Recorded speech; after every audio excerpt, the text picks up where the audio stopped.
Well, welcome in to the first of the quarterfinals for the tip-off tournament today. I'm David Adams, excited to be joined by Caleb Yancey, and looking forward to a great game here today. We've got Indiana Christian Academy, the Whirlwinds, in white, facing off against Victory Baptist from Mariposa, California, the Eagles, in red. And excited about this matchup. Indiana comes in as the number 1 seed in the knockout portion of this tournament, came out on top of a really good pool. We kind of stacked the pools a little bit, so there's a little bit harder, a little bit lower one, and they are the ones who came out on top of the difficult one. But they're going to face a good test in the Eagles. Got to watch them yesterday and enjoyed getting to see some of what they're about. On the Indiana side of things, we've got Jack Tucker, Kyle Stevens, Ethan Tucker, Ethan Ainsworth, and Jake Gilbert on the starting lineup, with Ainsworth coming out for the tip at the center circle. He's going to be matching up against number 23, Isaiah Trujillo, with Titus Trujillo, Micah Trujillo, and Grady Youngren as the starters for Calvary. Looking at 8-minute quarters for this one, and really excited to kick off this elimination round, this elimination bracket. Now, there is double elimination, so the losers will be able to try to play their way back in later on, but obviously you don't want to lose your margin right from the jump. We're going to have an elimination game later today that the loser of this will play at 3:30 in the Walther Center. The winner of this will play at 5 p.m. in the Walther Center. And so we'll see both of these teams in the Walther Center later on today. Well, Caleb, I appreciate you letting me do some of the talking here as we're getting things started up. But it's game time, right? Let's get this thing going. And Caleb and the rest of our commentators here are students, and so thanks for giving up your time really for the love of the game. So what are you looking for, really, with any high school game? I know this may be your first time getting to watch one of these teams specifically. What are you kind of watching for in this game, Caleb? Well, obviously right now we got the number 1 seed here, and they've proved dominant with that ranking their seed. And I'm looking for some good paint play. Indiana has a good amount of height, but it's not an insurmountable height difference. This could easily be a very tight game, and so I'm looking for the paint play, and wouldn't be surprised to see some shots from behind the arc. As in high school, it's getting more and more popular. Yeah, Jake Gilbert going to the line here to open up the scoring for this game. And a lot of times you think about kind of a bigger, burlier post player being the way that you can score down low. But Indiana, maybe not with one of those traditional center type of builds. But, hey, if you can work inside, then you can make things happen here. The Eagles were playing a 1-3-1 zone in a game yesterday I got to see against Lancaster. We'll see if that's something they go back to or something they feel comfortable breaking out here against Indiana. Victory with some good movement around the arc, but not really finding much in the way of getting it inside. Good work by Indiana to come away with that even after the offensive board for Victory. 2-0 here about a minute into this one. We've got a missed layup, not quite able to get it to go there, and that one's going to come back to 50. Micah Trujillo, who is then going to hand it off. Youngren with the ball here. Jumped. Great steal. And Tucker gets that one all the way. Good work by the junior, Ethan Tucker. No seniors in the lineup for Indiana. We've got 3 sophomores, 2 juniors. And they're setting up in a pretty clearly defined zone here early on. Eagles working their way into feeling comfortable attacking it. They've had to stay outside so far. Let's see if they can work their way down. Grady Youngren looking now for Trujillo. And the kind of offhanded turnaround shot. Good work by Micah Trujillo getting them on the board for the first time today. That's a good look on the inside because that's how you got to beat that 2-3 zone is when you hit through those little spots in the wing and he drives in. And not able to get it to go from the corner, but good positioning by Kyle Stevens and a good follow-up by Jake Gilbert. That length coming into play here. Grady Youngren bringing it back up the court, 6-2, a little over 2 minutes into this one. And Trujillo looking around. Tapped away, but retained by Victory. Indiana's shown good hands so far early in this game on the defensive side of the ball. You can tell that they want to get out into the passing lanes if they feel like they have the opportunity. It's not that more withdrawn pack line kind of zone, but they're willing to jump out and try to get it. We got to get a shot coming up here fast. And the shot clock is going to expire before they're able to pull up with that one. And it's going to be Jack Tucker, the junior, bringing it up the court. Yeah, Victory just kind of getting a feel for this offense early in this game. Great shot there by number 2 from Indiana. Kyle Stevens, the first shot of the day from outside. Now, it's not saying too much with the first game of the day, but still impressive by him. We've got Drew Ainsworth coming to the scores table to check in here. And we're ironing out a couple of the details here. First game of the day. Ainsworth coming in for number 21, Jake Gilbert. Drew Ainsworth, also a sophomore, as is Gilbert. And the Whirlwinds with the 9-2 lead here, 4:34 left in the first quarter.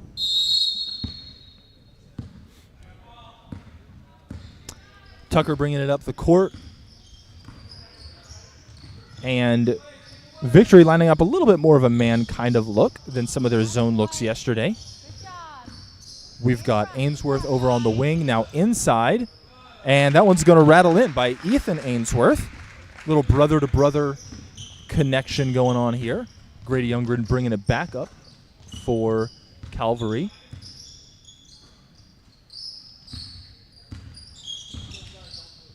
We hit halfway through the first quarter. It's 11-2. Good movement again around the outside by Calvary.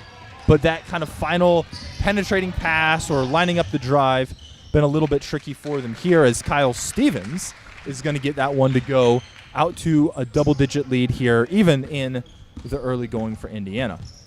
Indiana's worked the fast break really well. It's been working in their favor, especially off of turnovers. I like Victor right here. They've been trying to work the paint, and some of it, and there you go, it lands here.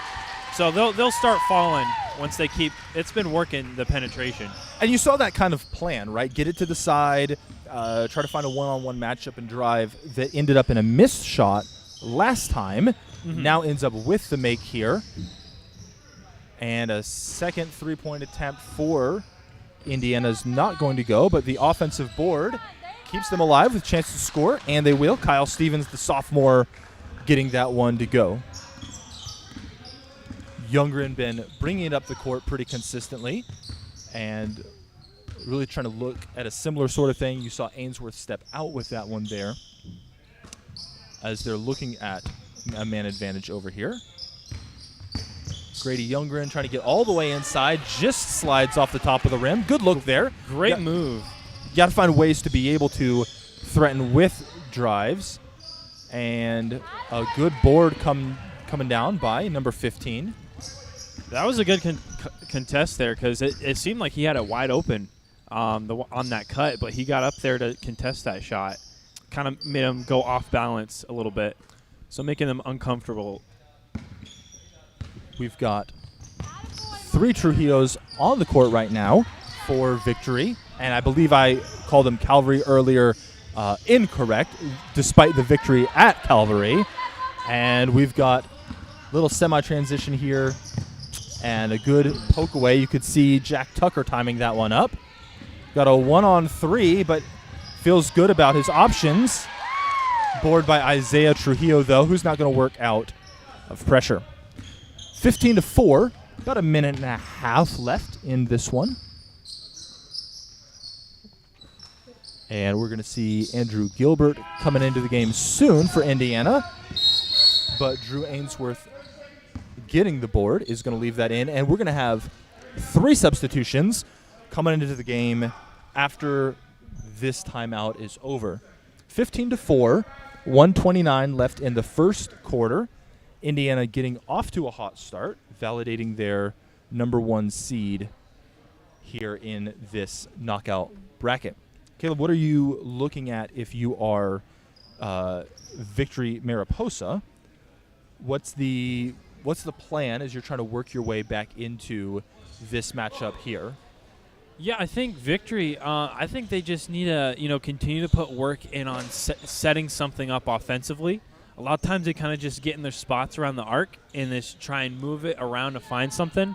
I'd like to see them do a little bit more cutting, a little bit more movement to try to create some shots, set some picks, just get a little bit more creative with it.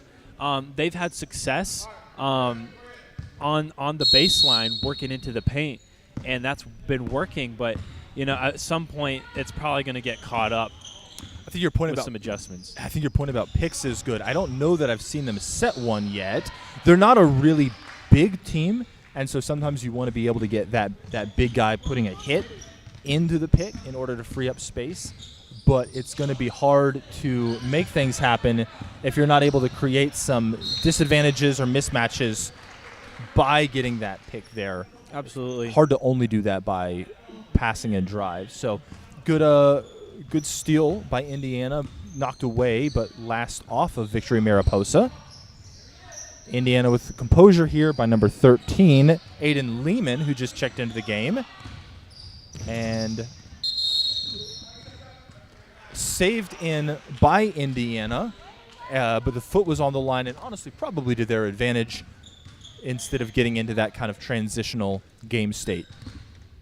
Victory with less than a minute here. And Titus Trujillo on the drive. The little turnaround. A lot of times you see that hook shot kind of moving in the same direction, but he's had that offhanded hook shot. Really nice, incisive pass there. Not able to get the finish, but some good passing by Indiana here.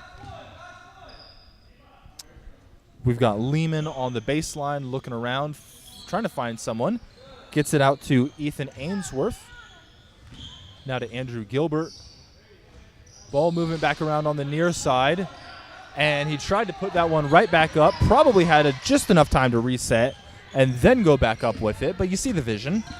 Indiana's definitely had success on the offensive side of the boards. Just haven't exactly get to put it back in the cup on a lot of those putbacks or tip-ins. And from distance, that one's not going to quite go. And maybe a little bit outside of Titus Trujillo's range, but it got close as it was there. And that will end our first quarter. Indiana 15, Victory Mariposa 4 here in the early going of this one. We'll be back with you in just a second.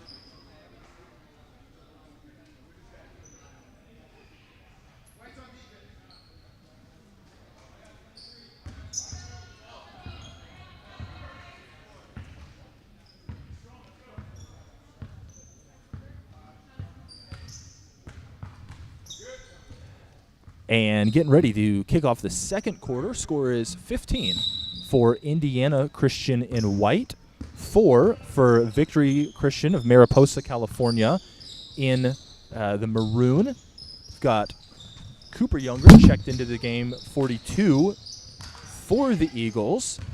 And we've got a couple of new faces for the Whirlwinds in white. And so both coaches kind of looking at some of their reserves here at the start of the second quarter, looking for different options, looking to be able to give their starters some rest, kicking off this period. Caleb, what's a key to the game that you started to see pop up over the first quarter of this game? Yeah, I think it's honestly who's going to finish well, not as in finishing the game, but just finishing on those contested shots like as we're seeing right now. He gets hacked and he makes it, though. But there's been a lot of contests just in the paint. And they saw there was definitely the contact on the shot, but it looked like kind of that jump step that they saw that set it up. They saw a travel there, and so that will not count. Unfortunate for Indiana, but refs just watching those feet. It's 15-4 still. Swinging around the perimeter, Grady Youngren pulls up from outside, and that one's going to miss. But the offensive board by Isaiah Trujillo gives the Eagles a chance to score first here in the second quarter. 15-6, about a minute in. We've got number 3 with the ball right now. Good pass. Great cut by Jensen Arnett. And the finish there evens up the score in this quarter. Indiana obviously on top overall. Looking at a bit more in terms of picks, the brothers working off of each other here for Victory Mariposa. And Cooper, looking for a way out, is able to find it. Grady gets it. About half the shot clock done. They're going to need to pull up rather soon. And almost able to bank that one in is Titus Trujillo. Got a little trip up here. Stays with Indiana after we're going to see a foul on Isaiah Trujillo. Pretty clean game. Not too much in the way of fouls this half. And we're going to see Micah Cheney, Gavin Lehman, wrong number 12. The freshman Gavin Lehman bringing it up the court there. Arnett again setting up a pass inside, and not quite able to get that one to go is Andrew Gilbert. 17-6 here, about 2 minutes into this quarter. And Victory has a fairly defined spot that each of their players goes to. Good for clarity, bad for predictability, but it's worked for them so far in coming up with okay looks. Let's see about the conversion. And Arnett loves throwing these kind of interior passes. Gilbert not quite able to finish through contact originally, but it comes back to him, and he'll draw the foul as he goes up there. 42, Cooper Youngren coming off the bench. Obviously, you never, no one's playing dirty or anything like that. But, if you got to have someone get rung up for the foul, have your bench guy, right? Tell him to put his body into it, earn his minutes. And we're going to have number 14, the starter, Ethan Ainsworth, coming in for Gavin Lehman. 17-6, 5:30 left in the second quarter. Indiana Christian Whirlwinds in white hit the free throw to push it to 18-6, leading the Victory Eagles in maroon. Victory setting up their offense here. Again with the Euro step. Didn't meet the success there at that time, but they did get that good board. Some good interior defense by Indiana. And able to clear is Ainsworth, pulls up for 3. And we'll just call that one a good pass to Aiden Lehman. Misses the rim there, but stays on the Indiana side of things. Shot clock still ticking down because of no rim contact.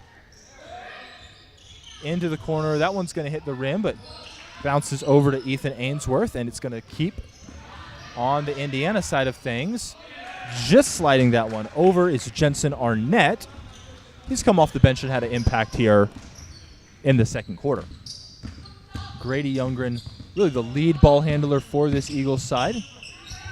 And almost able to spin home a reverse layup. Not quite, though.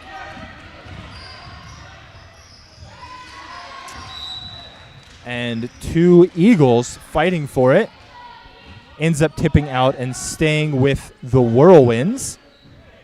In white, 4:19, Indiana Christian leading 20-6, holding the ball. And Arnett now looks to the corner. And 3-second violation there. Haven't seen that so far. Maybe just no occurrences. Maybe the ref's given some flexibility early on. But you can't just camp out in the lane, and they're going to ring that one up there.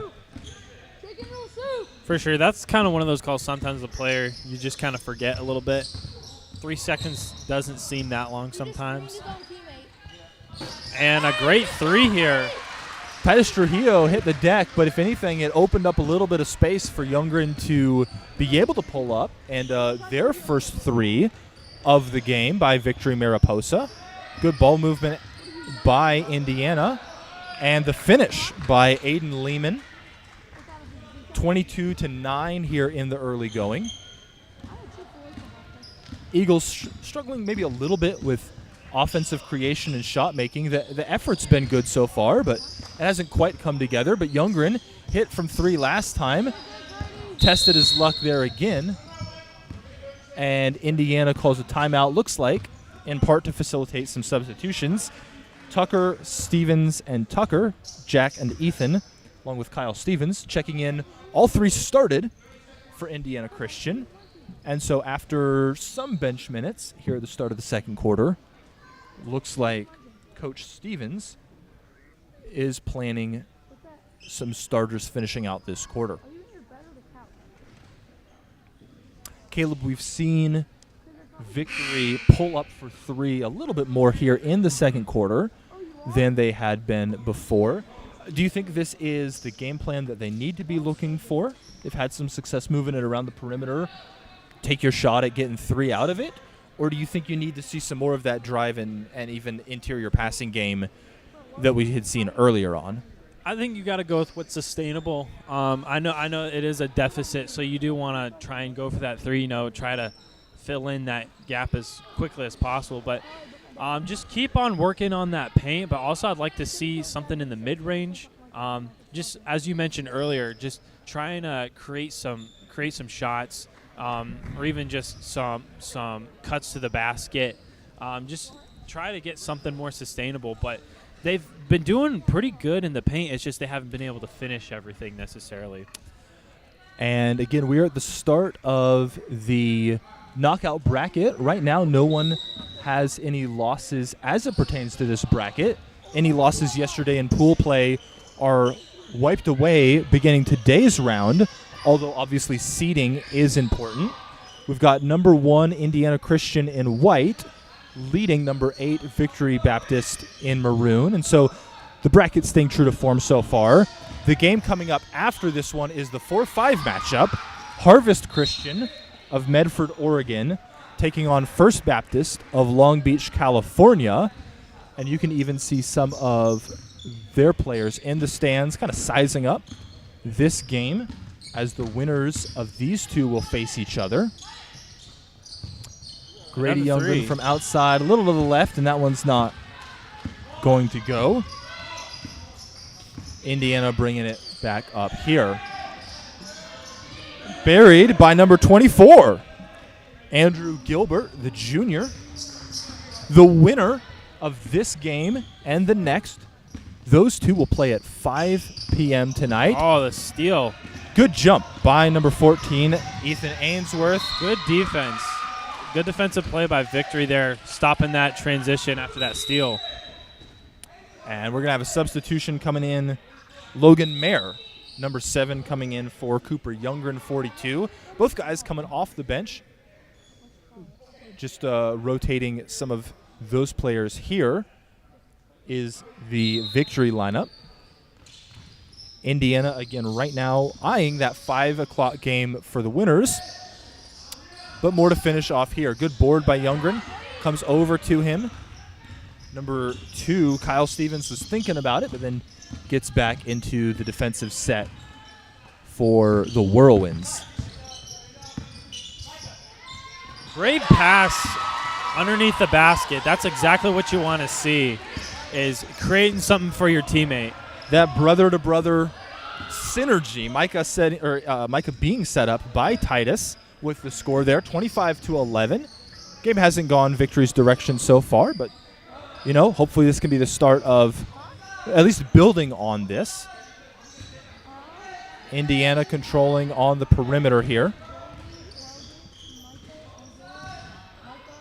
And a measured approach, about a minute and a half left. 5, 4. They're going to have to pull up. And close, but not quite, is going to be the junior Jack Tucker. Just over a minute left. Victory probably going to look for 2 for 1, but doesn't have to particularly rush it to get that. Still trying to find something here on the arc. Almost kind of skipped a little bit too much, but maybe just got away with it. 8 on the shot clock. They're going to have to move fast. Grady Youngren with the ball, looking, and he's got to pull up. Right now, he's got it up in time and splashes it at the very end of the shot clock. Grady Youngren, the second 3 of the first half by the Eagles point guard. And one. And the and one opportunity for Jack Tucker. 3 on one end, chance at 3 on the other.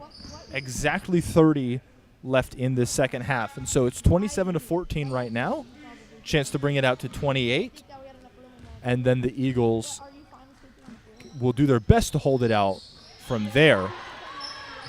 Board by Micah Trujillo. Grady Youngren now bringing it up. And he's just going to be watching the game clock at this point. You don't have to put up that shot with 1 second left, but there's no reason to get overzealous with it. For sure. Sub 10 seconds now. Puts it up. And it stays. 4.5. Indiana is going to have to dig in and defend. Youngren's been the most outside shooter. And I think they thought the timing was beginning maybe a little differently or something like that. Throwing it deep. Pulls up, and number 14, Ethan Ainsworth, not able to get it. Climbs the ladder to get it, but maybe mistimed a little how much time he did have left. 0.9, though, now's the time that if you're going to see anything, it's going to have to be a pretty immediate shot. This would be craziness if something happened here. And number 2, Kyle Stevens, just going to dribble this one out. Wasn't probably going to get a good shot up. Halftime in our first game of the day. 27 points for Indiana Christian, the Whirlwinds in white. 14 points for Victory Mariposa, the Eagles in maroon. We'll be back with you in about 5 minutes.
Well, welcome back to the second half of the West Coast Baptist College tip-off tournament.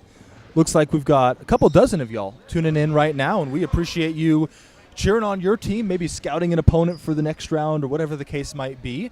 As a refresher, yesterday was pool play, which then seeded this tournament today. Right now we're in the first round. It's double elimination. So even any teams that lose in these rounds will still have the opportunity to fight their way back in. But this is the first game of the day with a chance for a team to lock up their spot in the semifinals. Indiana Christian and White, who just opened the scoring right now, has been on top, unsurprising for the 1 seed of this tournament. 29-14 is their lead right now. And yet Victory Baptist of Mariposa, California in maroon, been fighting hard on offense and defense, doing their best to keep this one close. Indiana being led up the court by the sophomore Kyle Stevens. And really, it's been a pretty good balanced effort by both teams so far. Less of one standout player carrying his team Nice three there. than contributions up and down the roster. Drew Ainsworth with a real nice three. Quick 5-0 start in this quarter by the Whirlwinds in white. And Indiana will get this one back, coming out strong here in the second half. Excited to be joined by Caleb, one of our college students, really a master here at West Coast Baptist College. And thanks for spending your time today and tomorrow helping with some of the calls. If you are Indiana, Caleb, a lot of success in the first half, but you always want to stay ahead of the game. You don't want to get complacent. Are there any changes that you're looking to see here in the second half despite that lead? Or are you looking just to continue executing an unchanged game plan more so? Honestly, what they've been doing has been working. Obviously, looking right here, they're getting boards. They seem to be doing everything right. It's just execution. At least they've been aiming to do. Everything they've been aiming to do has been going well, and they just sometimes the shots don't fall, but that's all right. And they've been doing good on defense. The 2-3's been working fairly well for them. So honestly, just keep on doing what you're doing, and I'm sure Coach probably had a much better explanation at that, but obviously talking about certain adjustments to make.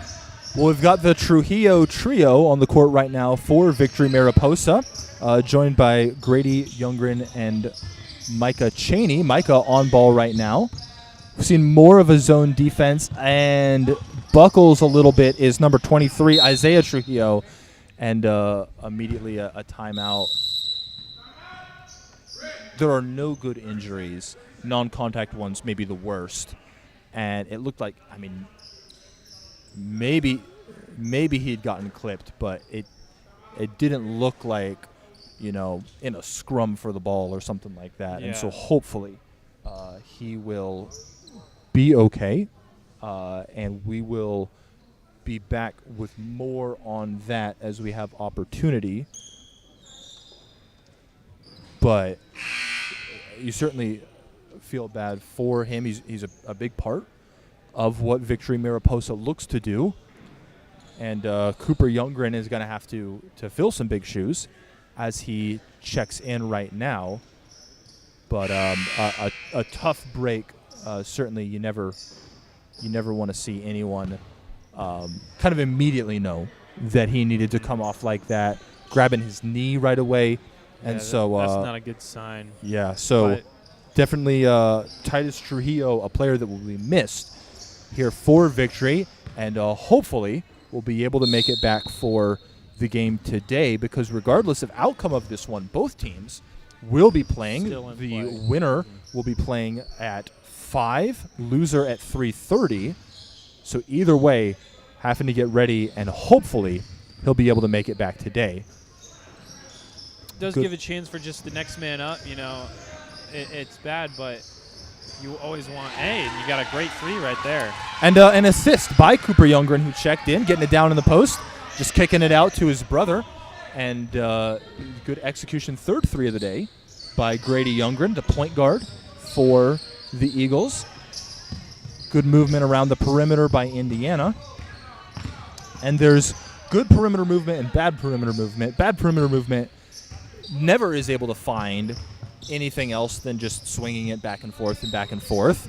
Indiana's balanced it out. Wide open down in on the baseline.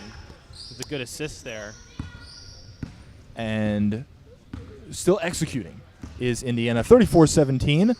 The Whirlwinds with the lead. Eagles trying to work their way back. They've got the ball right now.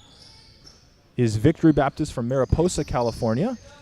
And the same little insert kick out by Cooper Youngren. Body's hitting the floor. Can Grady Youngren finish?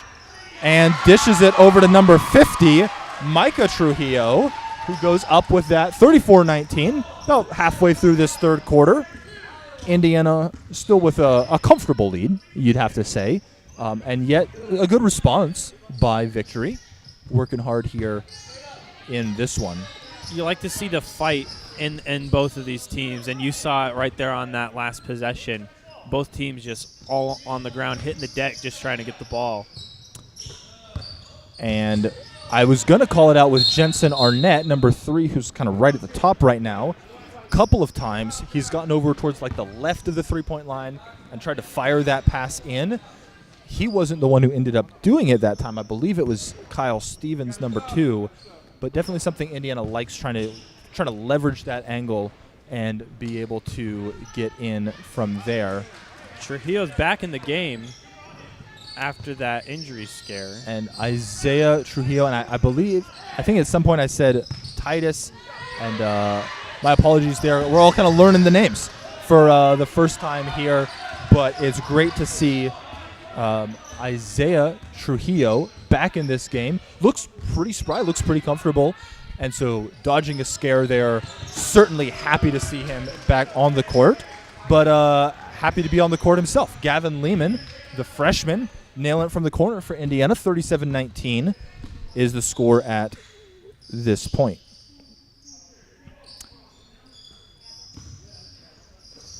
And Isaiah Trujillo with his first time on the ball after coming back in. And not quite able to handle the pass down low. Got a are few the Eagles. substitutions coming in. Kyle Stevens coming off, Jack Tucker coming on. So a starter for starter swap. Coach Stevens of Indiana Christian leaving some of his reserves out there, using that depth. It's one of the larger rosters here at this tournament. And if you've got the depth, you want to use it, right? And so the Whirlwinds using that to their advantage here early on. And coming away with the steal is number 23, Isaiah Trujillo. A good defensive contribution from him. And Youngren slides around, but tries to beat a guy, is not able to get there. Scrambling for the ball. Huge hustle by number 3, Jensen Arnett, not able to get the finish, but out-hustled and outran pretty much everyone on the Victory side of things. Sometimes a transition layup is one of the hardest shots in the game. Sometimes that rim just starts becoming another defender. So easy to judge, but that is not an easy play all the time. And Indiana, sometimes you'll see, right, the attacking player get down into the corner, and the defense will converge with 2, choosing not to bring the double, choosing to play it straight up, and worked out in their favor. With no open players to pass to because there was no double. No one really to look at for the Eagles, and the Whirlwinds get the turnover. Good hustle, but didn't quite able to get both feet still in bounds while diving for that. Yeah, a couple turnovers on a couple possessions here recently. Maybe not sloppy per se, but there's been more than sometimes earlier in the game. Gavin Lehman checks out for Ethan Ainsworth, the starter. Another steal. Jack Tucker tries to finish lefty, can't get it. You know, the Eagles are going to have to tighten up on these, though, because you can't keep giving it away with a full head of steam if you want to cut down a deficit. Youngren brothers on the left, gets back to Grady, works around a pick, thinks about pulling up, but now here's the double. Cooper gets it in. 10 on the shot clock. They're going to have to move. Gets down to the baseline, looks around, 4-3. He's got to go up, and not up in time. And that's going to be a good defensive possession for Indiana. Just under a minute left in the third quarter, 37-19. Whirlwinds extending their lead. Both sides playing fairly well, but Indiana finding the better of it. Good interior passing there. Worked it in. Andrew Gilbert with the cut and finish. 39-19, about a 5-second difference between the shot clock and the game clock. Not enough to go for 2 for 1. You just want to hunt the best shot you can, preferably late in the shot clock. Once again, Victory find themselves with kind of the last shot here. And it's going to stay on Victory's side of things. Yeah, 5 difference between it. Like, if Indy hustles, they'd be able to come up with it. But now here with the shot clock off, now this could be exclusively. And I guess they saw a tip. Youngren in, not going to be able to get it. 3, can they make it go? And launches. Short. Hits the net, honestly fairly straight, but not going to come away with that one. 39-19. Indy Christian living up to the billing as the 1 seed at the moment. 8 minutes away from a spot in the semifinals. We'll be back in a second.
And 8 minutes left in this one. Indiana Christian in white. They're the 1 seed.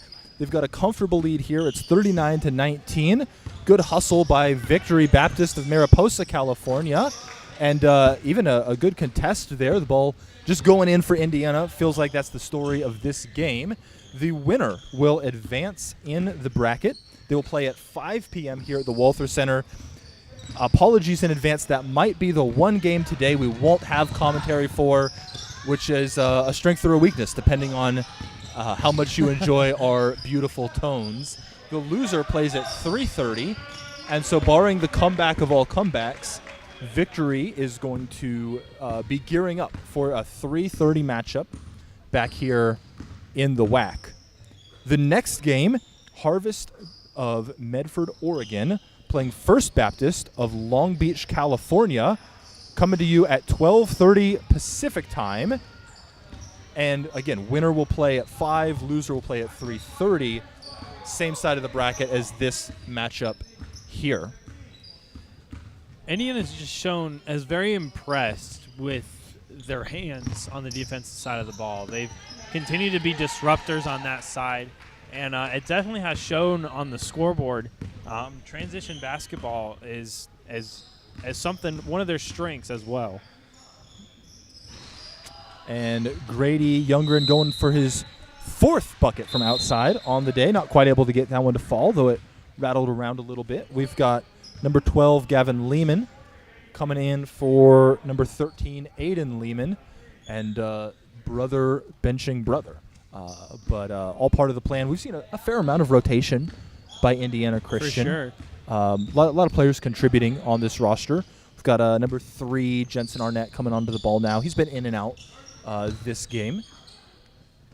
And we'll see if that holds true in, other high leverage matchups, or if this is more, why burn out your guys early if you're going to have another game today. But definitely a lot of rotation here on the Whirlwinds side of things. Victory in maroon, down 44-19. Playing this one out, gearing up for a game at 3:30. Youngren splashes from outside. We've seen Indiana kind of shooting from outside by committee. We've seen Victory threatened from the perimeter via Grady Youngren. Good drive. Not quite able to get it, but good drive. And just that committee approach to the 3, I mean, that just kind of shows, and it hasn't just been starters, it's been their depth too. And got to travel here. Yeah, just kind of loaded up a little by Titus Trujillo.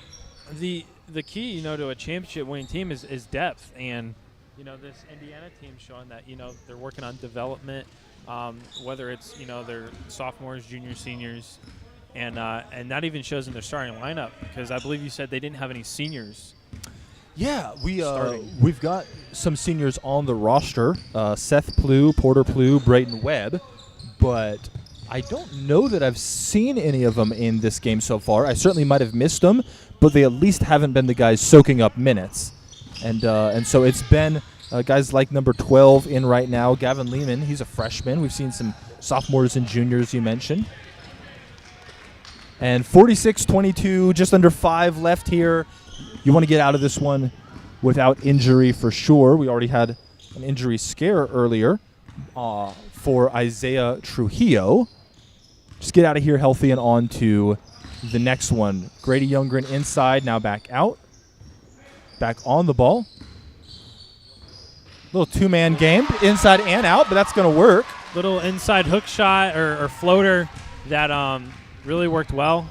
Sometimes when you got to get over those defenders, you just put it right over them. Good finish by Titus Trujillo. 4:23 left in the fourth quarter. 46 points for Indiana Christian, the Whirlwinds in white. 24 points for Victory Baptist of Mariposa, California. Indiana is going to be moving on, assuming this result holds, to the semifinal round at 5 p.m. today. And then the loser, Victory Christian, is going to drop into the consolation bracket. And they're going to play at 3:30. The one note I will have, I am going to be referring to the second round as the semifinals, but the winner of the loser's bracket is able to fight their way back in. And so getting to the semifinals doesn't mean that they're one game away, but rather 2, because there's going to be that opportunity to work back in. And so failure is not final, at least not yet. Right? Not yet. And so those losers brackets games today, the first one at 3:30 here in the WAC, the second at 5 p.m. in the SLC. And so every team will have opportunity to play twice today, which means that some teams will be eliminated today, whereas others may have taken an early setback but have a chance to fight their way back in. Yeah, and I do like the concept of that consolation bracket, the double elimination. It gets to show off the resilience of these teams, and that once the first game's done, that they're not out. They still get to prove what they have. Nice little turnaround by Aiden Lehman. That's a hard jump shot on the baseline to be able to pull off, and he does it well. 48-24, Indy with the lead, just under 4 minutes left. And Logan Mayer circles it back to Grady Youngren. Now back out to Youngren. Pulls up. And just a little bit over. Strong board by Drew Ainsworth. Certainly had a crowd of opponents there. And that one comes out to Micah Trujillo. Now Youngren watching his back. Steal here. Yeah, just accelerated enough to get past half court into the thick of guys then chasing you down. And good work by Indiana, kind of sandwiching in between 2 layers of defense. And Aiden, we're trying to work on the post game there. Not something we always see these young guys trying to develop, but picks up a foul along the way, has a chance to earn 2 from the line. We've got 3 minutes left, and with all respect to the effort that Victory has put into this game for sure, I think we know how the result is going to end up here at this point. If you are an opposing team watching Victory, what's one thing that you say, you know what, they've done a good job, they've established this throughout the game, we got to keep an eye on it for a future matchup? Yeah, I think Indiana does an excellent job on their spacing, just on the offensive side. They're not just passing the ball around the arc. They're definitely getting everyone involved. I'd be curious to see the leading scorers and such, but I believe it would be the points would be spread out a lot, and so it's not necessarily one player you gotta lock in on. It's the whole team is a threat. On the Victory side of things, hey, maybe someone that's going to face them in the fight your way back in bracket. What's one takeaway, one thing to watch out for the Eagles in maroon side of this equation? Yeah, Maroon's not going to just let you have it on the defensive side of the ball, and I know the scoreboard doesn't necessarily communicate that, but they haven't been a slouch on defense at all. And they've definitely been contesting all these shots that Indiana has had. And sometimes they just let that, maybe like the backdoor cut, but I think they've done all right on the defensive side of the ball. It's a smaller roster, right? So it's the same guys playing a bit more, a little bit less of a chance to get a breather, but they fought hard. I think I'd add Grady Youngren's outside shooting to that for sure. Yeah. But, Indiana, good team effort here and even pulling away a little bit more over this final quarter. It's 51-24 for this one. Well, once this game is done, maybe couple of ticks after noon, we're going to go rest our voices, hydrate up, all of that. I'll be back at 12:30 with the tip-off of our next game, Harvest from Medford, Oregon, against First Baptist of Long Beach, and we'll be bringing you commentary and insights and bad analogies and whatever else we have to offer for all of the games. Possibly not 5 p.m. Pacific time today, working on getting some of that covered, but the rest of the tournament we will certainly be able to cover for you, and looking forward to some of those matchups. Swings it around to number 3. Gavin Lehman working now here up top. And Ethan Ainsworth not able to finish, looking maybe for some contact. Grady Youngren bringing it up, about a minute and a half left in this one. I think he was thinking about pulling up for 3. And that one's going to stay with the Eagles.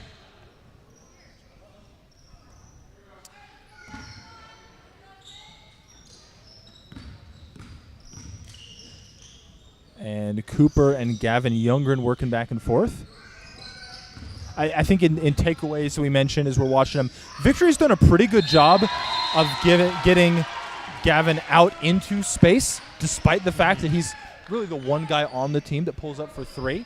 And even as we were commenting on that, a really tough finish by Titus Trujillo made it and earned a chance to add one more from the line.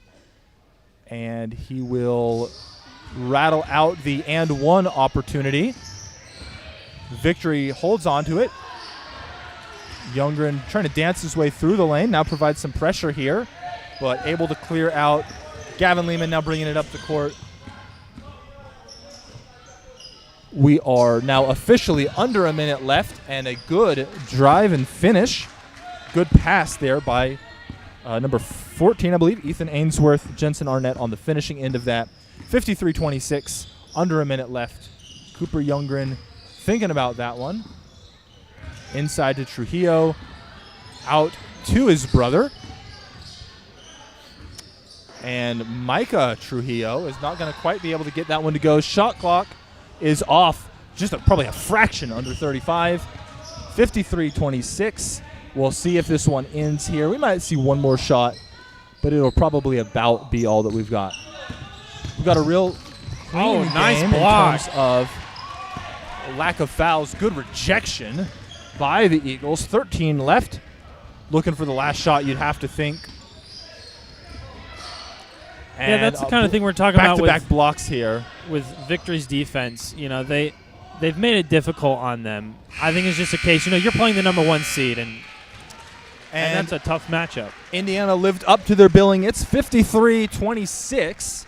I would be interested in seeing the stats. I don't know that we saw any of the Whirlwinds end up in double digits, and yet just a comprehensive team performance there. The Eagles worked hard, not quite able to match up. Indiana will play again at 5 p.m. Pacific time. The Eagles of Mariposa will play again at 3:30 p.m. Pacific time. Both of them here on this stream in the Walther Center. And so we'll be excited to welcome you back then. For Caleb, I'm David. We'll be back with you in about half an hour.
Good. How you doing? Are you guys playing tonight? No, tomorrow night. Tomorrow night. Okay. Are you gonna be here tomorrow? I don't know. Maybe. Okay. Depends on how our boys do. Yeah. Yeah, that's been a rough season for us. I'm not gonna lie. I saw that. I saw that big boy you guys got. Brazil. The Brazilian? Yeah. So my boys. So I screenshotted it and I sent them my boys there. So they're like 6'4", right? 6'2" or something. He's like 6'4". Yeah. 6'3", 6'4". 6'3", 6'4". And then, so Ethan and Gabe both circle 155. You know, Yeah. I said, don't worry, Joey's gonna take care of that. He's gonna beef him up. Well, I don't know if I'm gonna be able to. He's gotta be able to do that. But I mean, we'll be in the weight room. That was the first thing I told him. But I've known his dad for forever, and his dad and I go back to high school together. But the thing is because he's played in another country, he does have IQ. He does have team awareness. He came in practice with us and looked really solid. I mean, Yeah. he hit 3 threes in a row. Got a mid-range pull-up jumper. Just looked to make the right play. Whenever he'd attack the basket, people would get hands on the ball. You could definitely tell he's got to get a lot stronger. Yeah. So he kind of plays a little bit like Durant. Yeah. So I'm like, we could definitely use him. And he's really passionate about the game, and he's a good kid. So You keep Wesley. He's a sophomore or no? he's a sophomore. Every team we play against, man, they're all trying to get him. And like we played the other night. There was one play they sent 4 guys on him. It's pretty much insulting all the rest of our team. I hope the other guys don't take it that way, but like tonight or tomorrow when we play, they're gonna send 2 or 3 guys in too. And I don't know how he does it, but there's still games when they send 3 people at him and he still ends up with 30. Like the first half he had 8 points and they really shut him down last game. But the thing is how our team is because there's not a lot of experience on our team. Everybody looks to him, and I've told him, I'm like, dude, I said, if you pout, everybody pouts. Yeah. If you quit, everybody quits. Even just a little bit. Yeah. And it's hard because during timeouts, it's not that he won't listen. It's just that timeouts is not enough for him to process. Right. And him realize how everybody is really following the lead. Because he's a sophomore and he's not been used to. He's been used to being underneath Ethan, Braxton, and Jordan. He talks about it all the time. Yeah. I'm just not used to this. I was like, well, you get on-the-job training, man. Yeah. You better get used to it. We need you to. And but I told him, I said, the more you pout, this ain't getting any better, dude. You gotta hit it straight on and go at people. Yeah. The second half, he came out and he did just that. First play of the game, I mean, we went around 3 guys and scored, and then it was like it turned something on for everybody. Yeah. But it's like it took us a whole half to get to that point, So Yeah. Which at this level is too late. it's way too late. Yeah. We did win the second half against Lincoln, which they've only won 4 games this season, but they're still really athletic and they still have a lot of guys that can play. So anyways, how are things going for you? How's the Sunday? Oh, he's doing good. Yeah, he's doing good. He's played really well. Trying to get him bigger, stronger, and faster, Yeah. The ball handling is the weak spot for him. Okay. But so because we're so undersized, the smaller guys have to play the bigs. You know how it goes in Christian school ball. It's like so just it limits like the spots that you have to put him in. But we have a decent squad. We should be better than we actually are. Because I'd say we're 3.5 strong. Our 5th player is meh, but he's a senior, and so just by default you get the experience of having the senior play. And JJ is probably our best player for sure. Just Juan's kid. Yeah. I was watching one and he hits a lot of shots. Yeah. Just small. Like that's the problem.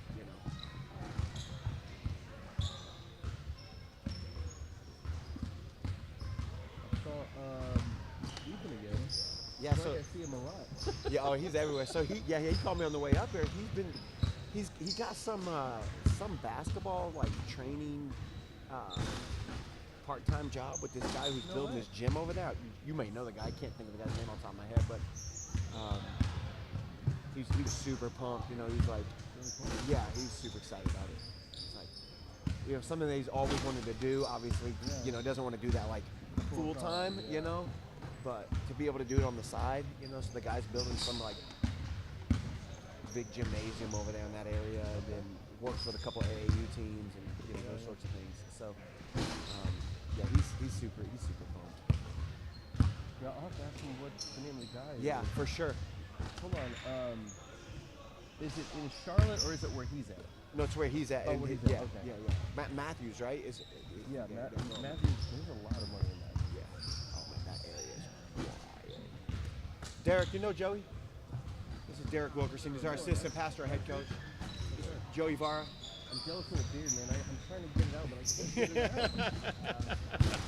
This is probably the longest I've ever had it. I'm still deciding on my I have to keep mine short or else it doesn't look good. Mine doesn't look good, but I leave it on anyway. So Derek does all of our assistant pastor stuff. Just got ordained last September. He's been with us for 8 years. Yeah, and then just because he's tall and plays basketball, we made him the coach. That's you know how that goes. That's how it works. Like, oh, you're tall and you play, you're the coach. Yeah. He told me then, he's like, I don't really know how to coach. Okay, I just know how to play. Don't worry, you'll figure it out. It's pretty much like being a youth pastor, man. Like, even when I got in here, pastor the same thing about winning. He's like, just pass to the guy. Yeah. Okay, I can go 0-25, I guess, and have job security. As long as I'm passing them. That's funny. So how big is the school? So we're about 108 kids total. So I was talking to somebody on the way up here. So we're technically a closed enrolled school. Okay. So you have to be a member of our church only. Okay, yeah. So like when they're in lower grades, we would be a little more slack on that. Yeah. But in middle school and up, we'd be super tight on that. So it means smaller school, but it does mean, you know, better philosophy, you know, in the sense of the kids you're letting in, or they know who you are, the parents know who you are. Have you been down there before? No? Yeah. Yeah. Back when I think Pastor Wilkerson was there. Okay. I think I did at least one camp. And then I think my dad would go preach down there a lot. Yeah, we've had your dad probably 3 or 4 times.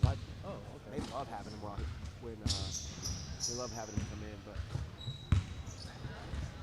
Well, they said they can hear us on the live stream. He's recounting our conversation this second. this microphone right here. Yeah. Carlos, what's up, brother? Are you serious? Say good things about Carlos, we love you, buddy.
I forgot.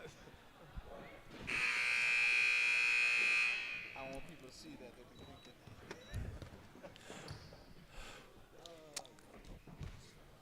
Welcome to the second game of the day here in the Walther Center. It's going to be a matchup between First Baptist School of Long Beach, California, and Harvest Christian School of Medford, Oregon.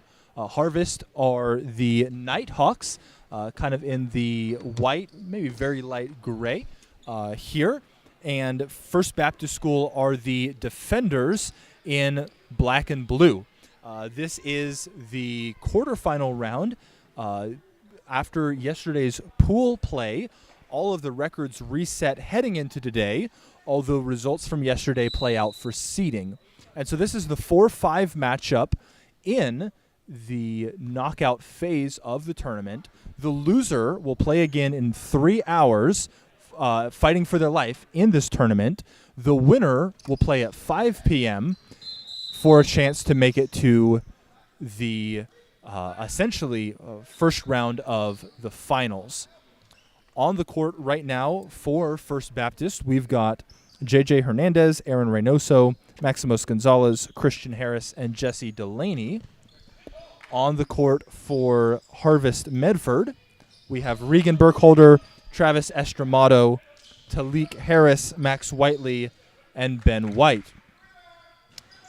And the first shot of the day by Jesse Delaney, not able to get it to go. Now coming up the court is the senior Ben White for Harvest.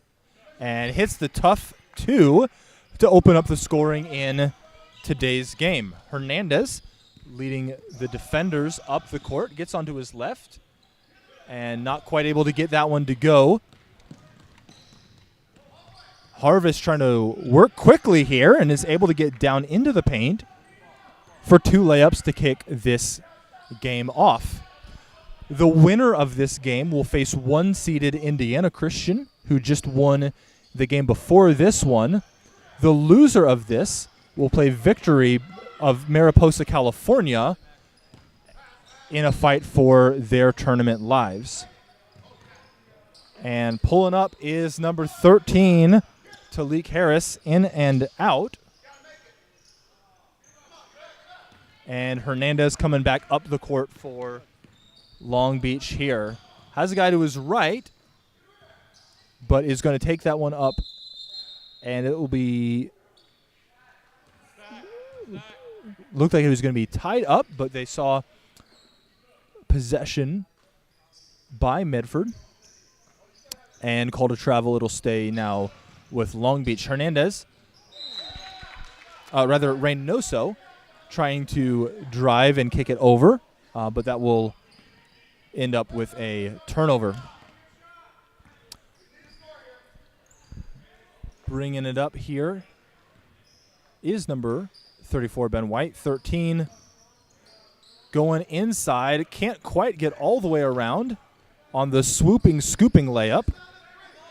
And now Hernandez brings it up, fires it across, and can't quite get to Jesse Delaney. An immediate timeout called by First Baptist, as they haven't liked how things have been shaken out so far. And so just a fraction under 2 minutes in, already taking a second to step back, reassess, and play this one out.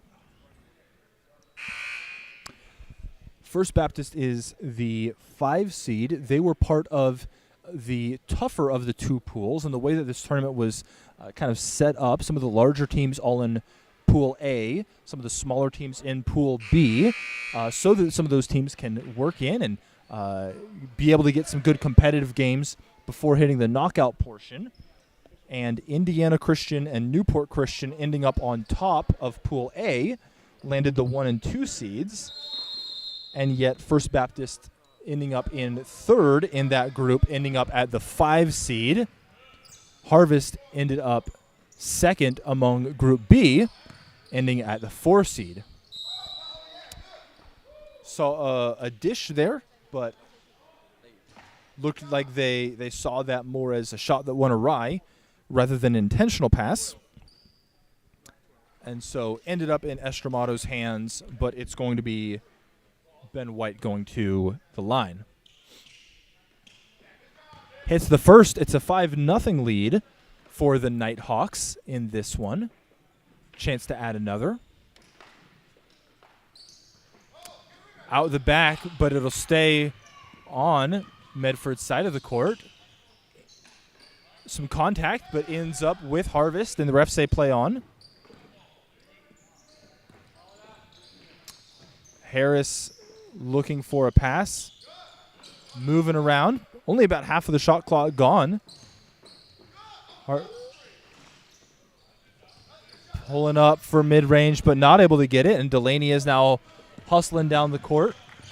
Met by number 24, Max Whiteley, a little 24-on-24 matchup. But now some of the matchups shifting as Long Beach work in their pick-and-roll game.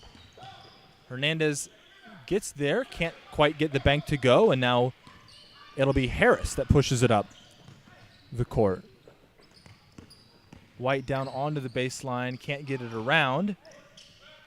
Long Beach finds number 3, and a tough block attempt, but too much contact in that. And number 3, Maximos Gonzalez, heads to the line. Just a little bit over 3 minutes into this one, and Gonzalez will have the first opportunity to open the scoring for the defenders. A little bit to the right there. That'll bounce out. Number 15, Geronimo Sigala, checking into this game for Christian Harris. Max Gonzalez hits the second, though, and our score is 5-1.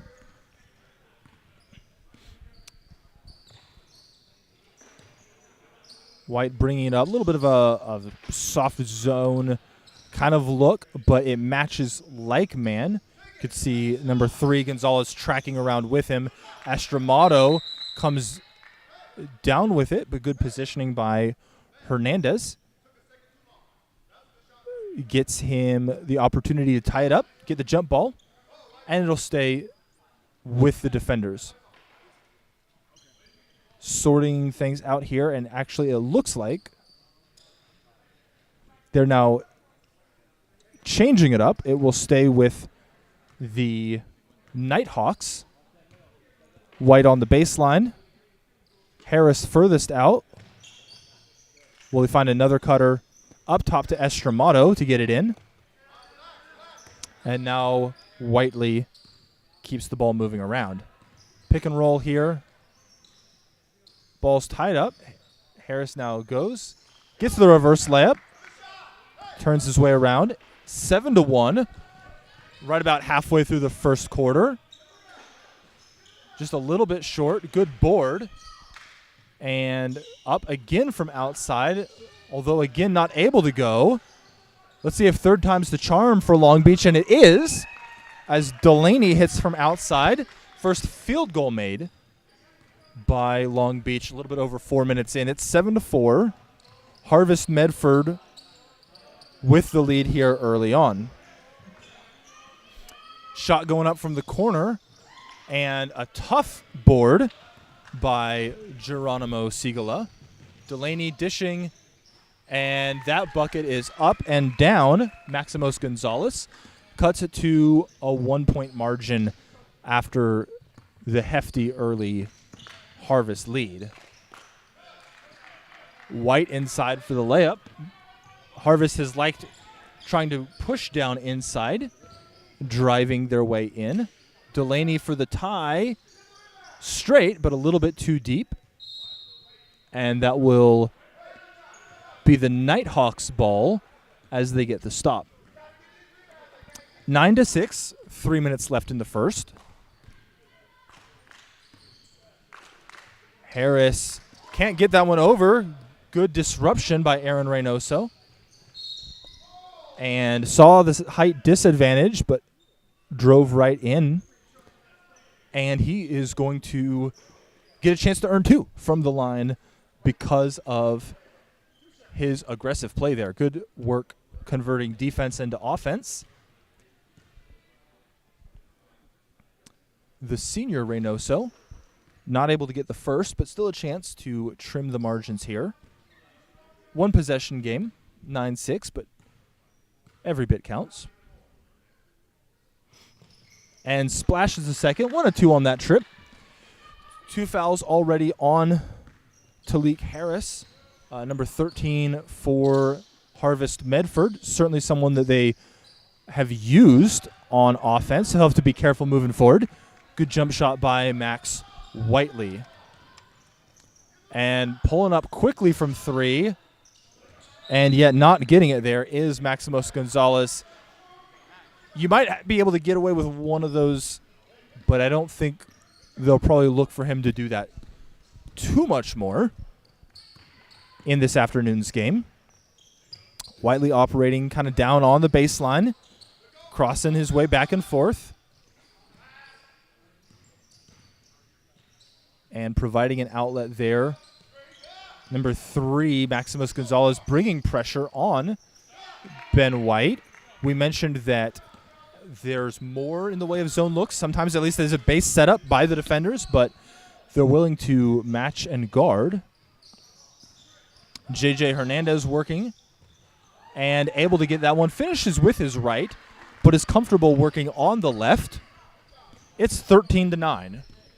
Harvest Medford. A little under 2 minutes left in this one. About a minute and a half left in the first quarter.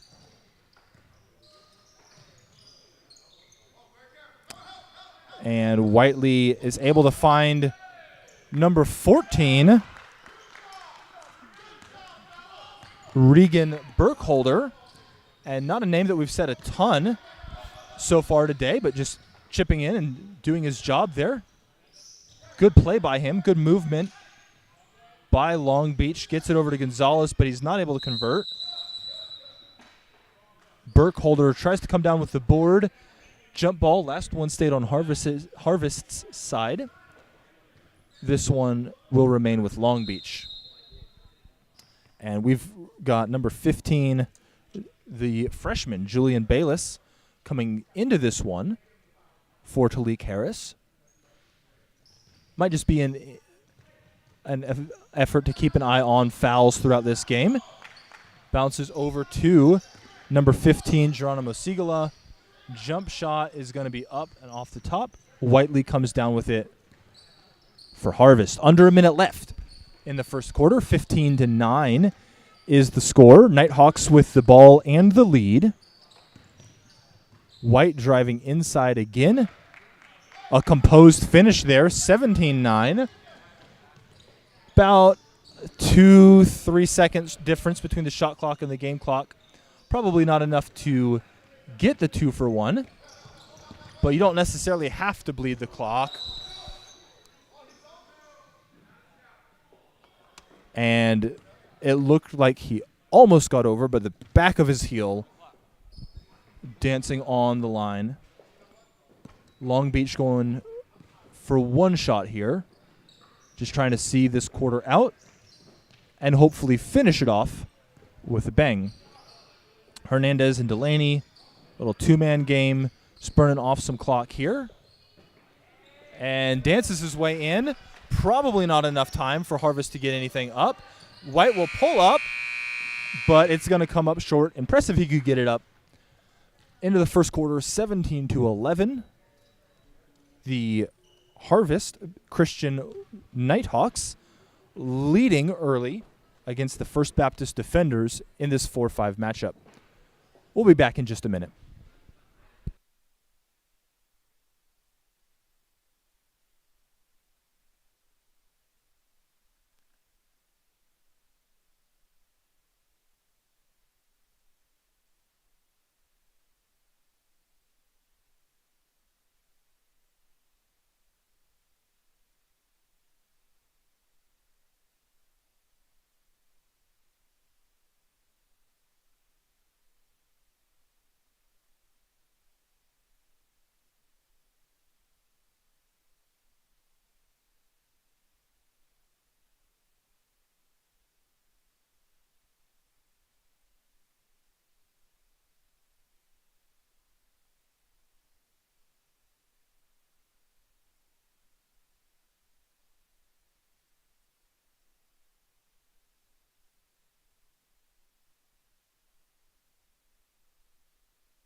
And coming in at the start of the second quarter, score 17-11. The Harvest Christian Nighthawks of Medford, Oregon, leading the First Baptist Defenders of Long Beach, California. Defenders doing some good defending, picked there by Hernandez, and finishes. We've seen a couple of different times where Talik Harris has gotten up, trying to contest at the rim. Hernandez able to just get that one over there. 6-point deficit for the defenders, but hey, only started the second quarter, plenty of time left to be able to cut down on that one. Nighthawks got that one away, but the timeout had come in just a second before. Figured, hey, if you've got him, may as well use him to get your guy out of pressure. Again, this is the 4-5 matchup based on yesterday's pool play, feeding into today's seeding. The loser of this game will play at 3:30 p.m. Pacific time back here in the Walther Center. And the loser of that game will be eliminated. They'll face Victory Christian of Mariposa, California, with the loser being eliminated from the tournament. The winner of this game will face tournament 1 seed Indiana Christian at 5 p.m. Pacific time, with the winner of that game making the first round of the finals. White gets it back, looking to drive, and Delaney wraps him up and is going to be able to get the travel called on number 34, Ben White. White really looking to drive there. You could tell he was trying to set something up. He's had success with that so far. Delaney now over to Hernandez. And that one a little bit too much in the way of sidestepping to open up that jump shot. 17-13. Medford with the ball in the lead. And First Baptist Long Beach defending as per their name. Hernandez has been outside a bit more, gets caught there in the post. Good contest, but a good finish by Talik Harris. Puts the lead back out to 6. Hernandez working inside, seeing it swing around. Gonzalez tries the tricky finish. Hernandez will go up with the offensive board and score the putback. Works around the pick by Burkholder. Harris inside into 3. Hernandez gets it. Man advantage as Harris is trailing. Beats Estramato, beats Whiteley, gets to the rim and scores. 2-point game. As White now works his way back up the court.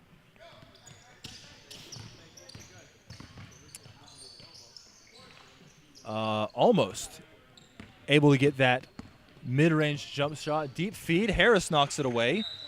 Active, making it up and down the court. Defending. Not quite able to chase it back down after the deflection, and so it'll stay with Long Beach, looking for their first lead of the game. They went down 7-1 early, but this could put them in front. Just misses it. Gonzalez to Hernandez. Estramato gets the board, finds Harris. And we haven't seen too much in the way of substitutions from Harvest Medford. It's been the same core, a little bit more from Long Beach, but even so, not as much there. Whiteley to Harris, who now sizes up his options, pulls up for a long 2. Tough board by Sigala. And now Delaney fires it over. And a tie game after Aaron Reynoso finishes it there. Good cross-court pass by Delaney. 19-19, you'd expect no less from the 4-5 matchup. One of the, you'd have to anticipate closer ones of this round of action. The loser drops into the losers bracket, but will still have a way to win their way all the way into the title game. And so the result of this matchup will not be final, but one road is definitely going to be harder. And with as much in the way of schedule over these games as we see in the 3 days of the tournament, if you can avoid having to play extra games, you're certainly happy to do that. 19-19, it's tied up. 4:59 left in the second quarter. Harvest Christian of Medford, Oregon jumps out to the early lead. First Baptist of Long Beach has fought their way back to tie it. And about a third of the way into this game, it is on even footing. We've got Whiteley working on the baseline. Finds Burkholder to Estramato. The putback, not able to go by Whiteley. Delaney to Reynoso, and a tricky finish. Definitely a different kind of pass and finish than last time, but the same author and the same finisher. Delaney picking up back-to-back assists to Reynoso. Reach in called on Hernandez. And it'll be inbounded from the side here. Working on top, Estramato with the pick. Whiteley from the corner. And Hernandez looking down the court. They're comfortable playing in transition, probably pushing it a little bit faster. Harvest likes setting up, especially Ben White with the ball right now. He's found success driving today, sometimes working around a pick, sometimes just solo. Long Beach likes to push it a little bit more. Harris now working around two picks. Ben White seals, gets the board, pulls up from mid-range, can't get it. Estramato puts it in. The freshman, Travis Estramato, with the offensive board and the putback. Hernandez to Delaney. In and out, not able to get it. And in a scrum of bodies, ends up back with Delaney, who finds Reynoso. Good ball movement there, though Maximos Gonzalez not able to finish. Ben White pulls it down over the shoulder, not able to get it to go. And we're back off to the races. And Gonzalez with the finish there. Talik Harris bringing it up. He's got picks going in either direction. See how he works around those. And pass was a little bit too visible coming over. Delaney dishes.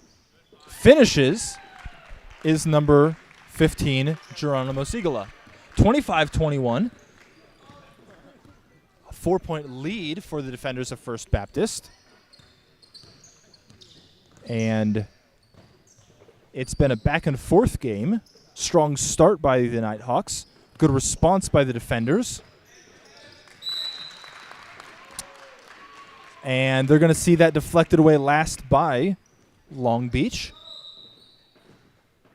Shoe being tied over on the other side of the court. It'll be the senior White who will be inbounding from about down in the corner. 15 on the shot clock. Whiteley to White.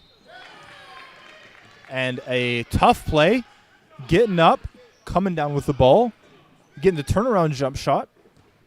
And now with a chance at going and one.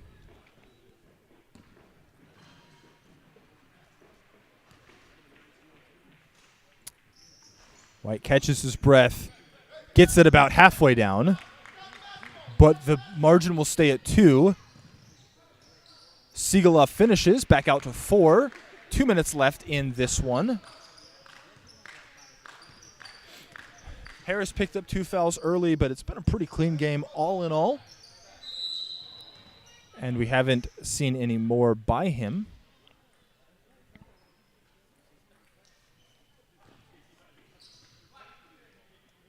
And that'll be Sigala, the senior, who gets rung up with that one. Harris looking at it from out on the wing. Gets away from him a little bit. But Hernandez pressures more than tries to steal from pretty deep. But Delaney will come down with that board. And they're pushing it.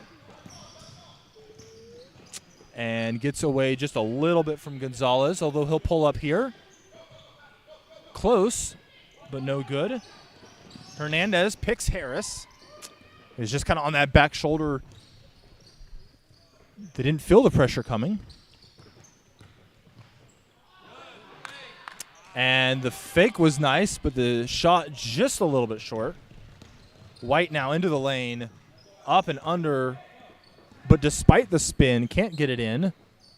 Pushing it is Long Beach. Delaney up with the left, and that'll be a 6-point margin as we've ticked just under a minute left in the second quarter. Harris brings it up. Got about 17 difference between shot clock and game clock. And White works down inside, picks up the foul. And with 36-6 left, 6-point game, Gonzalez gets rung up there. White not quite able to go and one in his last trip to the line, but splashes the first. 5-point game. We'll see if he can get it down to 4. You would assume Long Beach will probably try to burn this second quarter's clock all the way down. They're not facing heavy pressure. But they like playing fast, and if they get a shot that they like, they might just try to push it early. And do so there as J.J. Hernandez finishes. Now there is about 20 left in this one. Harvest sometimes plays at a more controlled pace, but Max Whiteley saw his opportunity and went for it there. And so what looked like might just be one field goal to finish off this quarter may finish up with 3. Whiteley going to the line down 6.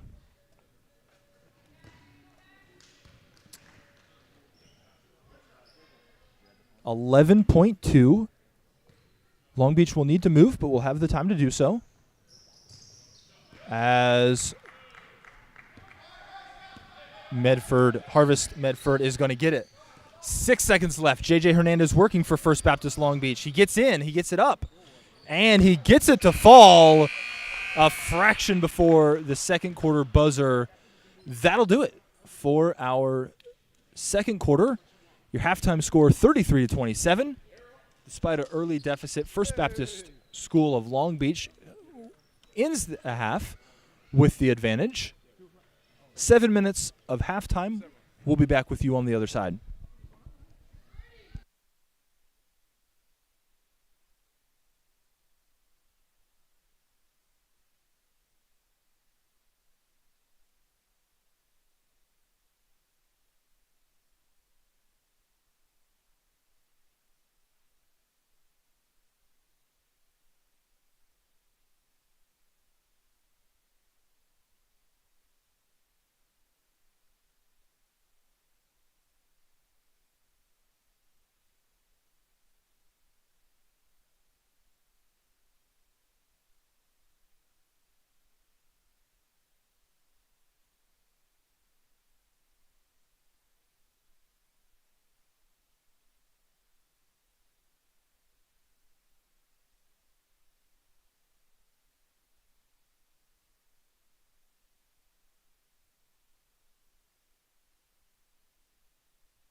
Well, on the other side of halftime, welcome to the third quarter. We've got First Baptist School of Long Beach, the defenders in black and blue, against Harvest Christian School of Medford, Oregon, in white and black. The Nighthawks of Harvest Medford ran out to an early lead, but the defenders of First Baptist Long Beach worked their way back from there. It's 33-27, Long Beach with the advantage, although Medford working their way on cutting that back down. Ben White with 13 in the first half and adds to it here on their first possession of the second half. He's at 15 on the game. J.J. Hernandez, number 0 for Long Beach, with the ball here at 14 in the first half. Not quite able to get that one to go. Long Beach leads by 4 in a tightly contested game so far. As we've mentioned throughout, there's an 8-team bracket. This is the 4-5 matchup, and so you would anticipate a close fight throughout, and that's pretty much what we've been seeing here so far. The loser will play in the Walther Center, same feed that you can watch here, at 3:30 p.m. against Victory Christian of Mariposa, California. The winner will play against 1 seed Indiana Christian at 5 p.m., also here in the Walther Center. A good shot by Maximus Gonzalez last time down the court for Long Beach. They're able to dig in and defend. Up 6, getting the ball back. Hernandez bringing it up now. Neither team has really pressed much in the first half. Sometimes you see some of that half-court pressure. Harris getting out there on Gonzalez, but not as much in terms of bringing it up in a full-court sense. Turnover here, Harris inbounding to Ben White. And White now out here working. Well, Talik Harris down on the wing. Deflected away by number 2. And able to come down with that is J.J. Hernandez. We're off to the races for Long Beach. Long Beach likes working quickly with the ball. They can go fast or slow, but fast is much more in their arsenal.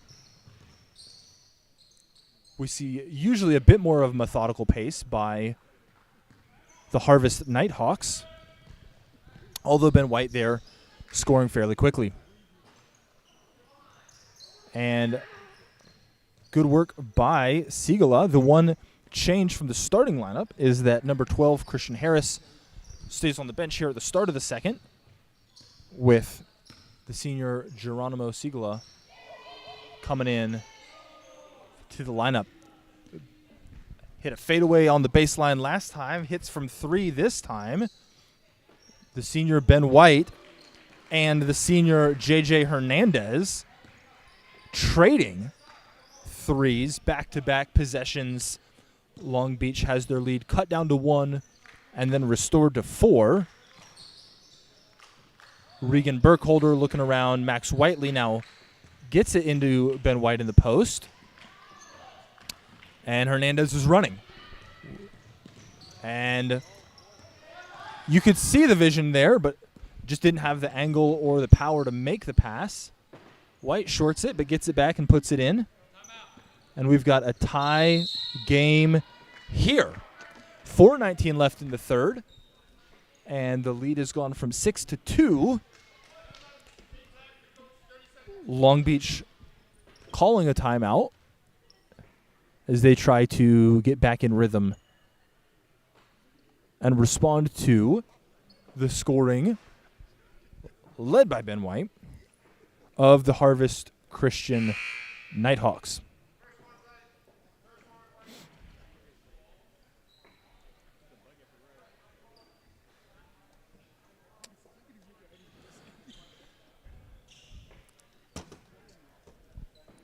Harvest probably appreciates the opportunity to get some timeouts. There's not a lot of substitution that happens on their side of things.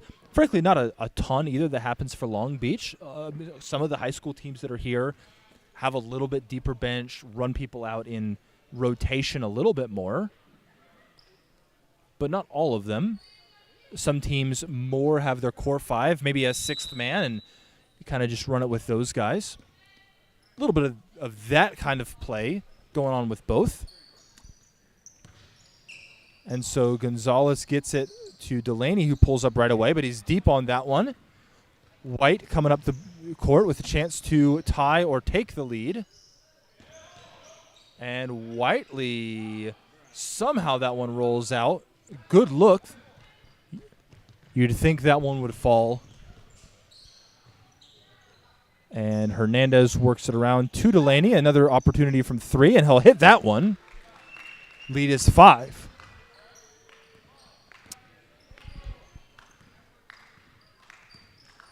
White bringing it up with Reynoso coming out to match him. Now Sigala on Whiteley. And Reynoso trying to stay glued to him. Estramato tries to work it through. It's going to bounce off the feet. And Long Beach retains possession. Harris has been chasing blocks this game. He works hard getting back on defense, but it's ultimately going to end up with Jesse Delaney finishing. White is short on the 3. Hernandez sees Gonzalez, but waves it off, doesn't think he's going to be able to get it there. Reynoso to Delaney, and the lead is out to 9. Whatever was said in the timeout has been working. It's been a 7-0 run here since then. Whiteley able to come down with it to Estramato. Ball moving around now. And Harris will dish to Whiteley for Harvest's response. Reynoso driving, gets in. A couple of other passing options that were available. Looked like the defense tried to kind of cover those, but it gave him an opportunity to finish without a ton of difficulty, and he successfully did so there.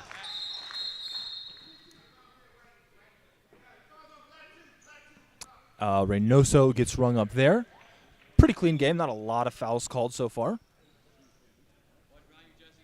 Ref's done a good job here today of calling what they need to keep everything in line. But by and large, the games so far have been fairly free-flowing. White works. Can't get it the first time. Can he the second? Yes, he can. It's 47-40. Just under 2 minutes left here in the third quarter.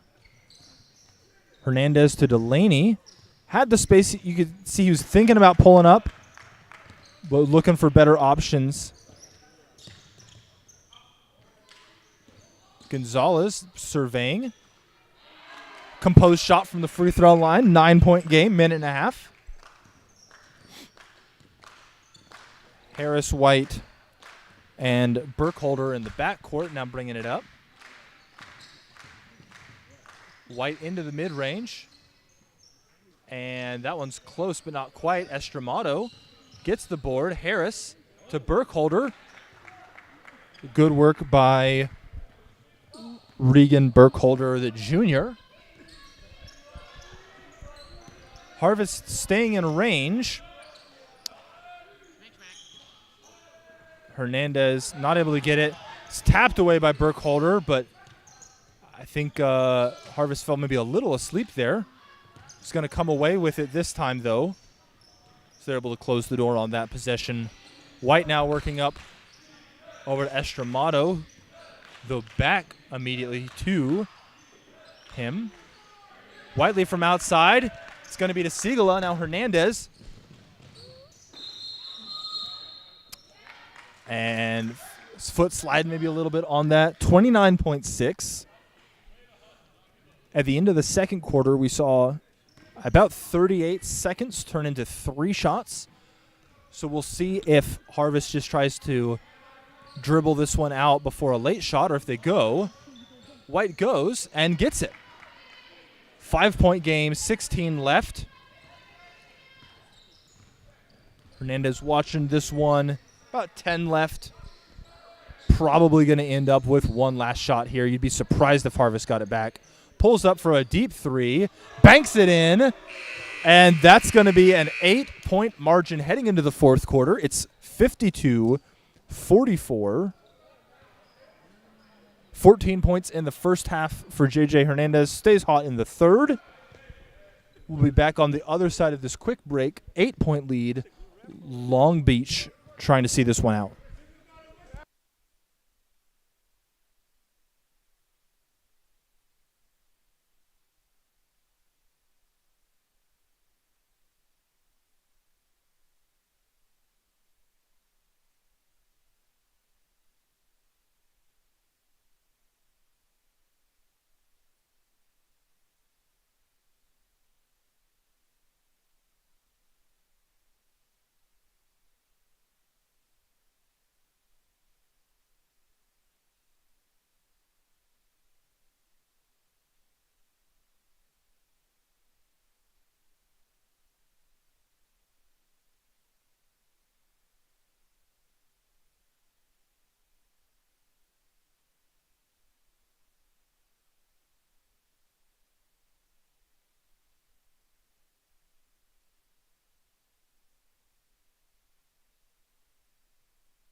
And beginning the fourth quarter here, Harvest Christian of Medford, Oregon, looking to overturn an 8-point deficit here entering the fourth. Ben White with the ball has 26 at this point in the game. Certainly been the go-to for the Nighthawks so far, and it's going to be incumbent on him to help lead them back.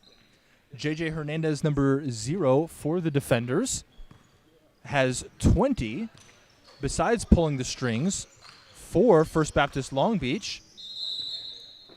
And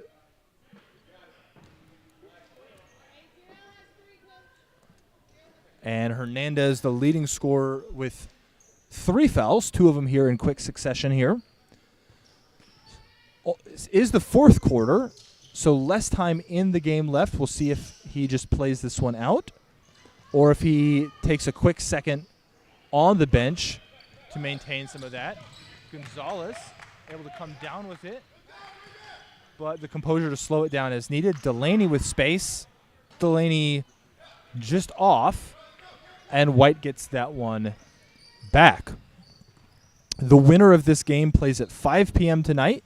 It'll be in the Walther Center, so on the same stream, as White hits his 28th points of the game. The loser has a quicker turnaround, having to play at 3:30 for their tournament lives. Little fancy there, slips away, and Estramato comes up with the steal. White to Harris. Turns the corner on Reynoso, but short on the layup. Fires that one deep. I don't know if that was intentional or not, but that was a great pass of sorts, if nothing else, by Jesse Delaney. The defenders not able to come away with the score.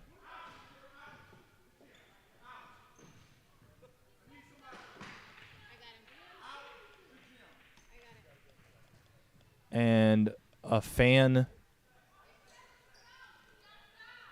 getting sent out of the gym. He'd gotten warned before the fourth quarter. I didn't hear anything in particular from the far side here, but after the warning there, the ref said, "Hey, you know what? We're not going to keep this up."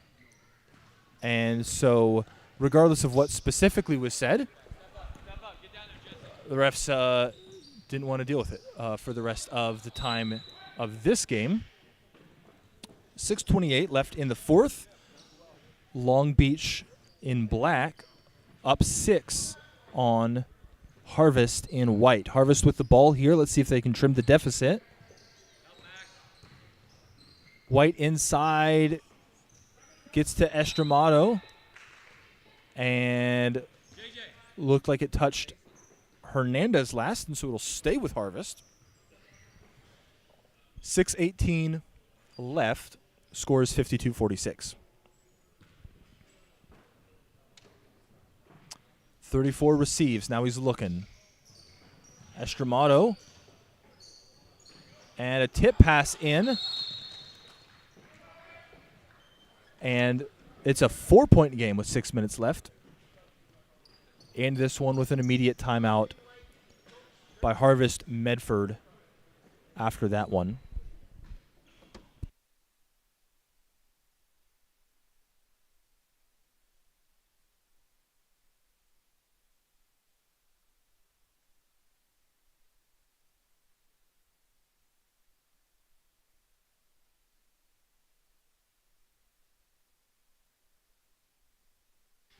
And that bucket there for Ben White for the Harvest Christian Nighthawks puts him at 30 on the game. There's been a good team effort. We've highlighted the various roles that different guys have played, but certainly in terms of the main scoring burden, he's led the way for that. A little bit more balanced on Long Beach's side of the court, although certainly J.J. Hernandez has been effective in scoring the ball so far. He's got it here at the top.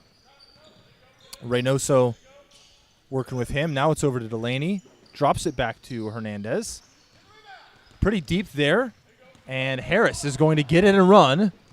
Finds Burkholder. And Burkholder will splash it in order to make it a 2-point game. Gonzalez here with it, bringing it up. This is about as close as it's been in a bit. It's tightening up. It's delivering as promised.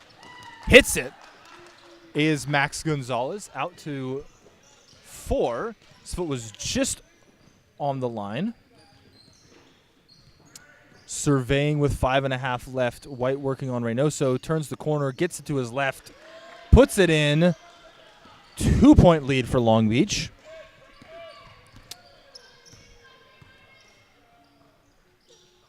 And Gonzalez now to Delaney working against Whiteley. Harvest is matched up more in man. We've got the same Delaney, Whiteley. White on Hernandez. Chance to take the lead if he can get it. And slides that one in. And we're seeing and a bit of a scoreboard error here. And that's been set now.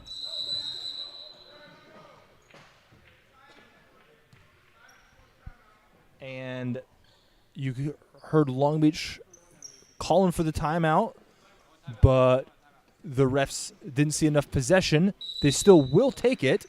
And so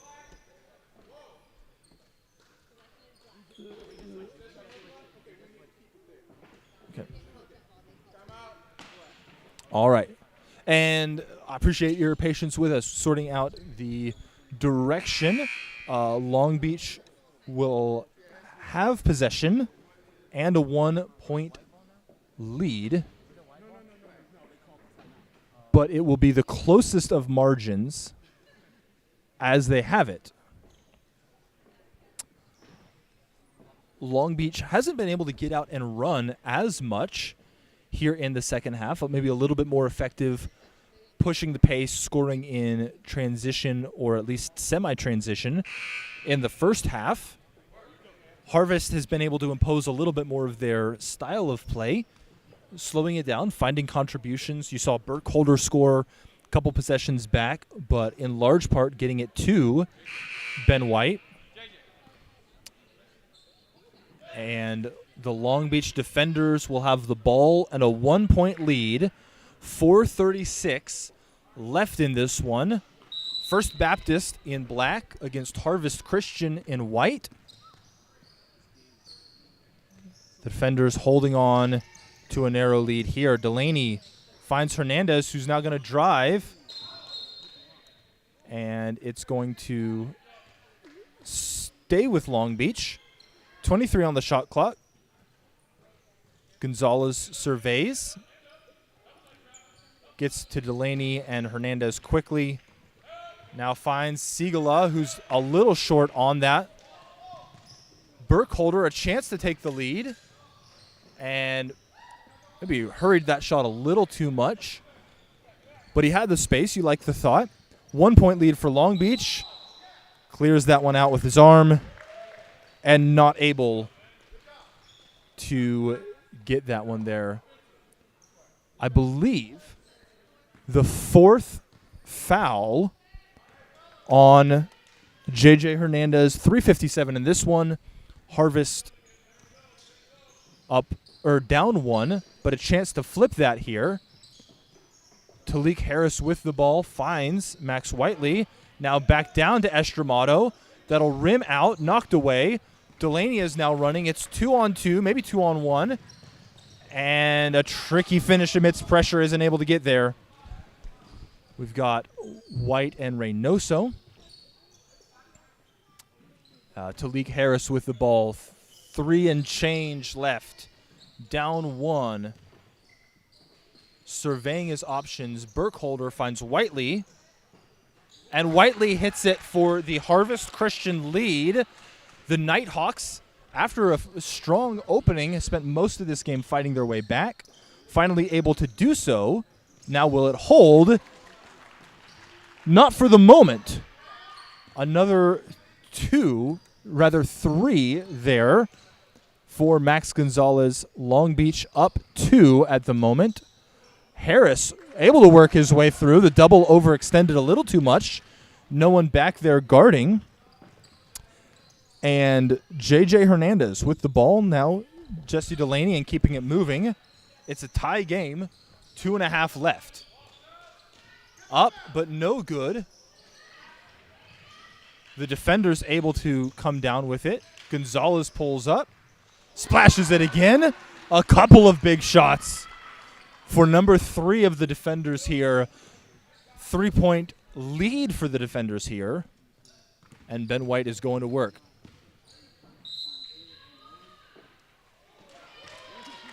And the whistle came in right about as it was going up, but does get the basket. It was not called on the floor. And a 3-point shot by Max Gonzalez may lead to a 3-point play by Ben White. And it does as he rattles that one home. Tie game, 2 minutes left. Hernandez, Gonzalez, and Delaney. 3 guards, really 4 guards with Reynoso as well for Long Beach. Hernandez gets it up and just gets it over. A little scooped layup, 63-61. 100 seconds to play. Burkholder down low, now out to Harris. Harris slides it in, 63-63. Minute and a half. Probably the most back and forth game of the tournament. Maybe Newport, Indiana would be up there so far, but really a tight one. Reynoso dancing.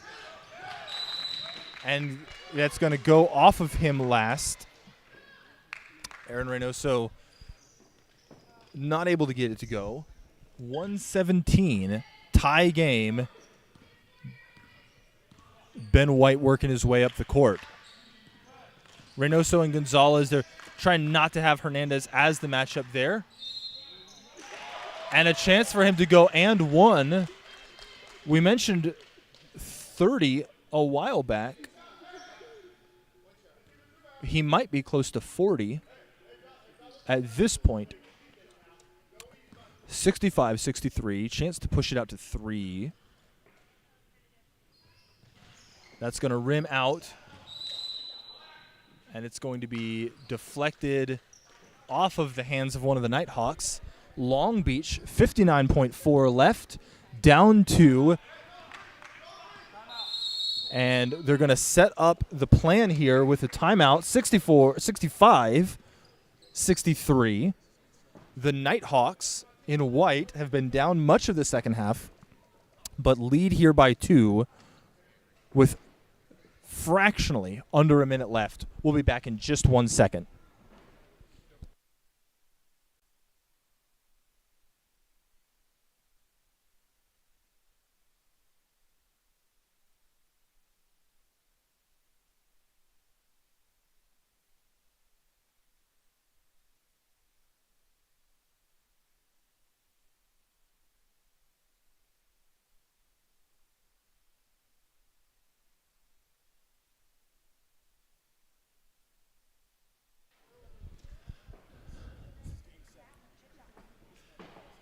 And this 4-5 matchup has been living up to the expectations you would have for it. The balanced scoring of Long Beach, the 37-point game, and counting of Ben White for Harvest is leading to about as tense of a final minute as you can get. The defenders with the ball down 2. Delaney will inbound likely to Hernandez, as it is. The clock is ticking. They're down to, let's see what set they're able to work with. And he gambled, got it, but lost with the foul. And Hernandez with it here. Reynoso back to Hernandez. Working around here. It's 24 left. And that one stays in. White is now working. And there's going to be pressure. There's enough time to play this one for a stop. You don't have to foul, but they're going to do so here. 37 gives some time to work with. He's, I think, Ben White's a little over 50% on the game, but you may as well give yourself the time and the hope that one of these might rim out. First is in. 3-point game. Can he make it 2 possessions here? Out. 1 possession game. Delaney, Hernandez, over to Gonzalez. He's hit before. He does again. It's 66 all. 25 left in this one. Harvest can get to the last shot if they want. Hernandez gets stripped there. Over the top. Segala gets it. Delaney gets it. Down to Hernandez. Harris soars past. Timeout by Harvest. And Harvest started signaling for a timeout at about 8. But with the action going on, right, the refs were having to watch what was happening there and didn't see it. There's 4.4 left in this one. And the refs seems like putting a bit more back on here. 6.0.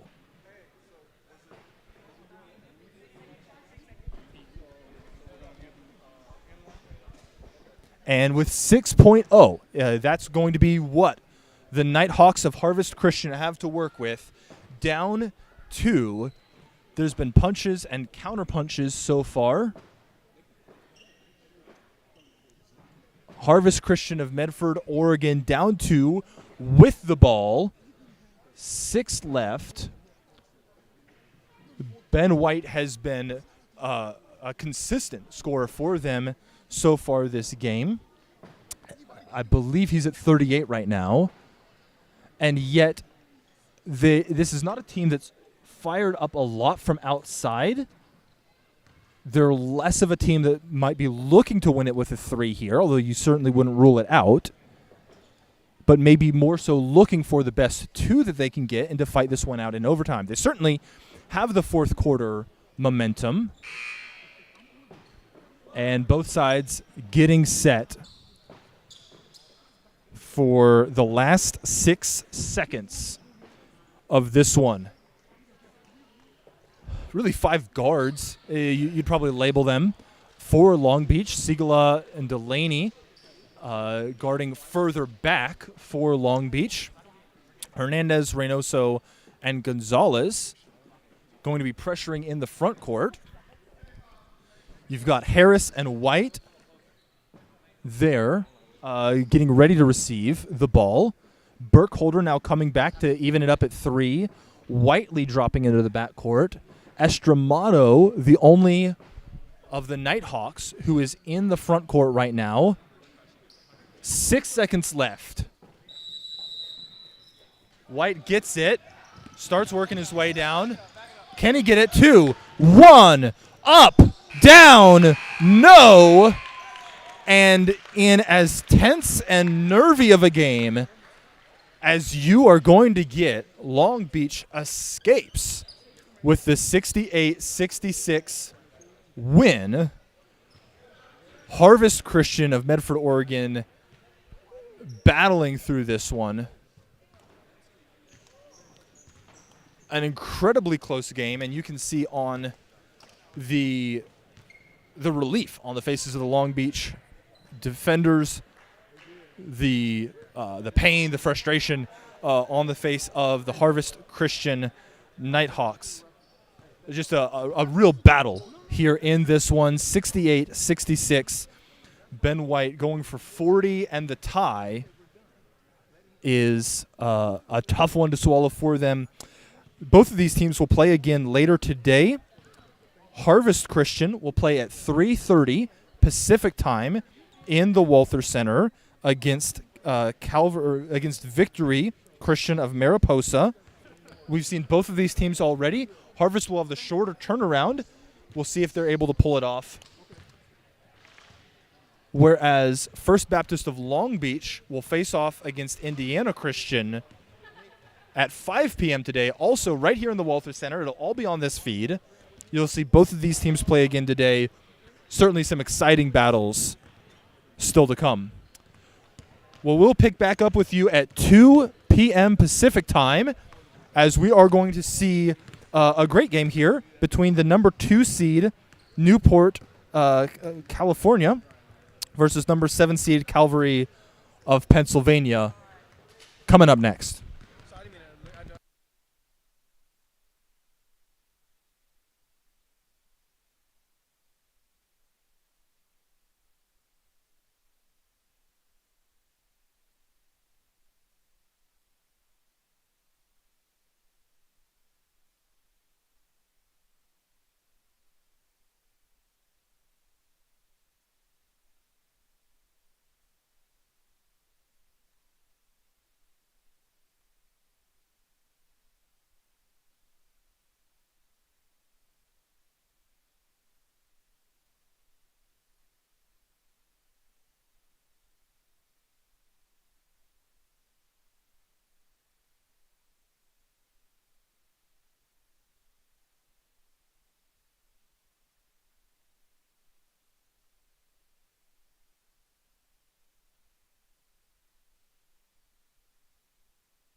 definitely like wanted to try something new. So it's the Brother Adams, the legendary Brother.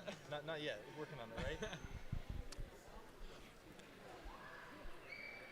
Welcome to the third of our 4 semifinals, or quarterfinals rather. Man, getting ahead of ourselves here.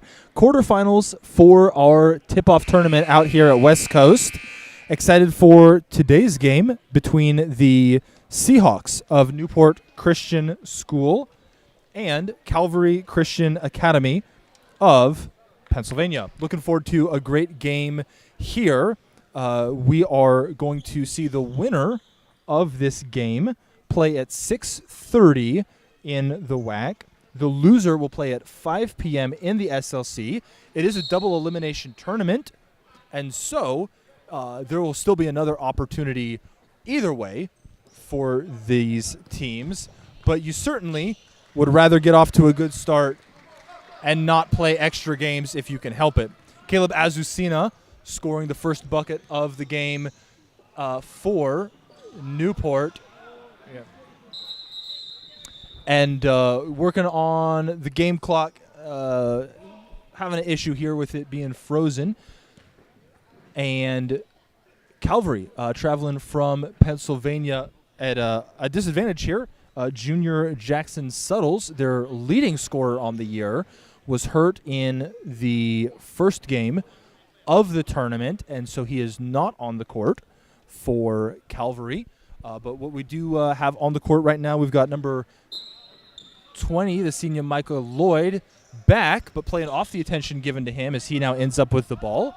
We've got number 10 and 11, Peyton Zimmerman and Cole Ziders over to the left. Ziders now coming around and receiving. And Azucena grabs and goes. He's going to get it there as well.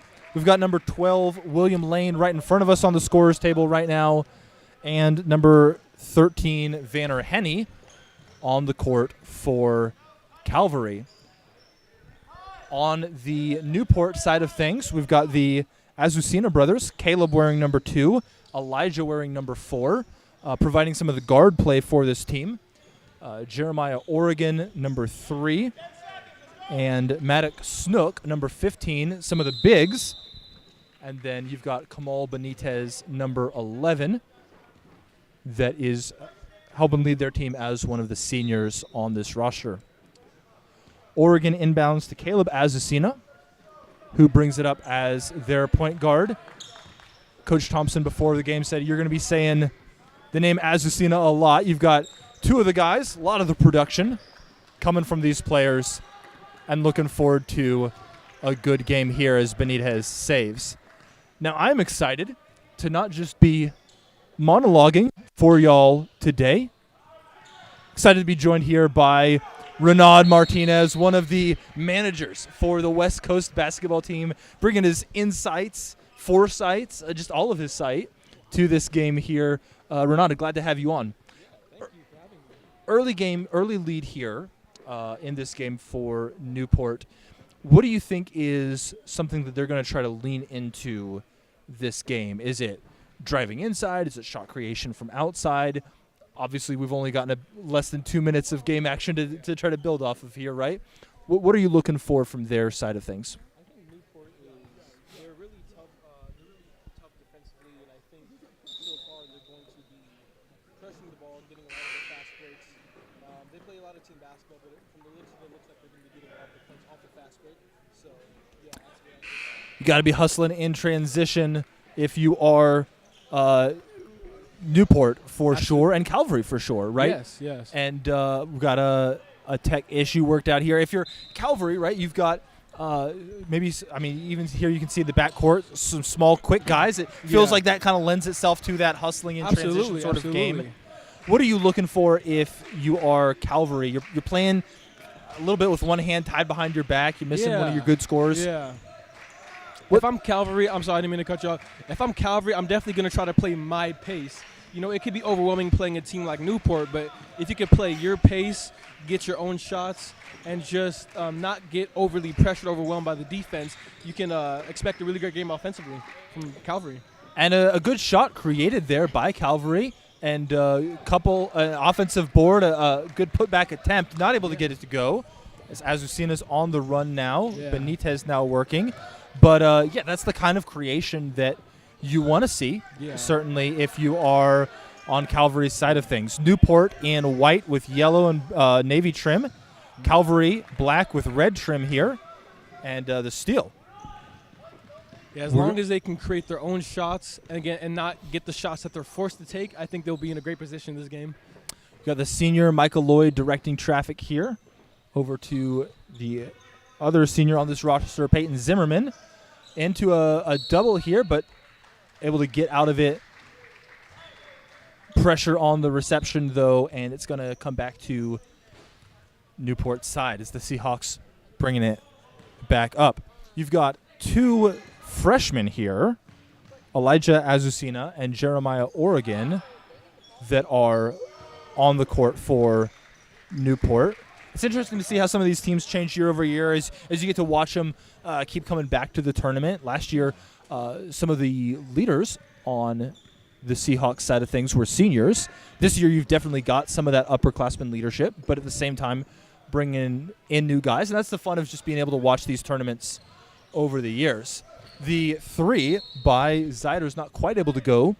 Calvary showing good effort on the board so far, working to try to be able to create opportunities there. And that's going to lead to a chance that they do have to work their way into their opening score here in the first quarter. Coming up on about 4 minutes, we've got the score 10-0 right now, and is going to get tapped away from Cole Zyder's. And Newport here led down the floor by Caleb Azucena. You know, this team is very mature. I know you said that there's going to be there's a lot of seniors, and I think I can kind of see that. There is a lot of maturity and chemistry amongst the team. You can kind of just tell that this team is really is like a well-oiled machine. But Calvary definitely can, play a great game as well. And what you're seeing here so far, right, is typically a little bit more work throughout the shot clock, right? Sometimes you can get, in your head, I've got to take the first half decent shot that I come across with. Yeah. They're willing to pass it around, work it around for a while here. Mm-hmm. That one just comes out. Another offensive board by Calvary. Good feed. And just short there by Vanner Henney. Coming back down the court are the Seahawks. Lloyd able to knock it away. Will stay on this side here. And gets a little bit of a shuffle is Benitez as he works his way into that. And the Conquerors of Calvary receiving the ball here. And we've got Lloyd and Zimmerman in the backcourt. Seahawks setting up in his zone. Front line of the zone coming out some, but not that full court pressure or anything like that. Yeah. Setting up in their sets there. Playing calm. They're moving the ball a little bit.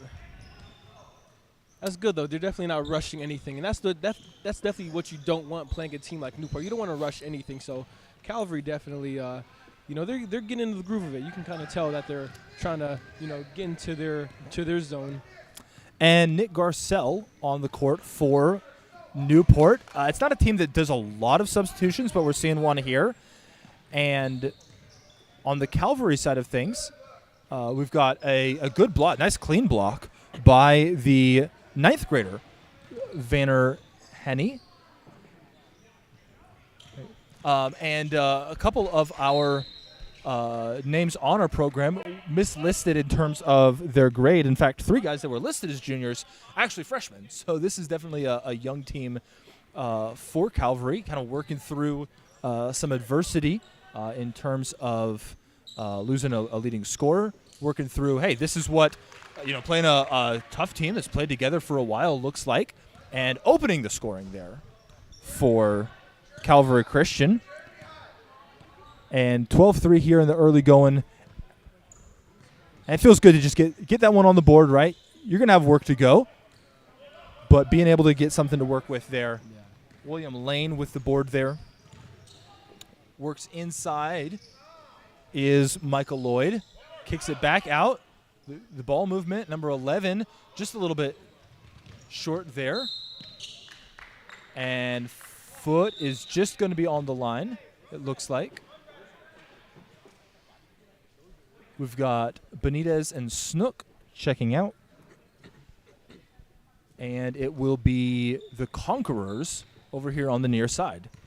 Lloyd working around, draws the double, but uses that to leverage into some open space. And William Lane, not quite able to get that one to fall there. Good look, right in the heart of the defense. Comes out to Elijah Azucena, and he'll hit from outside.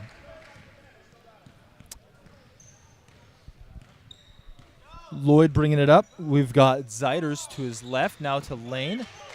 Good ball movement here.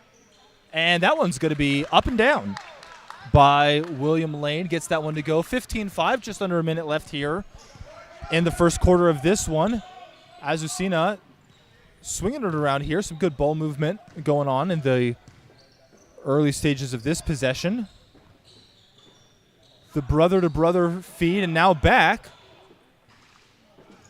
And battling for the board is Vanner Henny, not able to come down with that in a thicket of arms. Digging in for the rest of this possession here.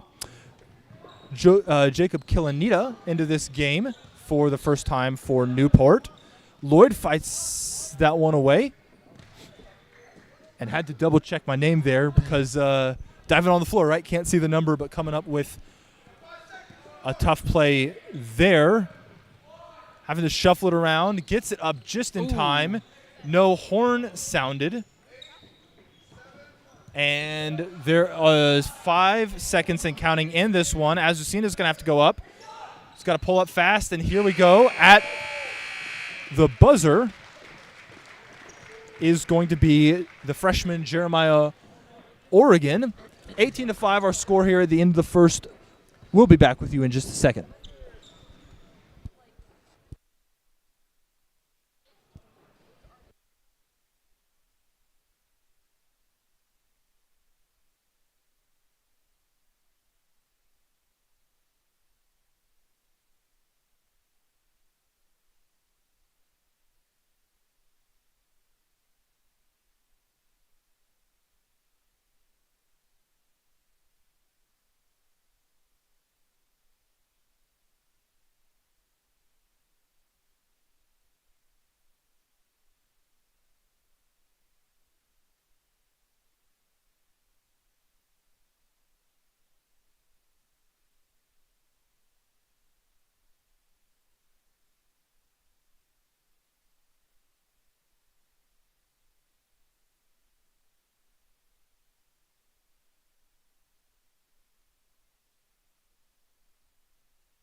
And at the end of the first quarter, it's 18-5. Newport hot early from outside, and sometimes when those threes are falling, it's tough to do too much more with it. Calvary opened up their scoring account from outside as well, and we'll see if maybe some shooting can get them back into the game. Just short by Zimmerman there, but the putback by Vanner Henny opens the second quarter scoring to Calvary's advantage. We've got Azucena senior, right? Well, not in a parent sense, but the senior Caleb Azucena on the court. Killanita,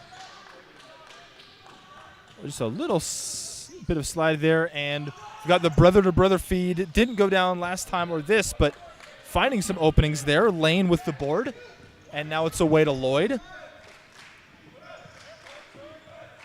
And the quick hands, but it's going to stay on Calvary's side of things. Lloyd now looking with it, and William Lane in the high post dishes it out. Has to pull from low, a little bit short. It's a tricky shot. And Lloyd knocks that one away.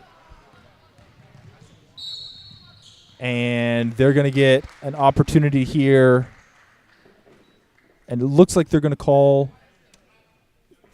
that one on the shooting motion. And so a chance for a 3-point play here.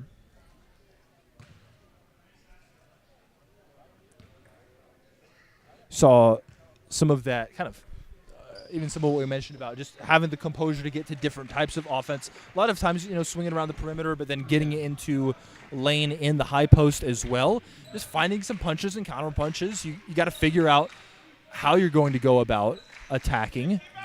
You can't just chuck from 3 every time, right? Yeah. And Calvary's been doing a pretty decent job finding some open looks, but as long as they can capitalize on those looks, they can chip away. But they just, again, need to keep capitalizing on the open looks that they're getting. Henny goes up strong, gets the board, and Lloyd, the typical point guard for this Conquerors side, gets it out to Henny. Long 2, just a little short, follows it up with his own, but they're going to see that one slide just out. It's 21-7, about 6 minutes to go here in this second quarter. Got Garcelle to the left, receiving it here. Elijah Azucena getting it back now from his brother Caleb. Killanita tries to get it through to Snook and does. Maddox Snooks. First points of this game. It looks like Newport has a whole new lineup coming in. And the foul to prevent the basket there. Zimmerman closing it down on defense. Saw enough that they'll give him chances from the line. And they're going to wait on some substitutions till after a first free throw. We've got 3 on at the scorer's table coming in, 1 staying here. And so it looks like Caleb Azucena, the senior at the free throw line, will be subbing out if he makes this.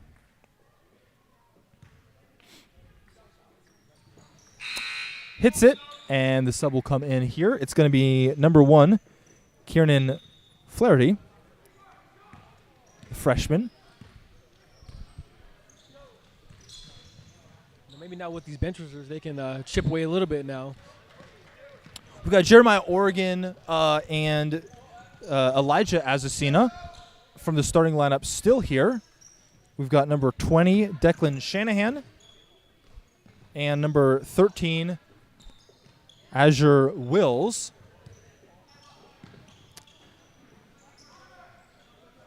Wills to Flaherty. And rotating the ball around, 7 on the shot clock. Step back 3, and that one's not going to go for Oregon. Gets it tied up there. Just about half a beat away from Calvary's Michael Lloyd coming down with it, but at least flipped the jump ball their direction. And benefits there as they're able to tie it up there again. Lane and Lloyd in the backcourt. You've got Zeiders crossing now over on the right, as is Clayton Ayers. Vanner Henny down low. He's been fighting in the post throughout the game.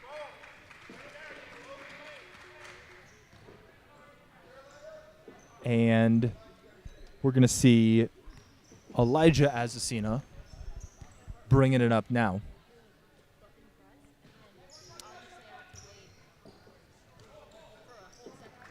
Calvary digging in and defending kind of a tight zone, right? And they're just trusting their quickness to be able to rotate back in time if they need. You see even here all of the defenders are on this side of the court. But even when it swings out to the far side for Wills there, able to close it down even before the whistle. Yeah. Renard, we got 4 minutes left in the second quarter. right? So this kind of trajectory into halftime, if you're Newport, what do you want to keep establishing? Or if you're Calvary, what do you want to be able to implement? What do you want to start doing? What's something you're looking at here? Well, if I'm Newport, I'm definitely going to keep the pressure up, try to get as much fast break opportunities as possible. But if I'm Calvary, I'm gonna try. I would actually stick in zone. I think zone is working pretty well for them so far. And I would they just have to capitalize on the looks that they're getting. They're getting a lot of great open looks. It's just finishing that's maybe something we can, hopefully see a little bit more of from Calvary. But they're not too. They're not. The game isn't over yet, but. And a good look on that last one by William Lane. I think we've mentioned him a couple of times throughout today. Tricky finish down low. And so being able, like you mentioned, trying to get this game a little bit slower. Basketball is not a collision sport in the same way as others, but it's contact sport, right? Yeah. It's time to use your physicality, get those boards, slow down that fast break as you can, and definitely the commitment, just staying with it on Calvary's side of things, something that they've been working hard with so far. We've got Elijah Azucena at the line now. Hits the first. Chance for a second. We've got some more subs coming back in. Kamal Benitez and Caleb Azucena from the starters. You've also got 21 Blaine McDonald coming into this game. Looks like a 1-for-1 sub for Declan Shanahan. McDonald and Benitez down on the block, but don't need it, as Elijah Azucena is going to hit that one there. 27-9, 3:12 left in this one, as shorthanded Calvary has been fighting hard, but Newport has been able, kind of, I think, like you mentioned, finding enough of those opportunities in transition that really, even regardless of the quality of the team, we're seeing this a little bit with West Coast this year.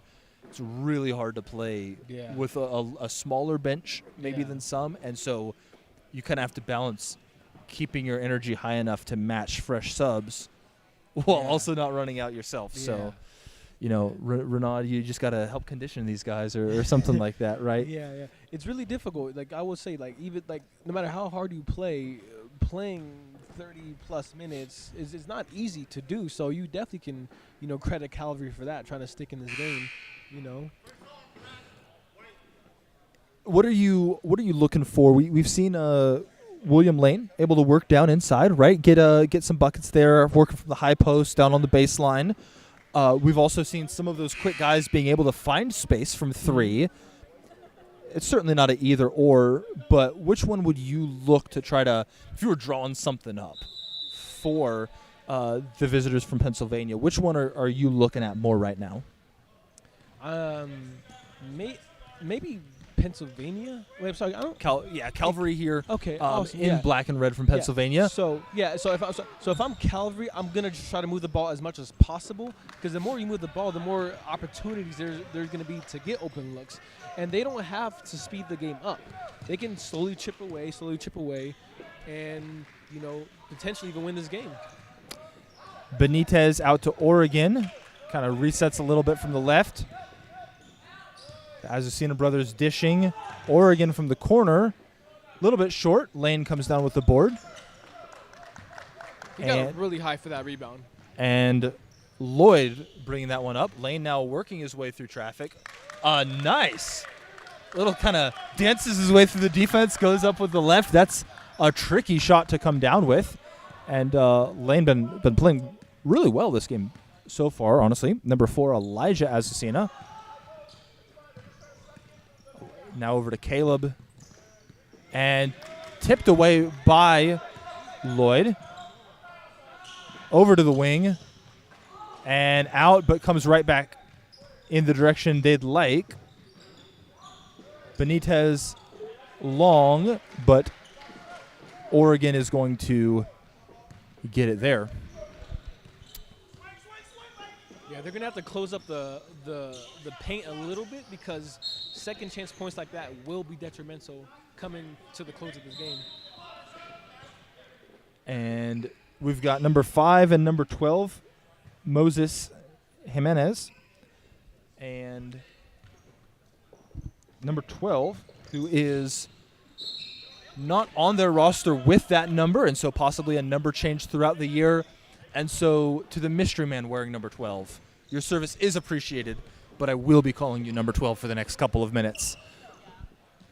We've got number 5, Jimenez, kind of initiating here. And from 3, not able to quite get it to go. Henny comes down with the board. Lloyd running. Up to Lane. Lane working through. And rattles out. That's a tough one to see go out, right? You got it most of the way down. And tipped over. Stays here. Jimenez with the shuffle, not able to get it. And it'll be Calvary's ball here. 57.1 when this one was inbounded.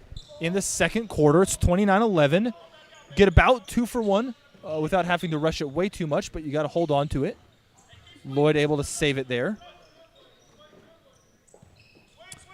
And Zimmerman enters it to Lane. Lane to Henny.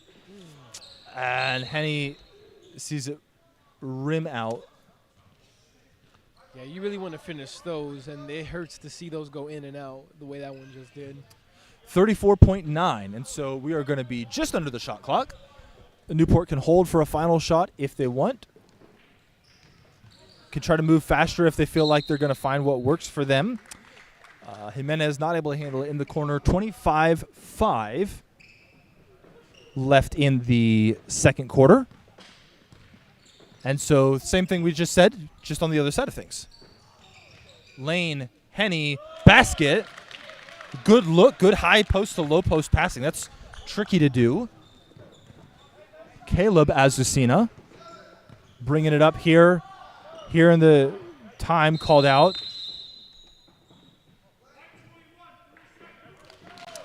.4 left in this one. Got to get it all the way down the court for a shot, but you've got just enough time if you can find the way to do it. Lane up.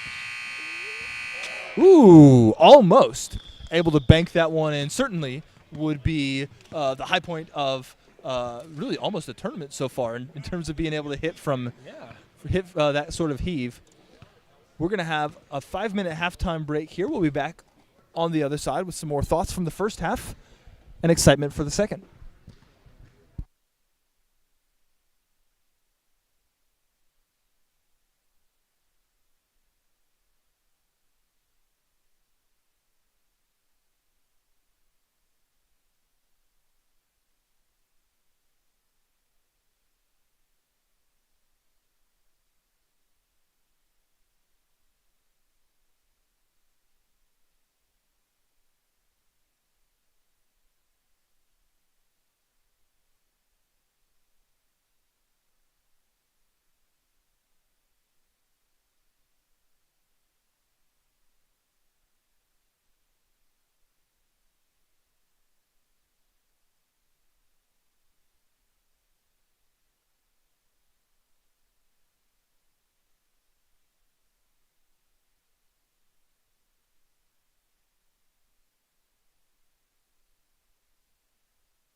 always the player's fault, but it's just like, you know, at the same time, just like that little bit more.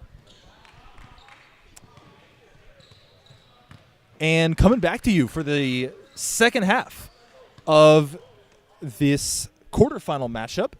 Excited to be bringing you Calvary Christian from Huntington, Pennsylvania versus Newport Christian from Newport Beach, California. We've got a coast-to-coast kind of matchup here. Henny with the board and the putback. Good work by him to open the scoring here in the third quarter. Newport up early and has been able to hold it from there. It's 29-15, and so Calvary has worked their way into this one, but kind of needs that sustained run to be able to work your way all the way back. Just has a little bit different feel to it, but has gotten some offensive boards. We saw that one with Henny there in the putback, and just got to keep building on that. Number 20, the senior point guard, Michael Lloyd, working his way inside and not quite able to get that one to go. And we've got Newport's point guard, Caleb Azucena, setting up the score there. On the floor for the first time here to open the third quarter, we've got number 10 for Newport, Jack Wilson, and number 24, Alex Thatcher. And we've got Peyton Zimmerman coming down with that one there, and he's going to work this one up the court. Lloyd on the left, and is going to come back to him. A little bit off there, but that's going to be a good board by Lloyd. Up top to Zeiders, keeps it moving. Henny pushes it down inside, gets the board, comes down with it, just gets it away. And a lot of hustle on both sides there, but can't quite get points out of that possession. Spinning it in is Caleb Azucena. 6:01 left in the third here, 33-15. The senior going to the line. And one opportunity here with this. Ronald, this is your first one getting to call together. I'm excited about the next game after this as well. Yeah. Feels like the refs kind of throughout the day haven't been giving a lot of whistles. Lane gets through there. It'll stay with Calvary. Been a pretty good flow to the game so far. Doesn't feel like it's had to get bogged down with whistles. You got to call what needs to be called. But it's been pretty free-flowing. We've got 6 on the court right now, and number 0, Tristan Neal, running off now. Try to slide that one just in there. Couldn't quite get away with it. Azucena to Oregon. And poked away. Henny hits the floor. Lloyd gets the steal. And bit of a push in the back. I felt like he probably didn't need to lean all the way in on the contact there.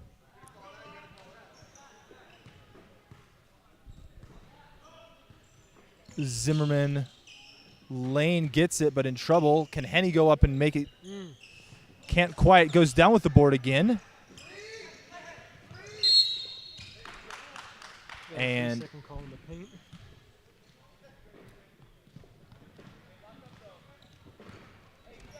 Azucena with the mysterious number 12 in the backcourt here. Dances a little bit is Nick Garcelle. And Newport, not a team that rotates a ton. Garcelle was one of the ones tapped as kind of being that 6th, 7th man. Seeing a bit more here, especially as this is a team that will have to play again tonight, regardless of outcome. And so you want to save your guys if you can. Henny hitting it from the baseline. Does a lot of his work down low. Usually more crashing than setting up in the post, but able to work it from there. Good shot from the baseline. Comes back out to Caleb. Jeremiah, Oregon, now dishing, now driving, now dishing again. Can't quite get it from 3.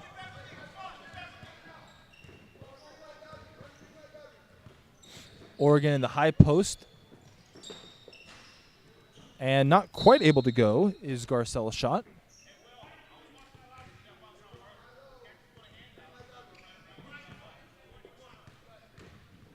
.416 left in this one. It's 34-17. Calvary with the ball. Working at trimming some of this deficit here. Sets you up a little better heading into the 4th. And something we haven't seen to this point in today's tournament action are concurrent games that will impact each other. So some of the games I've been on today, we had our 11 o'clock and our 12:30. Winners from those play each other. Losers from those play each other. But you knew which result you were watching for. This matchup here at 2 o'clock, there's another one going on in the SLC, the Student Life Center gym, that the winners of each will play each other and the losers of each will play each other. So both teams flying a little bit blind as it turns out, or as it comes to their opponents for the next round.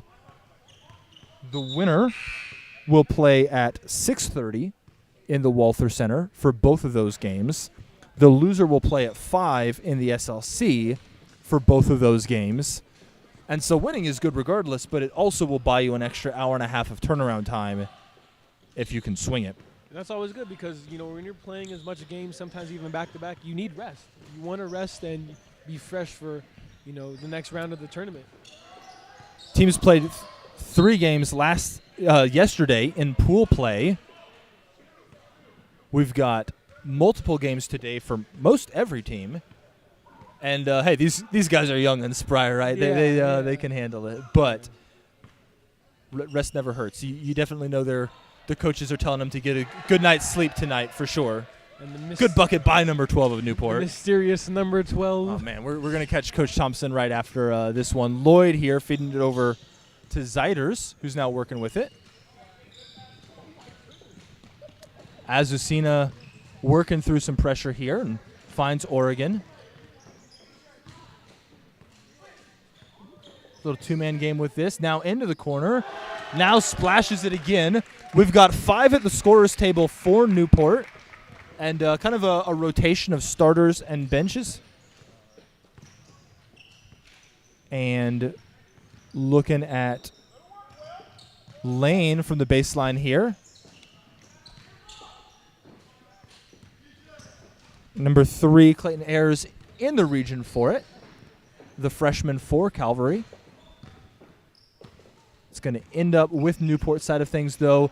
Pulling up from the side, though, and hits it. That's back to back to back. That is 3 in a row. He deserves for us to know his name. The next time out, we're gonna grab one of these guys at the scorer's table, and we're gonna make this thing happen. Oregon with the board. Oh, he wants to shoot again. Shoot it. And outside of even the enjoyment, right? You know that anyone enjoys getting hot from outside. It's one of those things that even as a bench player on a team, right? When a lot of times you're just inhabiting this very specific role, a lot of times you're just focusing on this one certain thing. To be able to do that and to see the ball go in for you if normally you're not even getting that many shot attempts per game is something that's fun to see for sure. He sure is capitalizing on those opportunities, for sure. That's someone who's coming off the bench. Ayers, Zeiders, and now Lloyd working around on the right side of the court, trying to get it into the high post here to Lane.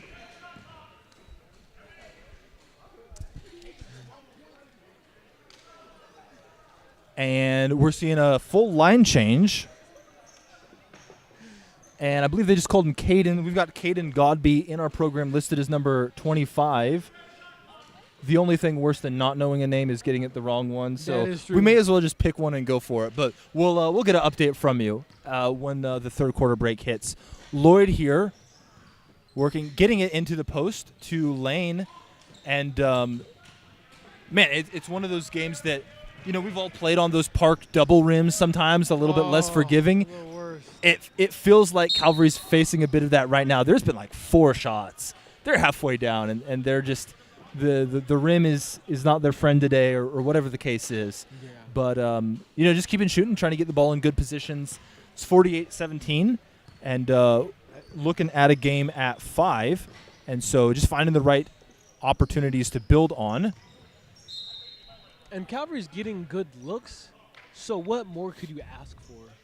It's just it's tricky. Some days you're on, some days less so, but you just got to keep the movement right with it. What you don't want to see is starting pressing and getting out of your game, right? Yeah. This is not the start of the season for any of these teams, right? They've had a lot of time to learn what they're good at, and you just got to keep leaning into that for sure. Lane with a good finish through traffic there, 48-19, about 9 seconds difference between the shot clock and game clock, and so probably not enough to really go 2 for 1, but you've got enough time to be calculated in what you're doing. Henny comes down with the board. Lloyd is away and tries to thread the needle to Lane. Benitez recovers at the last moment. He had the step on him originally. Runs his way back into that one. And we're likely looking at this one finishing off with a Newport shot close to the buzzer. Pulls up is Jimenez. Lloyd fires and not able to get away with that one. 48-19. Your score here at the end of the third. We'll be back in just a second.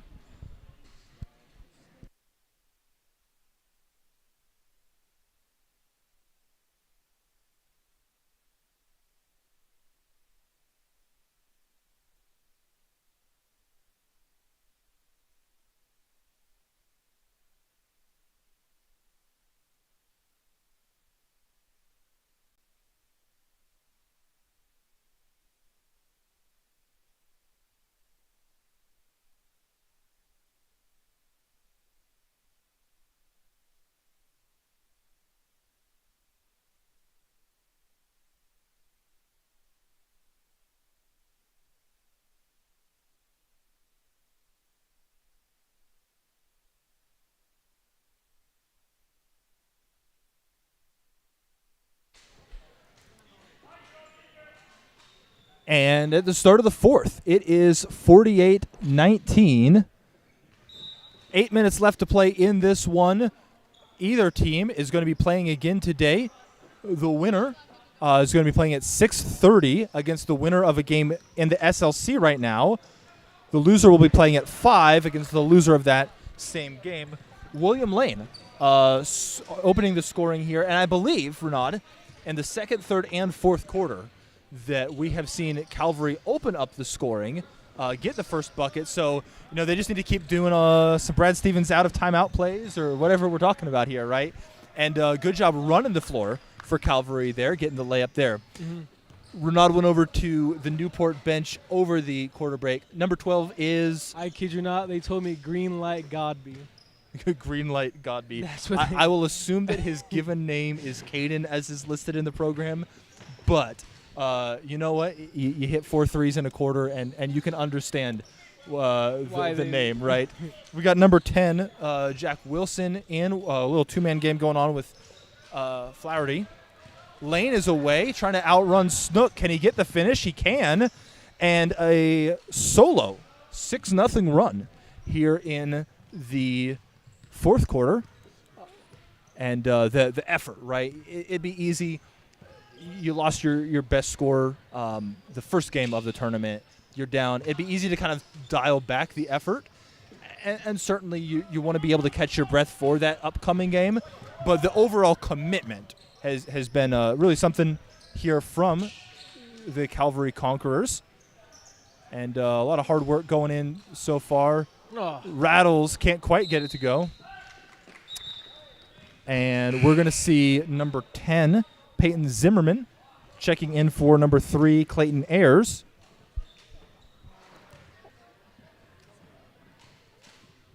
Inbounded to Henny. and finds his way over to 11. Buries it from outside is the sophomore Cole Zeiders. 48-28, 6 minutes left in this one. And bringing the ball up the court is Blaine McDonald for the Seahawks. And almost away, Michael Lloyd got it, but as he was tipping it away to try to get that fast break, hit off. It looked like maybe his own foot. Those are the worst, right? You get the fast break, and it's just that last thing. Maybe someone else tips it away or something. And the tunnel all is you see in front of you is the basket. It's brutal. Lane dives, hits the court, and that one's going to be a tip ball, or a jump ball, rather.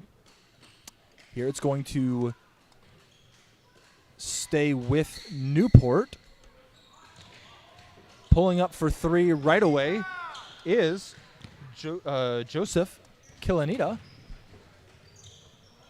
Lloyd gets the steal. He's running. Can he finish? Ooh, that's the. And he actually got really high for that rebound. yeah, soaring through the air. The senior Zimmerman not able to get the field goal originally, and yet in part due to Kilanita's contact, and so have a chance to earn it at the line. Zimmerman short on the first, chance for the second. 48-28, 5:29 left in the fourth quarter of this one. And a tough finish by Lane. Really working hard here. He's been doing that all game, but he's seeing that pay off a little bit more in terms of scoring specifically here in the fourth quarter. But diving on the floor a couple possessions back. Gets the board here after Kilanita's layup attempt.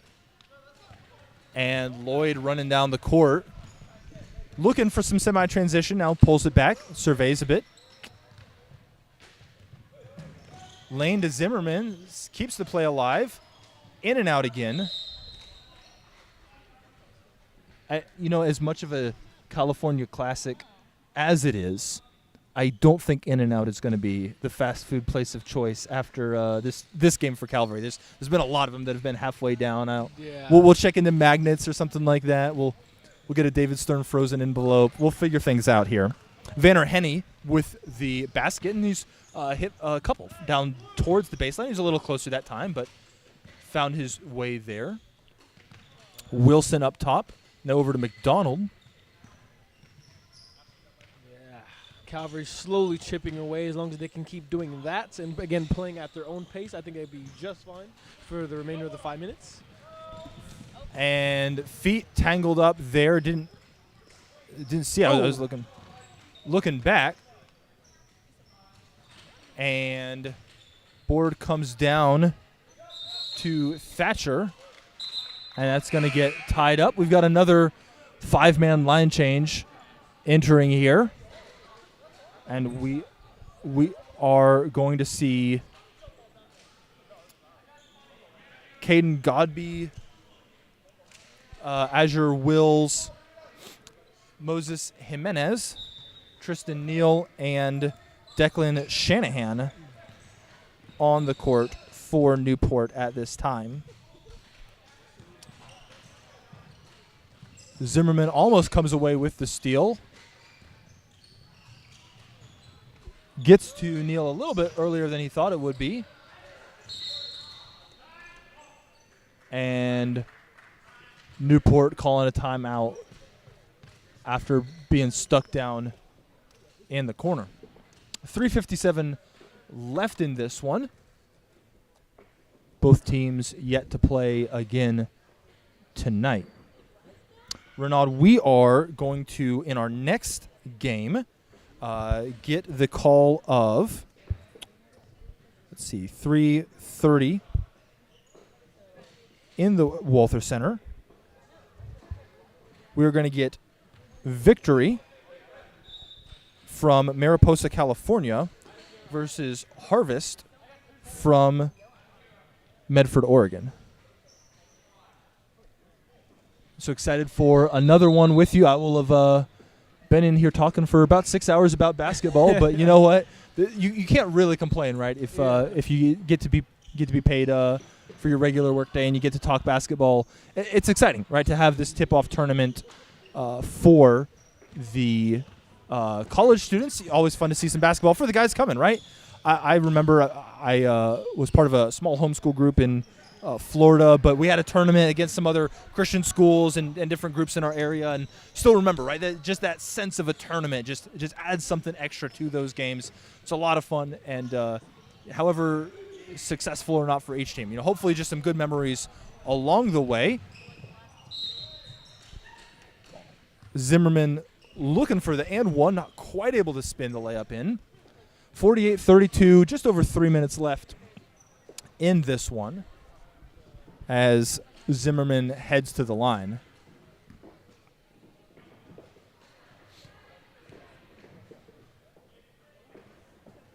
He'll hit the first.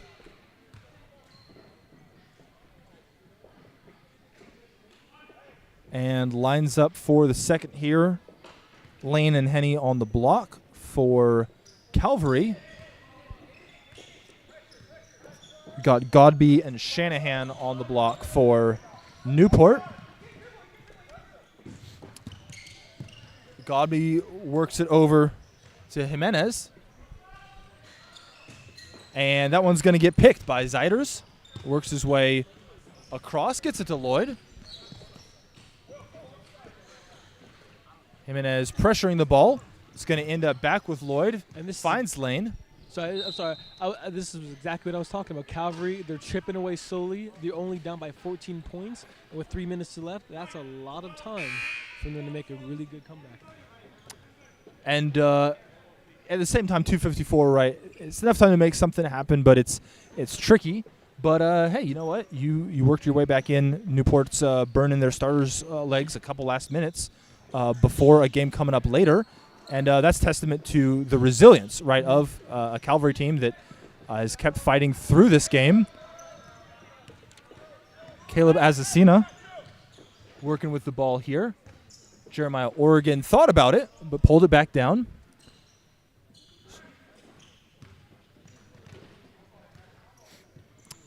And trying to close out much of the shot clock here, but it's going to come away to Henny.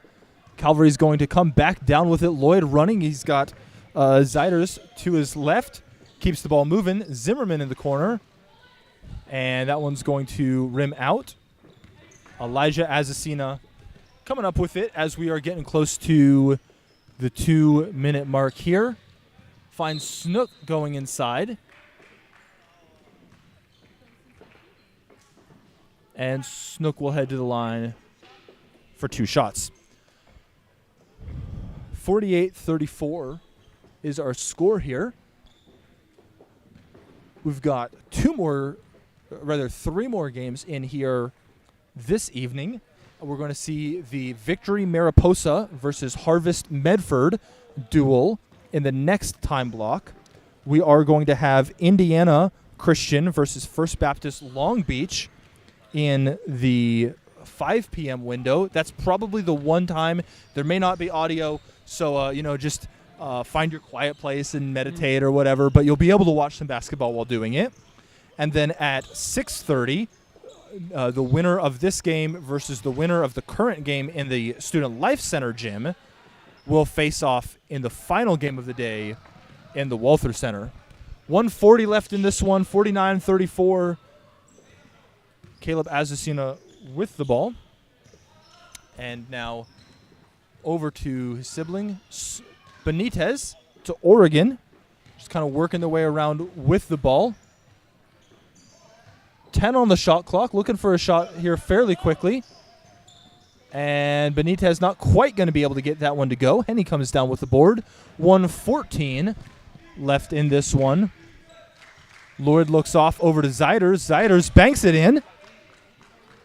49-37.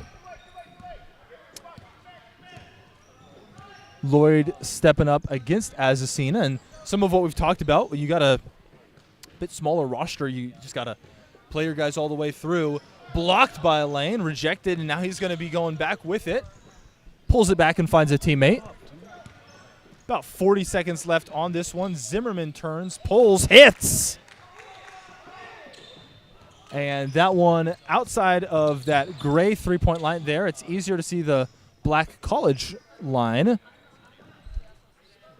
Azucena holds this one out. Works his way in. About a 3-second difference. And Jeremiah Oregon working with this one here. Now finds the senior Caleb. Burning this one all the way down. Gets it to go. And an and one opportunity as they cross the 50-point mark. 6.8 left. Probably looking at one more shot after this one.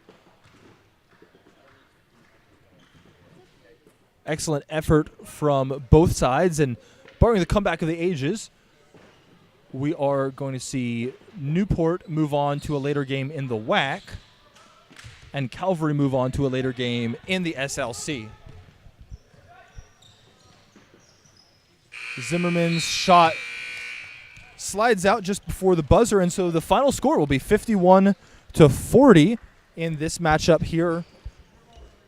Renat, it's been a pleasure calling this one with you. I am going to go hustle on over to the SLC and see if I can catch the end of Lancaster's matchup. But looking forward to our 3:30 game here. If you're watching right now, it's going to be about a half an hour till our next one will tip off. If you're on the East Coast, you got some time for dinner. If you're on the West Coast, hey, keep spending your afternoon with us watching basketball. We'll be back in about half an hour.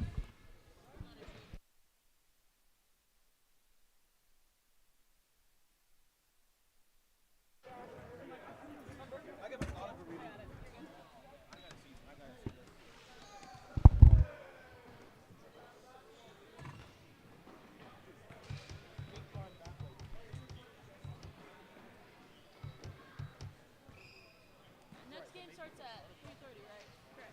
So they've got 30 minutes. Okay, I just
Everybody healthy on your team? Any injuries or anything so far?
Hey, Talik, what's your number? Are you 13?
Well, welcome to the first game of the, whatever you want to call it, the Fight for Your Life bracket, the consolation bracket. A lot of times when you think about a consolation bracket, it's something that you've gotten knocked out of the main one, and so you're just kind of playing out the string.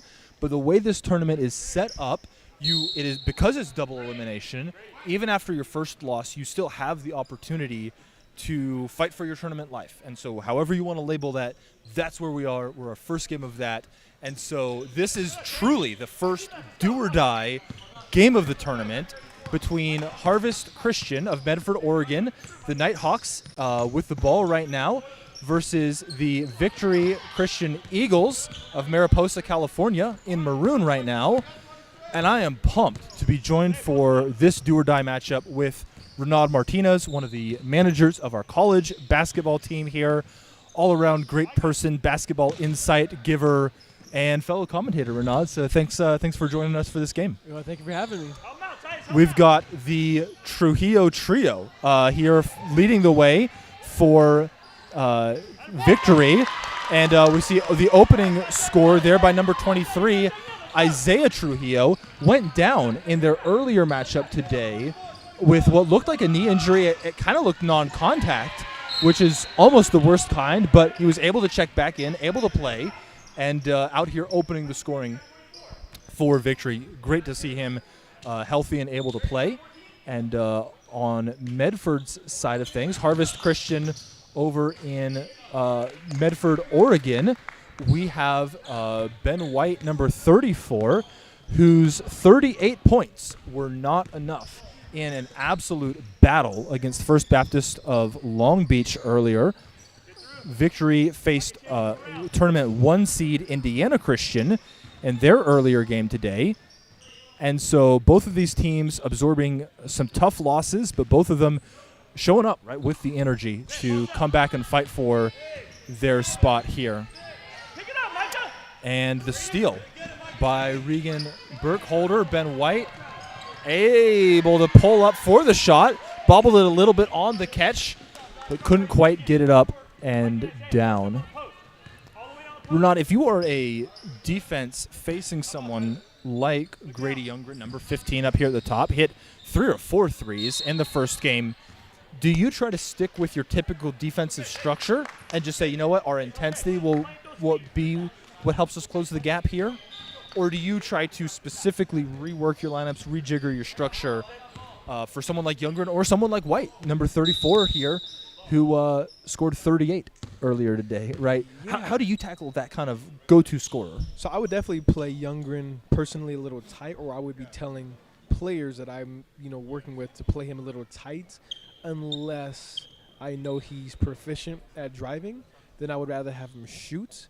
But if I just know, okay, he's a really good shooter, and I'm iffy about his, trying to get to the basket, I would definitely, try to, get him to get to the basket a little more. Yeah, either way, I'm hearing you say that you're comfortable kind of manipulating maybe your normal rules, your normal practices based on that individual matchup. Yeah, absolutely. Number 30, sorry. If you're looking at White, who definitely, he's got a really nice touch from mid-range, but maybe less stepping out all the way to 3, more drive and then either step back or get it all the way down. You've got some height, but you're not a huge team. Do you try to constrict the paint and force them to play outside? Kind of the inverse of, how much will you play the matchup sort of thing.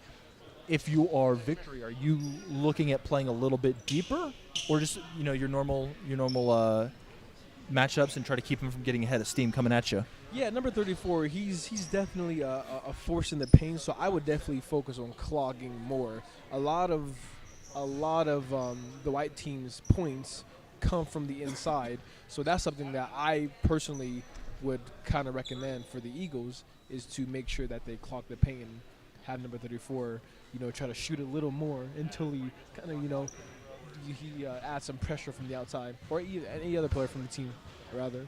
So.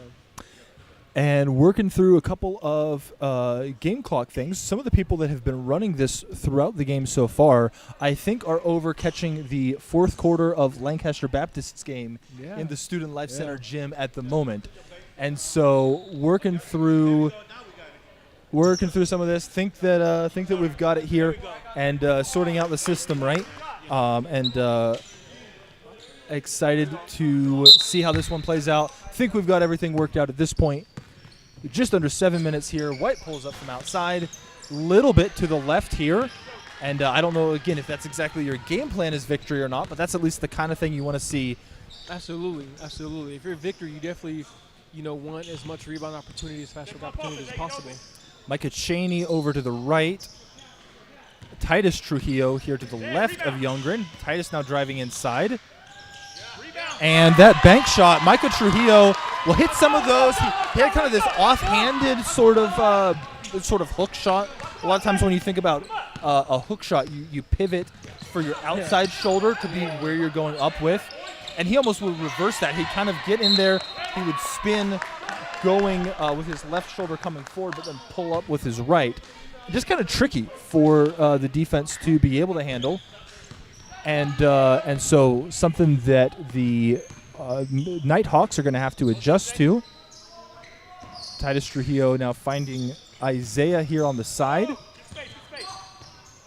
We focused a little bit more on Victory Mariposa in their side of things so far.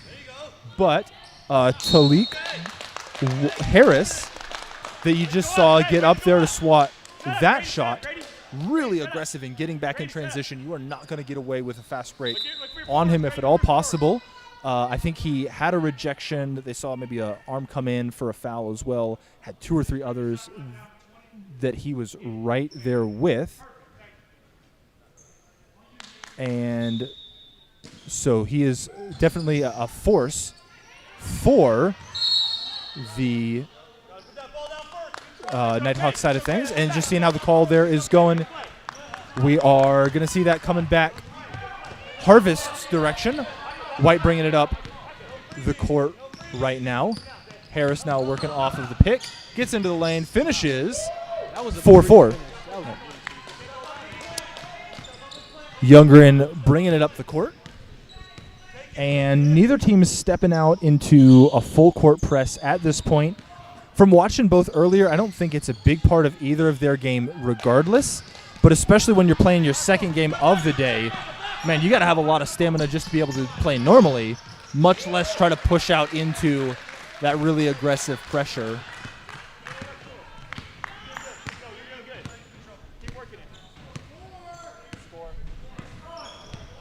And we are working through. We've got Whiteley coming up with the steal. And White is going to get that one to go home. And 2 more points for him as Youngren is bringing it up from the Eagles side of things. Victory working on it here. Youngren looking at driving. Can he get all the way inside? Kind of times it up a little bit weird. You'd think he'd go up or get all the way down to freeze it, but good work by Youngren. 8-6 is the score here in the early going. Harris kind of dancing on the left wing a little bit. Burkholder now out to White. And White up through a thicket of arms, gets it to go. He's staying hot, picking up where he left off in the second half of that first matchup. Renaud, if you're approaching this kind of second game of the day, are you trying to slow down the pace specifically? Or do you just say, hey, let's just play our game is what it is, right? Like, you say, hey, I know especially both of these lineups don't have a lot of guys to pull off the bench. Yeah. You kind of are just playing with who you're playing with. What would at least be your plan, trying to manage some of these minutes, manage some of this energy? So particularly with this game, I would say, yeah, definitely try to slow the game down, try to just get some great looks, not try to exert too much energy. And I think the white team is doing really great with that. They're playing at a really good pace. And while the red team seems like they're exerting a little bit more energy, but that's what I would say. I would say absolutely slow the ball down just a little bit, especially if you win the game and you're going to have to play even tougher teams moving forward. And the winner of this one will not have to play again rest of today.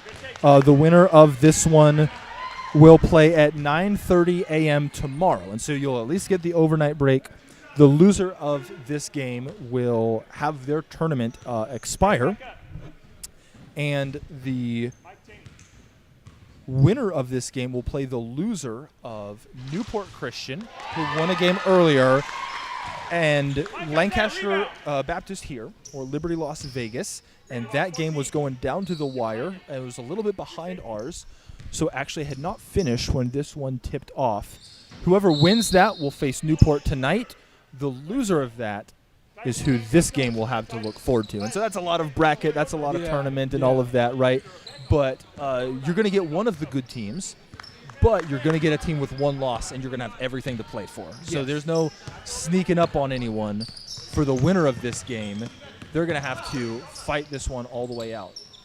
Regan Burkholder not quite able to get it to go, but a good board that we can see there from Harvest, number 21, Travis Estramato. Harris drives inside. A lot of contact, but not enough for a foul. Just sometimes that incidental contact you get in basketball is how the ref saw it. Youngren thinking about it, working against Burkholder, pulls up for two. Harris tries to save that one, but is bailed out by his foot being on the line. You can definitely sense a sense of urgency coming from the white team. Not that they didn't have that playing early, but they're playing, it seems like to me, just a little harder than they did before earlier in the day, which is always a good thing if you're a coach or a player. You want your teams to play really hard. Yeah, and it's that do-or-die kind of urgency, right? This is it for one of these teams that Harvest went toe-to-toe with Lancaster in pool play. They went toe-to-toe with Long Beach in the regular quarterfinals today. They've had some good close games, but at the same time, you don't only want moral victories, right? You want victories. Yeah, exactly. And yet they've gotten off to a good start, though. About 150 left in this one. It's 13-7 here. They've got that 6-point lead early on. Burkholder stepping out a little bit more than he did in the first matchup. Just kind of looking for options if you can find a way. And then Estramato getting the feed from White. All that gravity, all that attention that White takes up, and just being able to play off of that here. I'll also say that unlike the third and fourth games of the regular quarterfinals, this one does have a time difference between them. Victory did play earlier. Victory played at 11, and Harvest played at 12:30.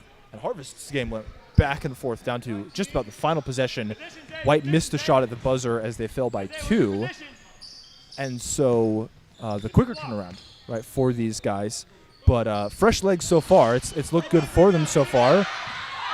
Trujillo can't get it to go. Burkholder gets it. It's to White. 2-on-2. White to Estramato. Estramato to the basket. Can't get it. Comes back to him. Can't get it. And Titus Trujillo. Titus Trujillo comes down with it. Number 22. Grady Youngren sizing up the opportunity. About 11 seconds difference between the shot clock and the game clock here in the first quarter. 15-7. Really looking for a way to create on offense here. Youngren back with it. Working against Whiteley. Titus Trujillo driving in. He gets it knocked away. And it's going to stay with victory. 6 on the shot clock. 6 seconds. 6 seconds. And they're going to need to move quickly as they work to get something up here. I think Trujillo. Youngren. Sorry, go ahead. And deep on that, Burkholder gets it. And I just weren't in sync on the pass there. Grady Youngren gets it. It's going to be knocked away, and this might end up. And yet White hits it at the buzzer, putting an exclamation mark on a strong first quarter, a tired Harvest team. But you wouldn't know it by the commitment that they've played with here in the first quarter. And they are going to walk away from here with the lead. 15-7 at the end of the first quarter. We'll be back in just a minute.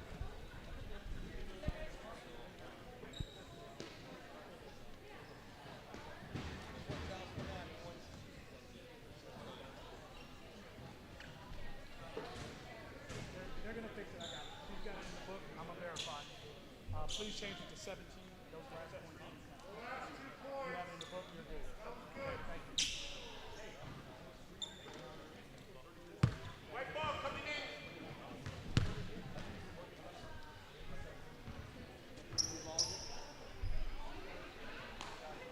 White ball. Could be guard. Could be got 21. Could be got 21.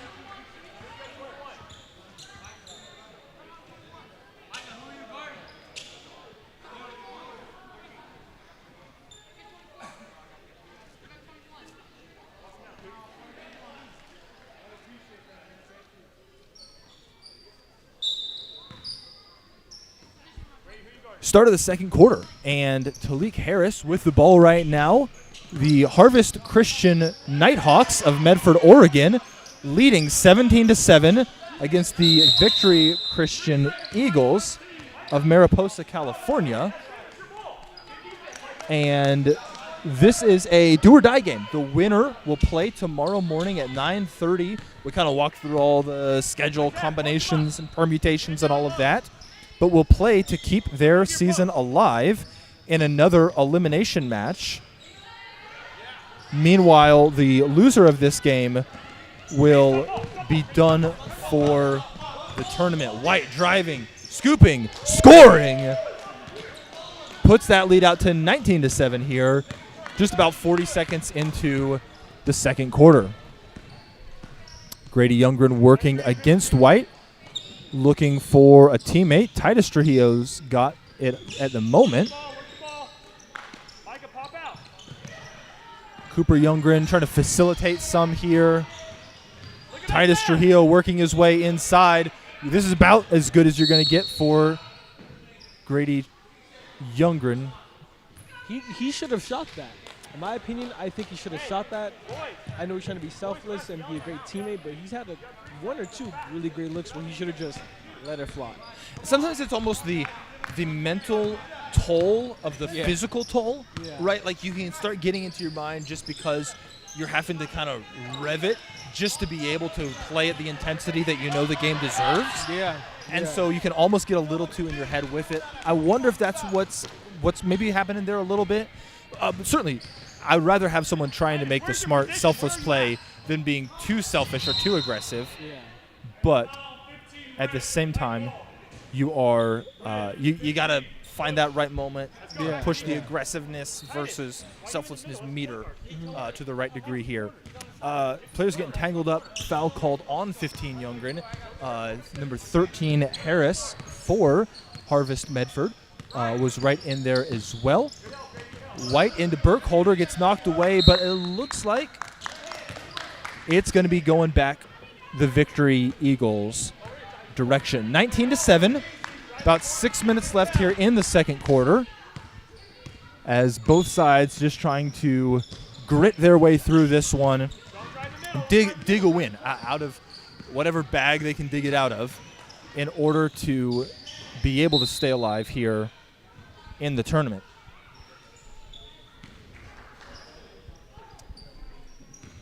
Coming to the sideline.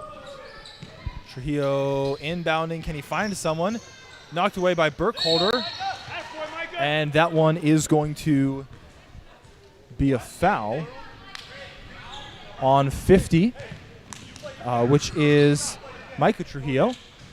And Harvest Christian of Medford feeling in control of this so far. You can see number 23, Isaiah Trujillo, stepping out further in a man look against Ben White of Medford than we've typically seen so far. And just trying different things. They're playing some 1-3-1 zone yesterday, playing a softer kind of man look earlier this morning, playing a more aggressive man marking system now. Just looking for the options that you have here for this. White now working back with it. The bucket for the Eagles puts it to 19-9. White pulls up for three. Little bit short. Board by Burkholder. Estramato now throws it, but it's not going to be caught by the Nighthawks. And so it'll end up with the Eagles having it all the way on the other side of the court. Isaiah, get in position. Youngren to Youngren action here. And Hey, looked like maybe they were pointing towards the line, so maybe a foot kind of just snuck over or something like that. Number 23, Isaiah Trujillo, was up there in Medford's backcourt. You were wondering if there was going to be some full court press, but he was just kind of waiting till it was about going to get inbounded and then settling back into that half court set. Harvest working it around right now. It's 19-9. Their advantage in the early going. Whiteley was looking at it. White now drives and is going to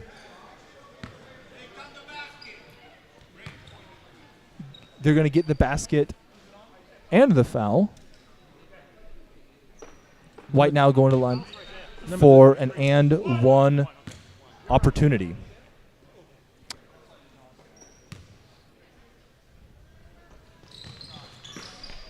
And short on that one is White.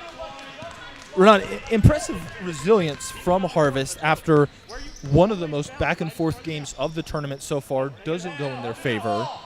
And then you have to fight for your life the next time you're on the court. It's a tricky thing to mentally gear up for.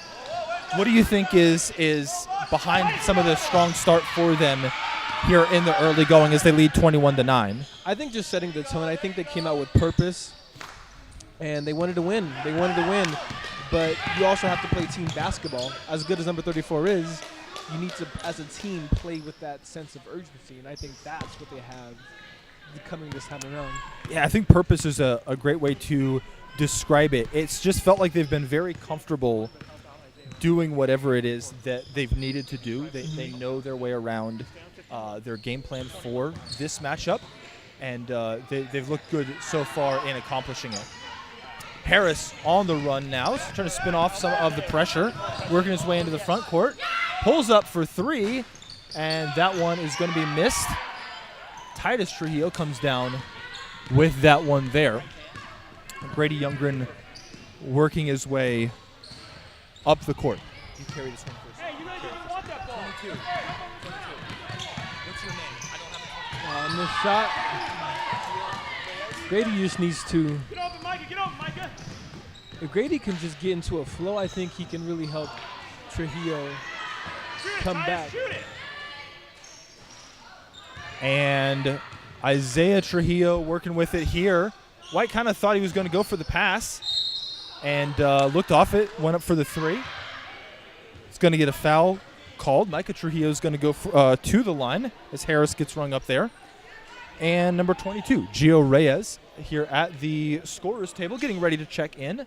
We've also got number 12, Micah Cheney, getting ready to come in on the victory side of things. And so a little bit of rotation here. Neither team, one that has a lot of bench. I think probably Indiana Christian's the one that rotates the most of the games we've seen so far. Yeah. But both sides trying to find that guy that can be their counterpunch here in the early going. 23-10, just under 3 minutes left in the first half. And he's going to miss this one is Micah Trujillo. Hey, Micah Cheney and Titus, spread out on offense. Harvest Christian working up the court now. Ben White on the ball. Talik Harris with him. White gets inside, and he's got that burst, right? He can just time up the burst, and he knows when to go fast, and he knows when to go through. It's really hard to guard someone that can kind of just toggle between, speed rush and bull rush, if we're using that D-line kind of terminology there.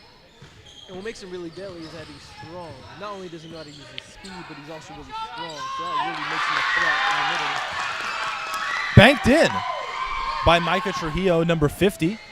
Good answer there, 25-12, little over 2 minutes left here as this one is playing out. Burkholder finds Reyes, who's just come in, who now gets it to Harris. Whiteley in the corner thought about it, but that one's going to get passed in the wrong direction. A little bit too much juice on that one. Youngren now bringing it up. Left side, Grady, left side. Cheney now working with it, gets it back, keeps it swinging around. Side right now. As Micah Trujillo is working in the post, finds Grady Youngren, goes inside and gets it to go. Good work by him. He scores most maybe from outside, but going inside, getting down into the forest of arms. Nice feed by White. Nice finish by Burkholder. That's something a lot the White team has been doing. They've just been getting a lot of points on the inside. They're almost getting that at will. Play the left side, too. And they're not a team that has that guy that you throw it to in the post, or even that like really, slashy, get the pass, finish sort of guy. Tough finish by Youngren there.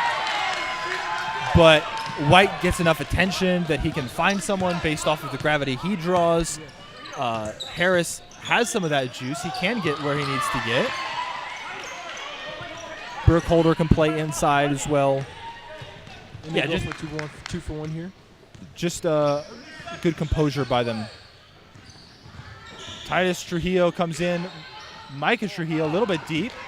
And shot clock will be off as Talik Harris is running here. Gets all the way inside, gets it to go. That's going to be 29-16. And a timeout called with 17:05 left in this one.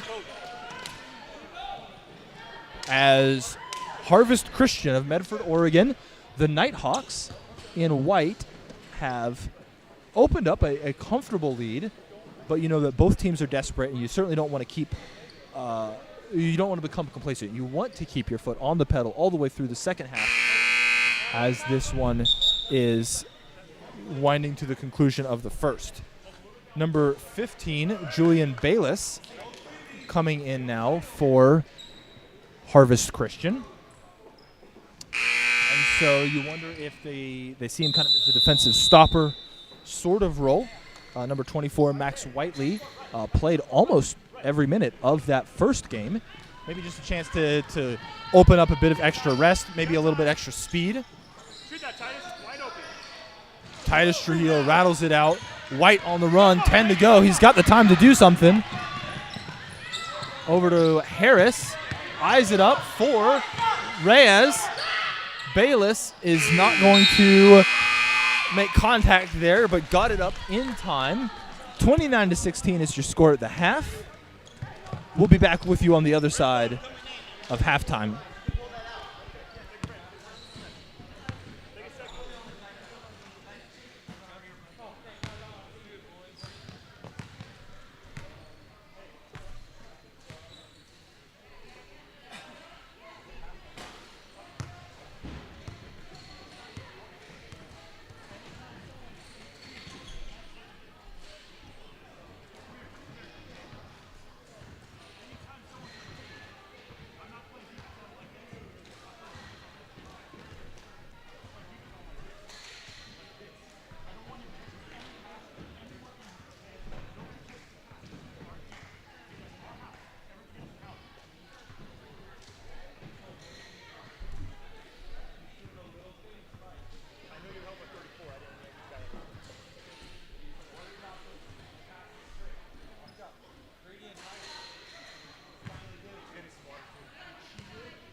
you doing?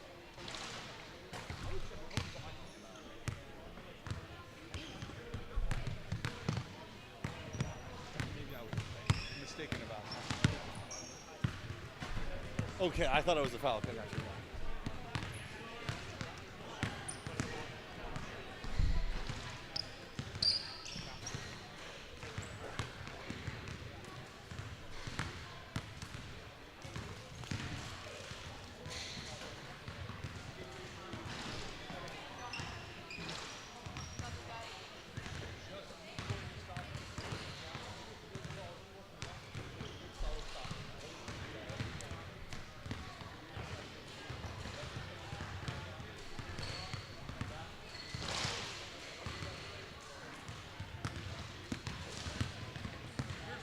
Here's what he's doing. He's looking down the court. Okay, you're coming down here like this. He's looking down the court. Come here.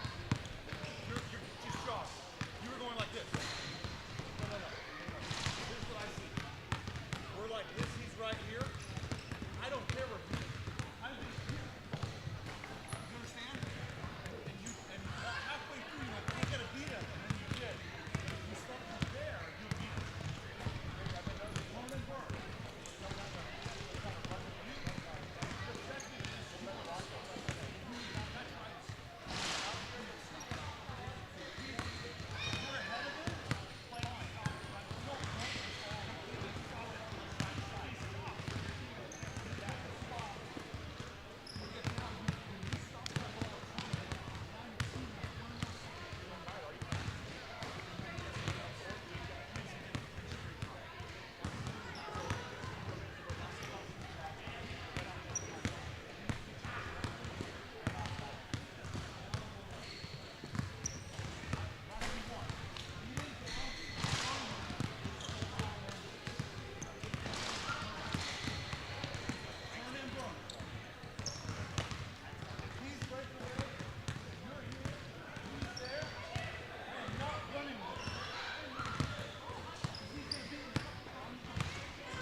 We're into the third quarter of this very first of the true elimination games in this tournament. It's a double elimination tournament, and so some important games earlier today, some games that you certainly didn't want to lose and drop into this part of the bracket, but this is the do-or-die one.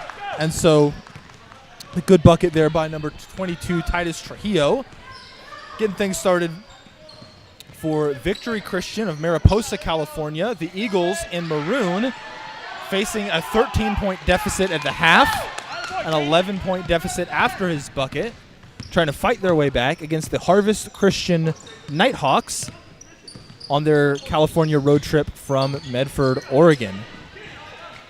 Isaiah Trujillo can't quite hit, and Travis Estramato comes down with it there for Harvest. Talik Harris slashing into the lane.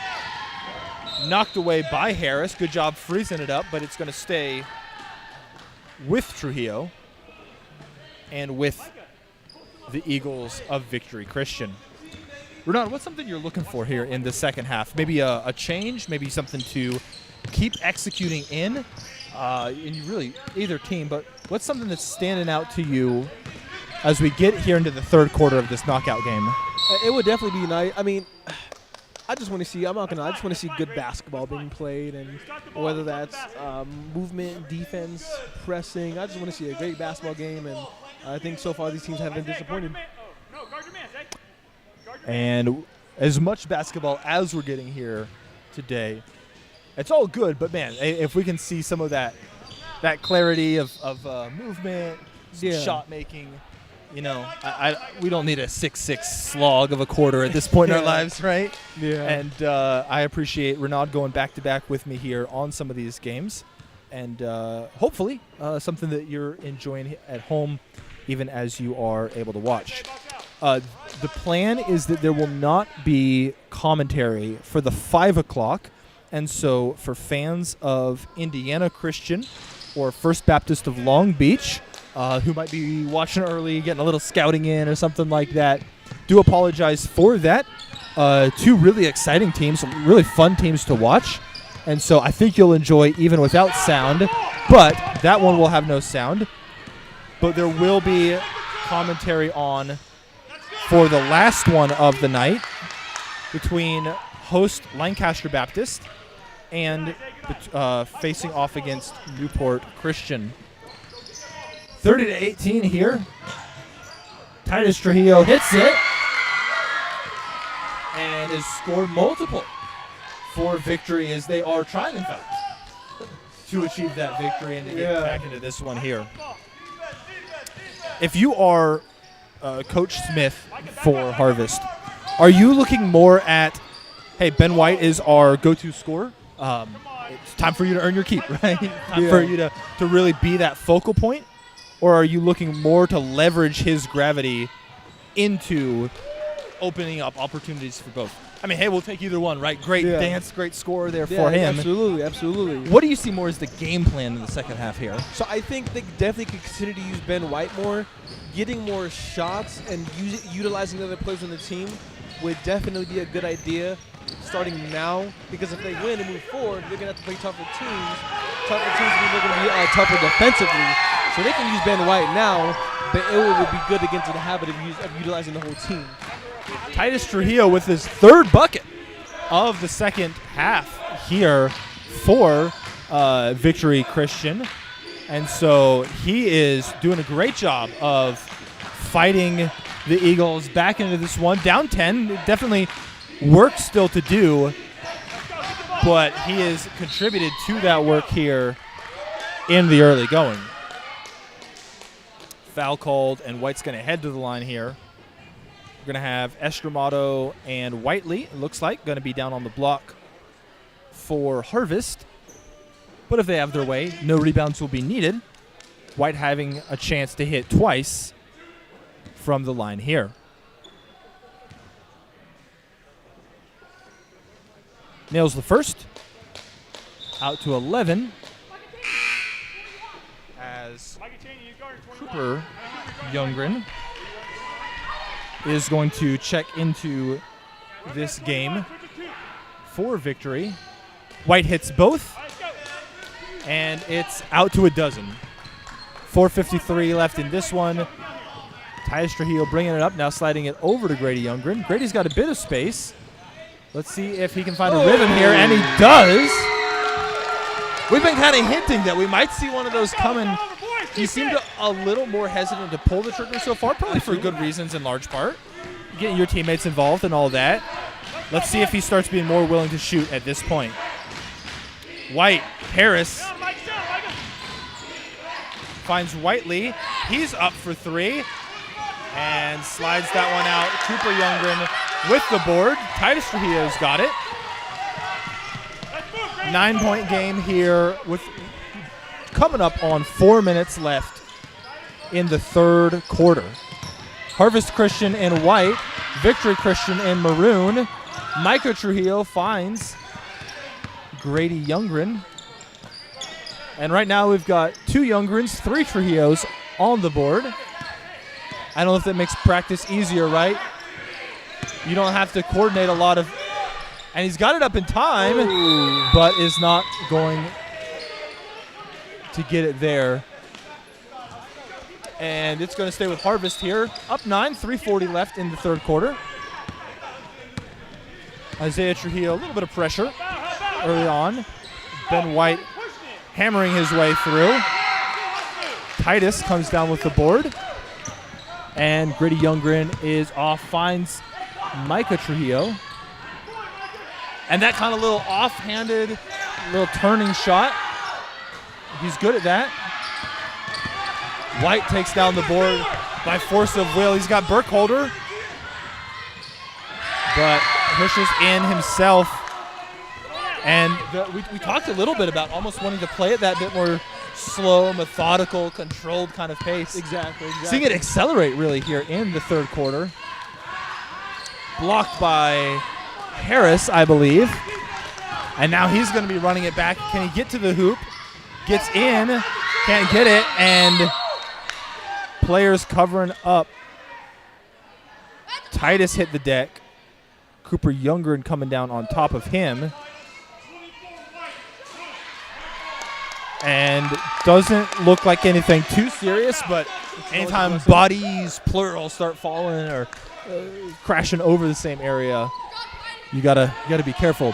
34-25, 2:45 left here in the third. Youngren hit once from three a couple possessions ago. Let's see if they see that as the path forward or just kind of running some more of the normal offense. Micah gets onto his right. He likes shooting from there. Youngren hits the deck. White is running off of his foot. Titus and Estramato gets it and is going to be able to retain possession here. Almost came away with it cleanly. Got tied up enough there that it's going to end up as that jump ball, but Harvest Christian retaining it regardless. White onto his left, into the paint. Out to Harris. Spin and half falling, but able to get that one up and over. 36-25 as we hit 2 minutes to go here. Now, you know that you can make up however much, right? There's no score that must be the point under which you have to get in order to make a comeback. But you also don't want to be down 20 going into the fourth either. That is true. That is true. And I think the Eagles are doing really good at keeping the score close. But, again, like you said, they don't want to dig themselves too deep into a hole. Burkholder's feet slide a little bit, gets rung up for the travel there. 36-25. If you're Victory, do you feel like it can stay here and you feel okay about it? Like, obviously, you got to turn it on at some point. Yeah. Is this margin okay to enter the fourth quarter with, or do you want to really get it more down to some other margin in order to even feel good about your fourth quarter chances? Yeah, they're only down by 11 points, which is not horrible, but they need to make sure that they're capitalizing on every single opportunity offensively and defensively. So it's not horrible, but they definitely want to be wary that they are down 11 points going into the fourth. It's more about process than one specific number, but man, I feel like 8 or so is kind of about where you want to get it to. Yeah. Anything more than about 3 possessions is tricky. Harris from outside, not able to get it to go. Youngren gets the board. One to beat. He was wincing a little bit after going up hard last time. And he's hit the deck here. Burkholder going to try to finish over Trujillo and loses it a little bit. Out to White. White is up and down. I don't think we've ever seen him hit a 3. I think he had one last game. Certainly Okay, I could be wrong. He makes his living driving inside, right? Yeah. He's more of that kind of attacking player. You can see on the guys' faces here. Youngren has been wincing as he's been getting up. White is just grimacing for Harvest, right? You can tell these guys are tired. Yeah. Fighting their way through. 26 to go. Harvest with one last possession. If I'm then, I'm not. The tip-off tournament. Harris inside. It's knocked away. 8 to go. Out to White. Time to reset here. Gets onto his left. He likes going left. Rolls that one in. They're going to have to sprint, and it's not going to happen here as we're going to enter the fourth quarter. 41-25. Nighthawks of Medford 1 quarter away from advancing to tomorrow's games. If they can see this one through, we'll be back in just a second.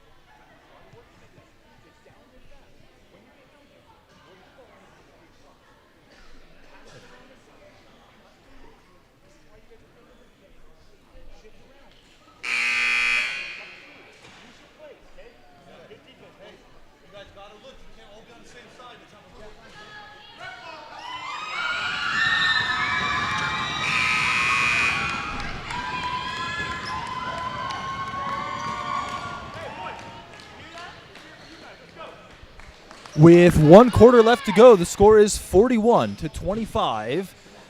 The Harvest Christian Nighthawks of Medford, Oregon in white, leading by 16, trying to punch their ticket to tomorrow's game.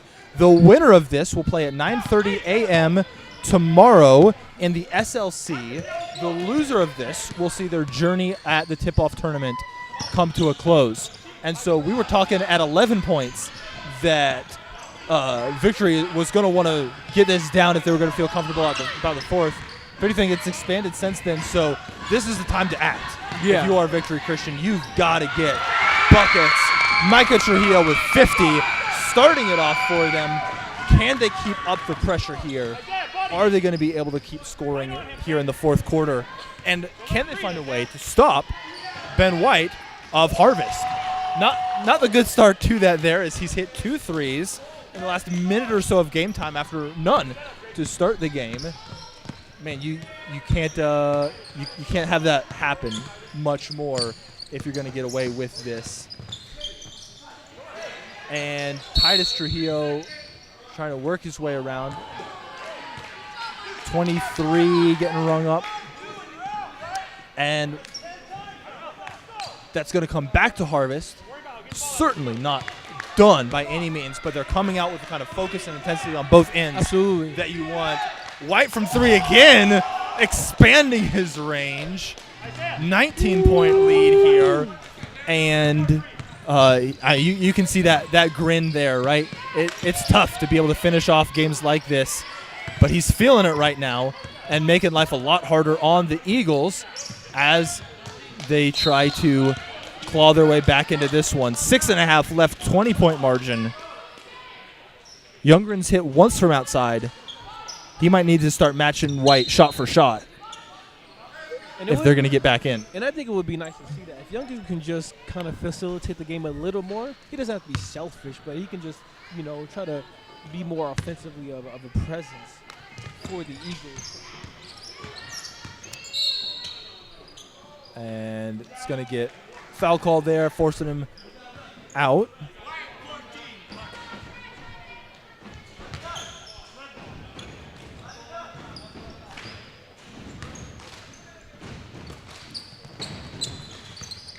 And up and down by Micah Trujillo, his second of the quarter. The team cheering him on. Cooper Youngren there on the bench cheering him on, trying to claw their way out from this. Stepping out even further is White, splashes it, and he has pretty much just decided by himself almost that they are going to move on to tomorrow's game.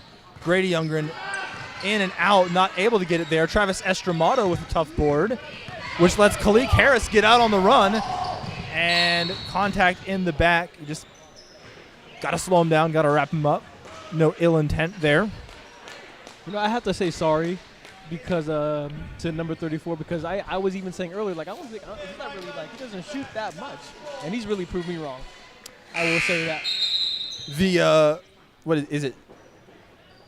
Shaq meme, right? I'm sorry, I wasn't familiar with your game. Exactly. We'll just screenshot this section of the broadcast with that. No, excellent work by White, helping to not close this one out, but certainly put themselves in position to be able to do so.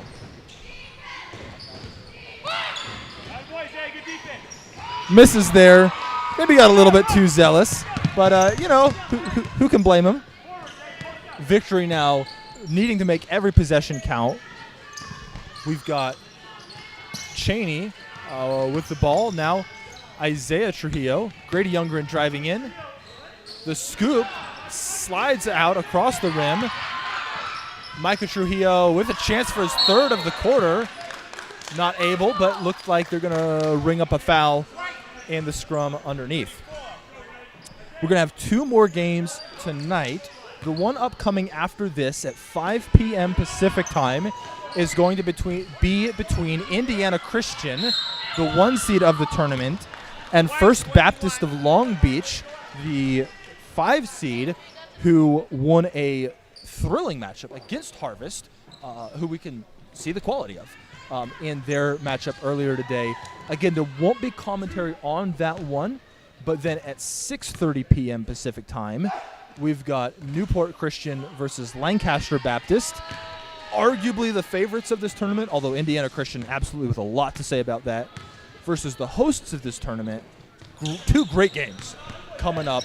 The winners of those will enter essentially the first round of the finals.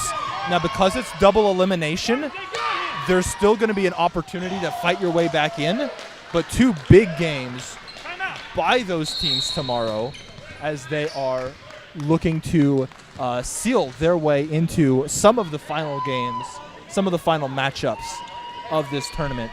5:03 left here in the fourth quarter, 24-point margin for Harvest, and the Nighthawks looking to put the Eagles to sleep within the last 5:03 of this one. The Eagles looking to fight their way back out of this one as well.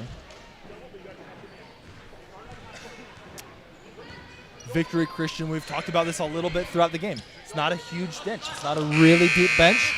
Some of the smaller schools just only have so many guys they can turn to. These are the ones who are going to have to win this game, who are going to have to put the finishing touches on what would really be a monumental comeback at this point. Titus Trujillo bringing it up. Grady Youngren now receiving it. One-on-one versus Ben White. Micah Trujillo has the hot hand. Can he get it to go here? Rims out of this one. And Ben White charging forward. Isaiah Trujillo picks him up early, but able to swing it over to Max Whiteley, a name we haven't mentioned as much tonight. Ben White burying it. He has ascended to another level in the second half of this one after you would feel like, right, second game of the day, second half of the game, it would be harder to go for it, but has really found his stroke from outside. Grady Youngren, two really close threes, but hasn't been able to go. A little bit too deep.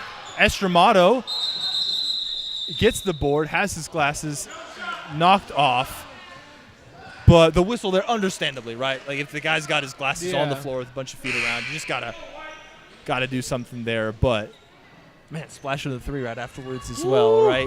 Well, a team getting hot from three is the thing that can change the trajectory of the game as much as anything else. Exactly. And with 4 minutes left, Max Whiteley pulls up, not able to get it.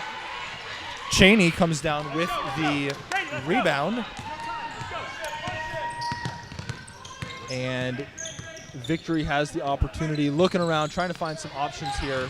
Titus Trujillo pulls up and gets that one to go.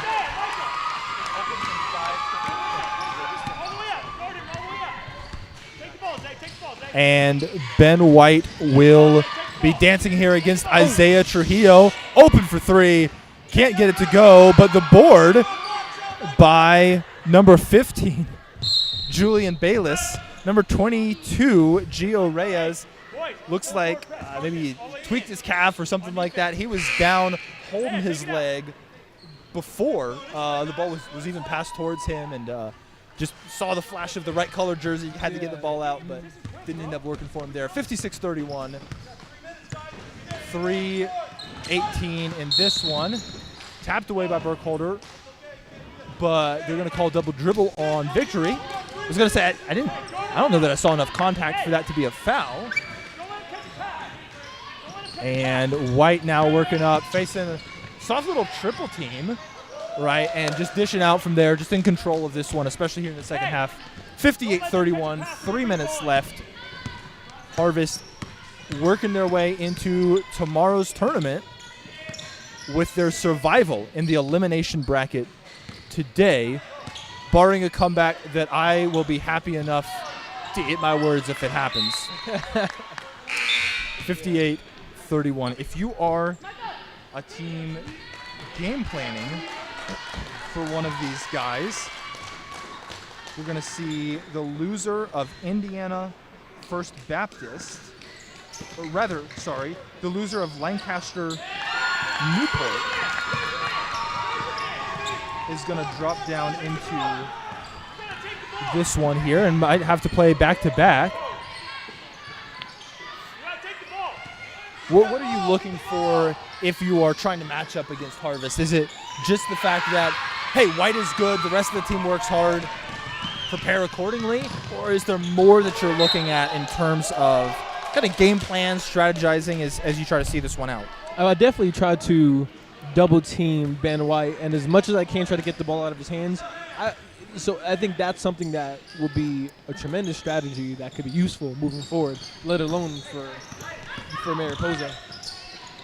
Bit of contact at the start of the drive, but Titus Trujillo able to work through that and get the bucket there. Hard work by Victory as they are trying to see this one out. Julian Bayless up and gets the boards.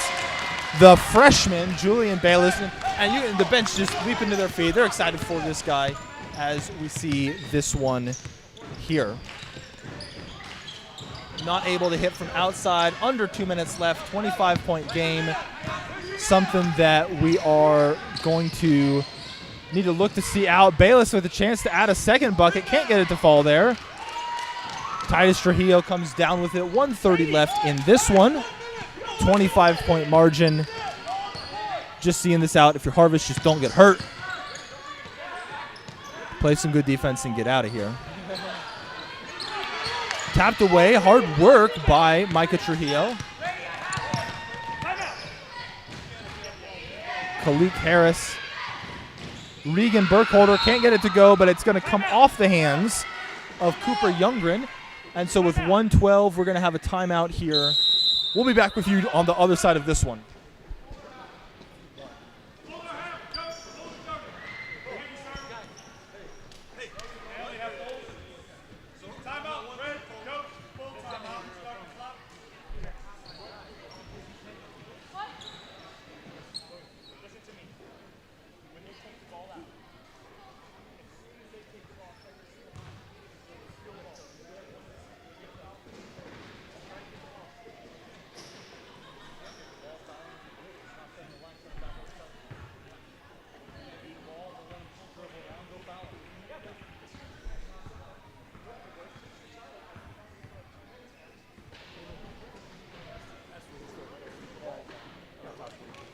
And with the confirmation, the winner of this one, which I'm going to go out on a limb and say that Harvest will be able to handle the final 72 seconds.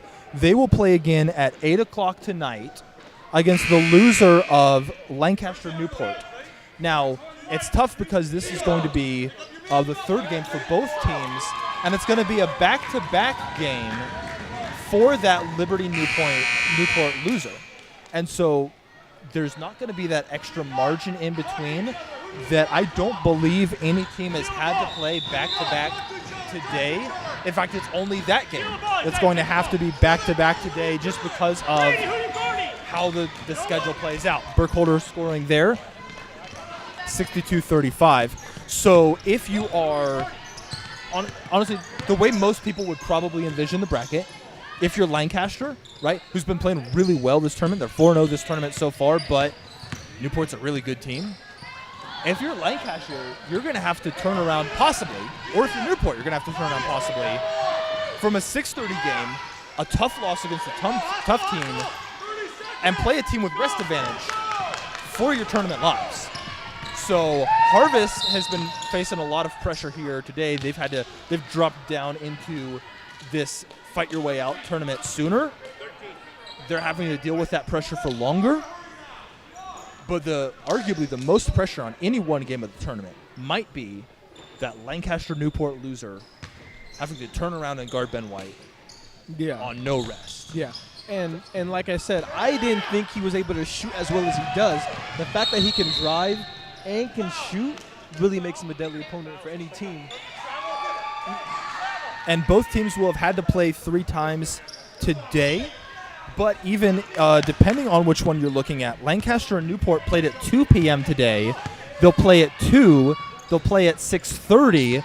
One of them will play at 8 as well, as Isaiah Trujillo scores there. About 10 seconds left in this one. White up to Estramato, who gets it. Passes. Buckets by Bayless. And that's going to see this one out, 64-37. Harvest fights their way to another round and into tonight's game. I think at some points today I said into tomorrow's action. They'll have a chance to fight their way into tomorrow's action, but is going to have to fight their way out in tonight's game at 8 p.m. over in the SLC. And so it won't be a game that will be broadcast here. We've got two more here. The 5 o'clock between Indiana and First Baptist Long Beach, and the 6:30 between Lancaster and Newport. But after that, we're going to see a battle in the SLC. Well, Renaud, this is the end of the line for me. 6 hours in, I'm going to go have lunch and dinner. I'm just going to back-to-back those ones. Yeah, like these games, some of them. Absolutely right. It's been fun getting to do it with you. I appreciate you giving your time, and we'll see you on the other side. For those watching, half an hour, Indiana versus First Baptist Long Beach. There won't be commentary. There will be fantastic basketball. We'll see you then.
just a little bruise. Like, he's trying to see your weakness.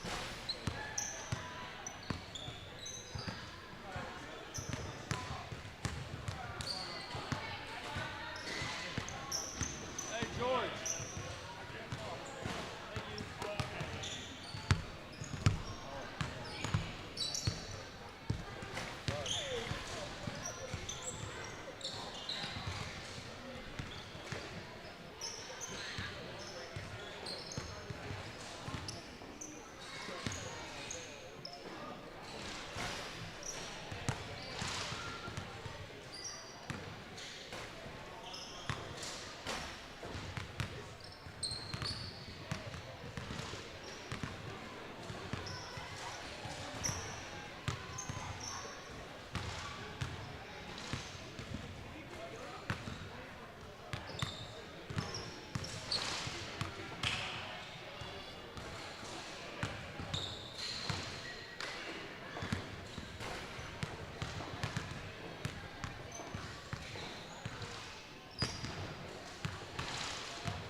Where you guys from?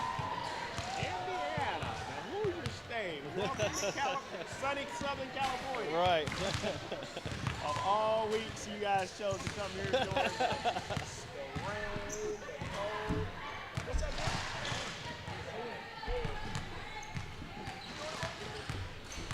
Oh, okay. Are you trading him or you know what you're doing? Okay, all right, good to go. I'll take your word for it.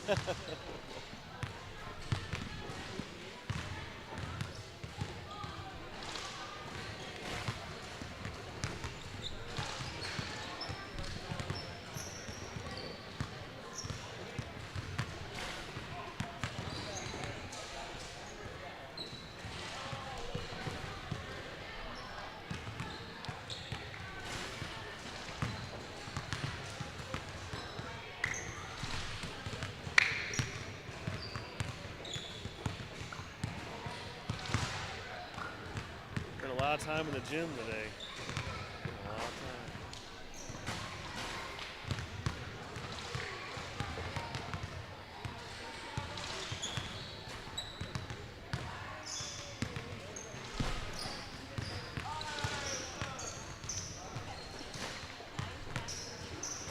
Right. Then he bumped knees with Jake.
what?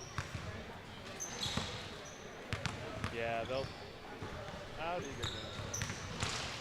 Is it at this? Well, is it? Where is it at? Okay.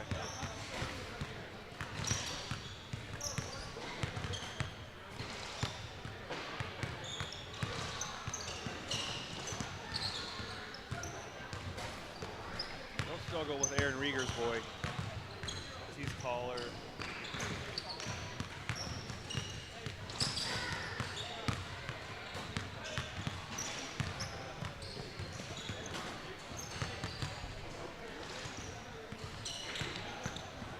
Let's go, guys. Let's go.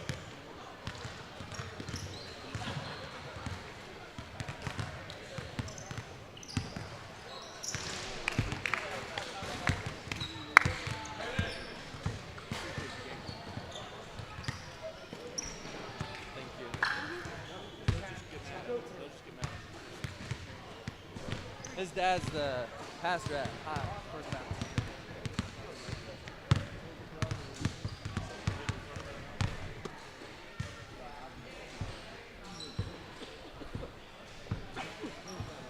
Hey, Coach, you guys have about 3 more minutes. Okay, thank you.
I can go get my whistle if we need a second ref. We're just doing one ref, Justin? Is that what we're doing? Okay.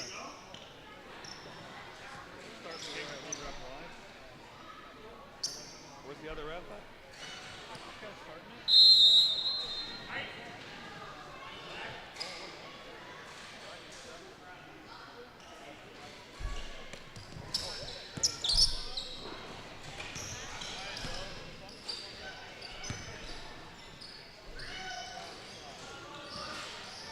Good shot, good shot.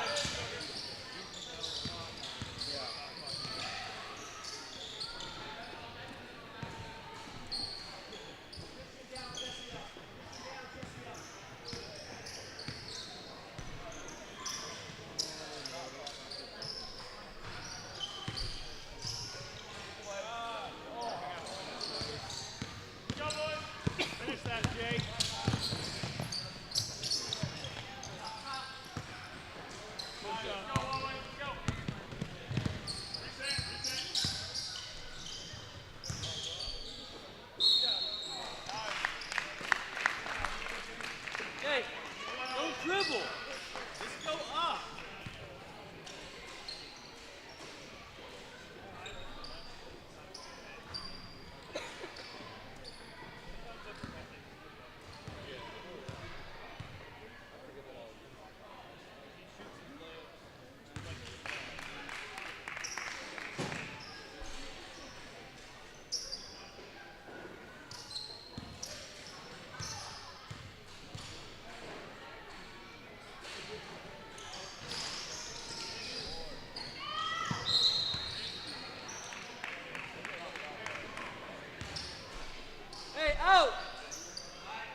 3, 6.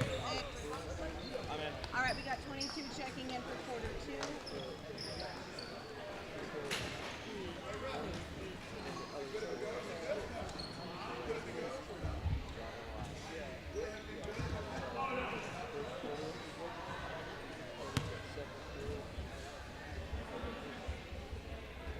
Everything good, I assume?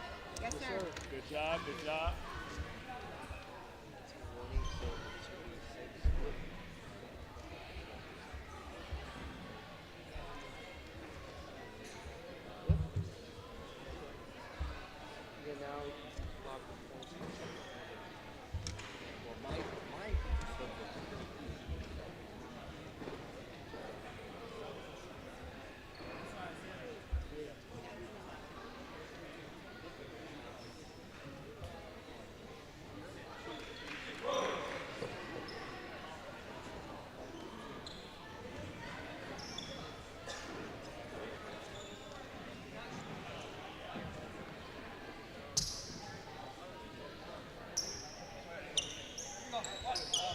All right, black ball. Keep it in, guys.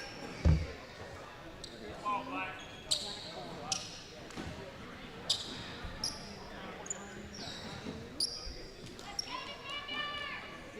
All right, here we go, Jay. 21 and 22. Possession changes. White match possession.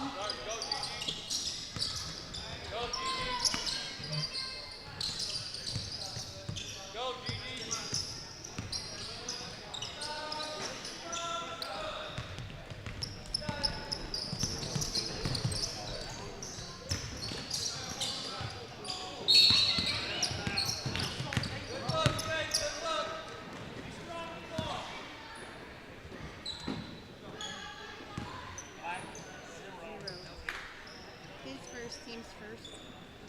Black 0, his first. 22 is shooting 2. First one's good. That's one foul this period. It should be one foul for the board. We're not doing halves this today. One team foul for black. Period. You said, sorry, first one was good. Yeah. Yes, first one was good. Yes, second period. Who made the first? He did make the first.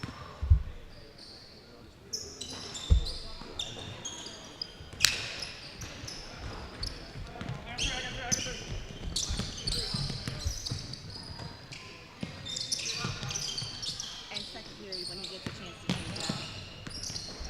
Shooting for 3.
2 for 3. That is good.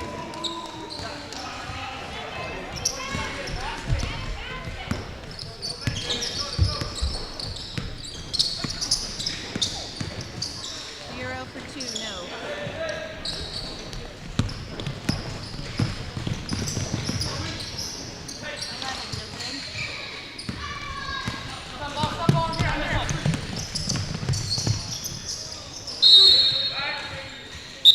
11, no good.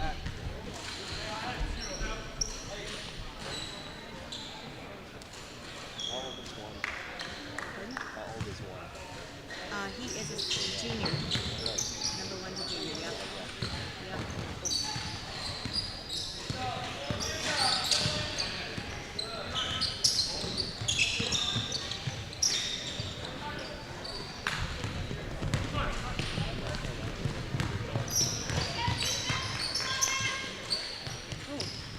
5 for 3, no.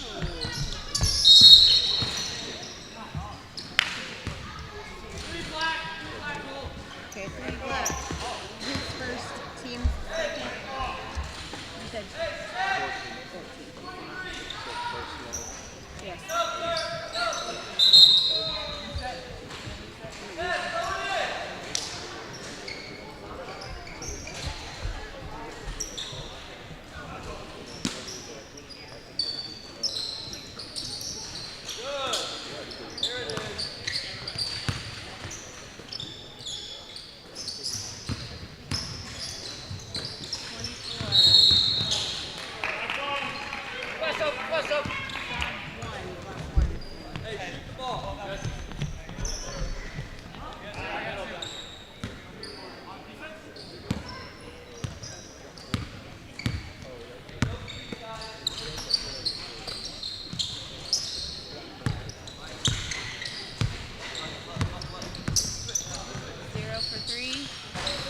No.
That's his second, team's third.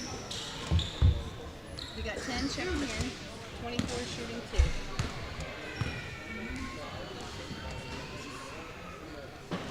First one's good.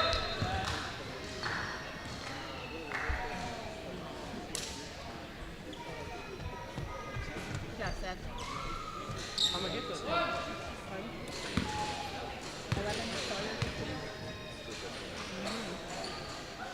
4 seconds is good. Both good.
switch this yet, right?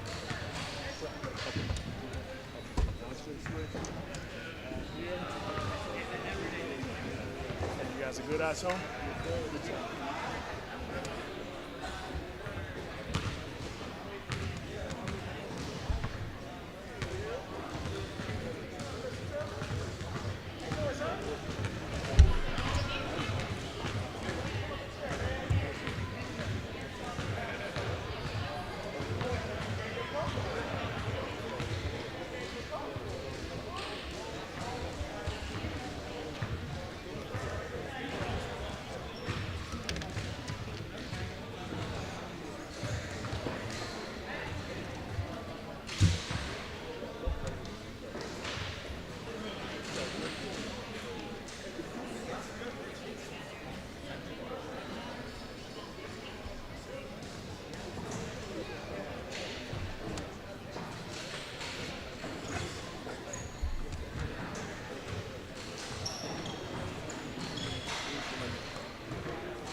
Are you checking in? Yes.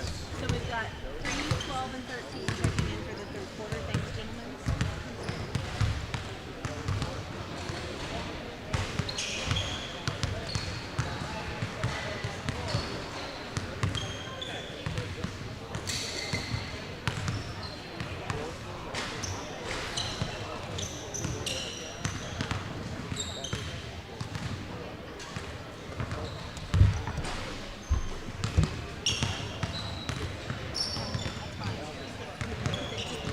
And we said just give the score update every now and then. So we just turn the mic this way.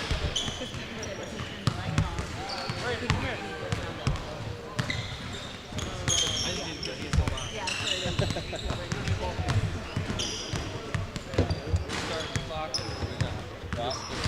Huh? Keeping track of the reference. Okay. They've been telling us not to set this. Who else is starting? I've got Jensen, Gavin, Aiden. Who else is coming in? Seventh grade.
Hi, all my Indiana people back at ICA. I've been told that you can hit me, so we're doing well tonight.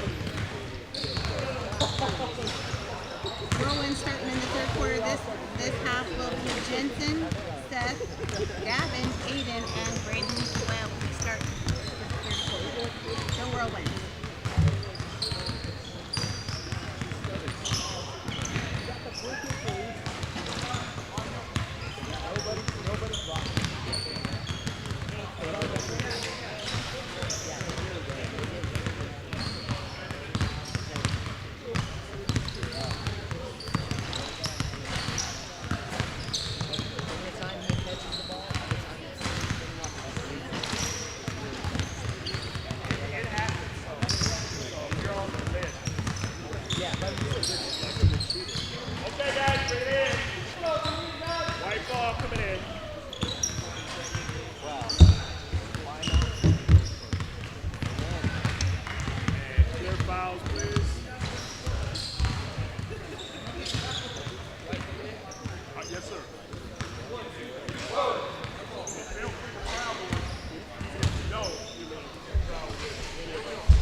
forget to change there. Yeah.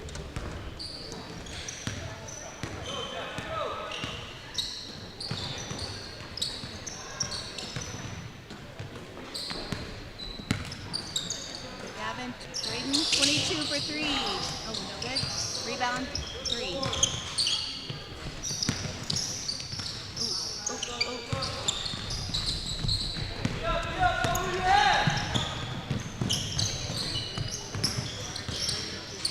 24 for 3. No good. Rebound, 12.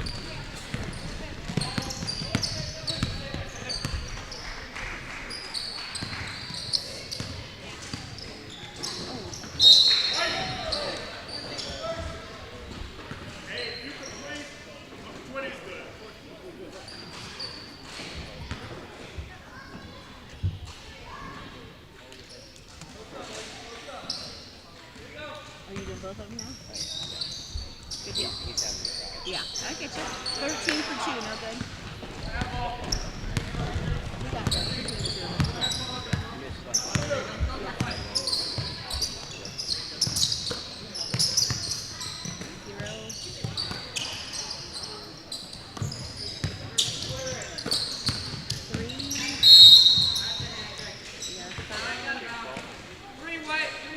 Foul on White, 3. His first, team's first. White, 3. His first and team's first.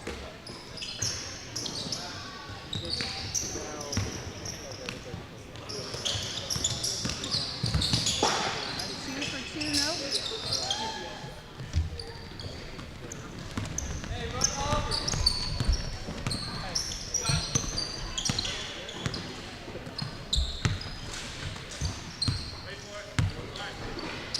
Out to 3 in the corner. Into 5.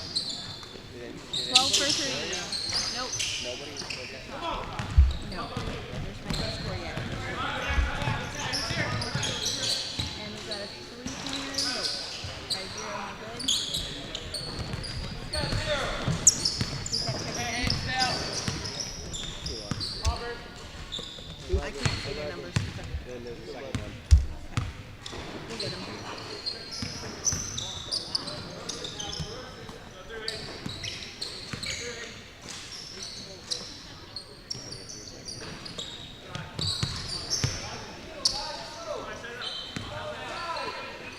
10 seconds.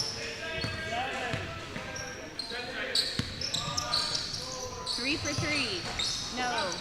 5 with the rebound. Off to 22. Back to 5.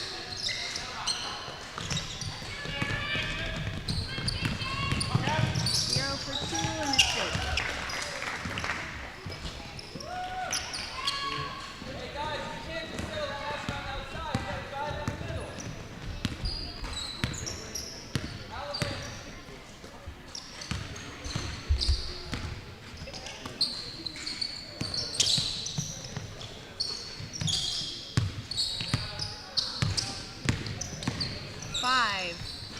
No, for 2, back in, yes. Okay. Got his own board in the bucket. Over to 3, black 3 for 2, and it's good. Black number 3 for 2, it was good. Good bucket. We got 14 and 23 white checking in.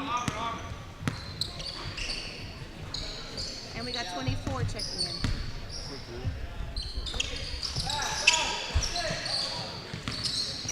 5 for 2 and no.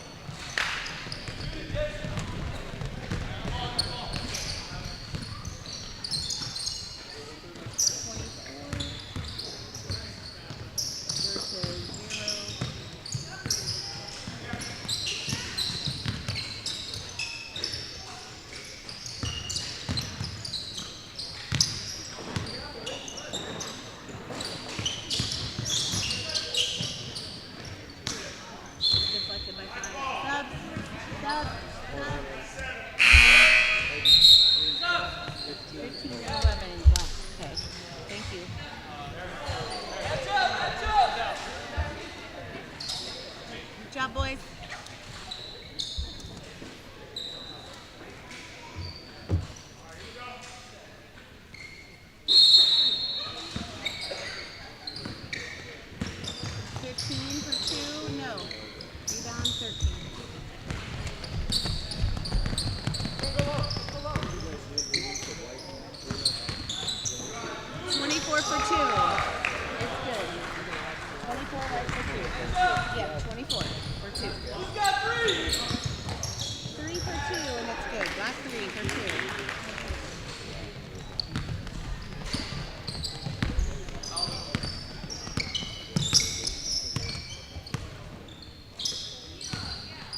score for white, and 3 had it for black. So score should be 45-15. We'll do it right here. Black 3. Black 3. His second, team's first.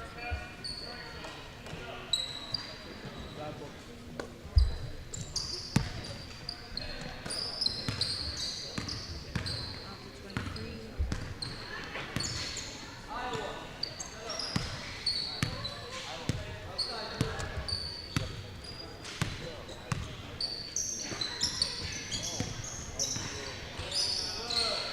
On 13 for 2. No, he got fouled. So 13 will go on for 2. Black 11, his first, team's second. White 13 shooting 2.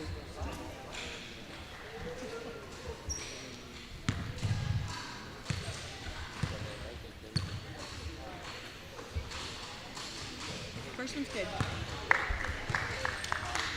46-15.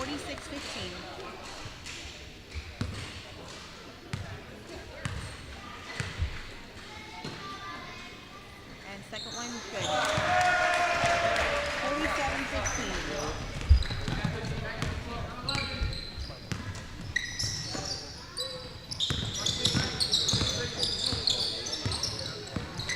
I'm checking it. All right, we got 12 checking in.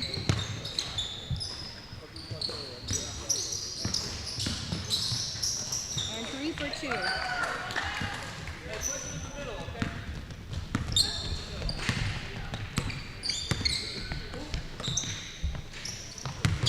Yes, 47-17. Right. I get a turnover. Sub.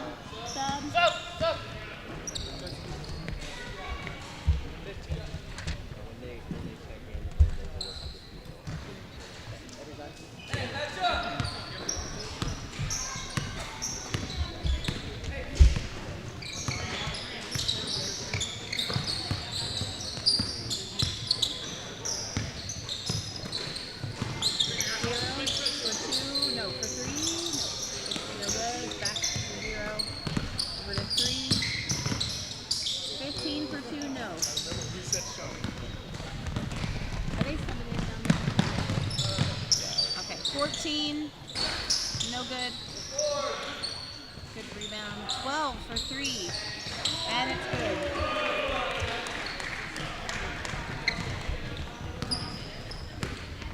$50 to 17.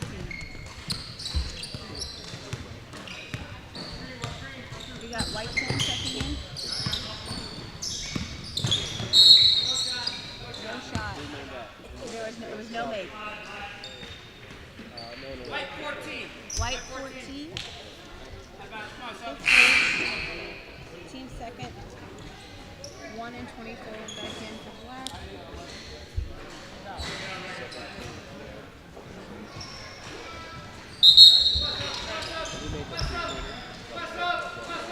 Uh, 12. 12 made the three-pointer.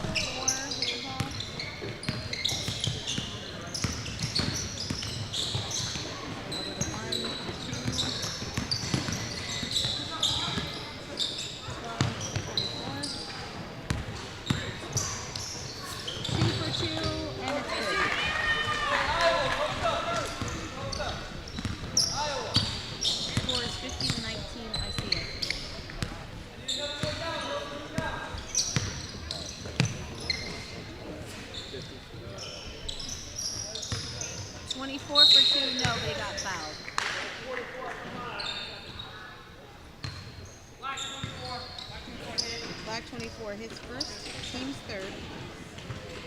White 24 shooting 2.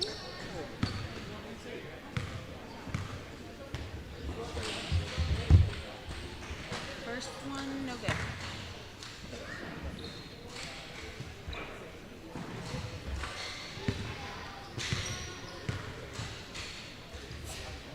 Second one, good. 51-19.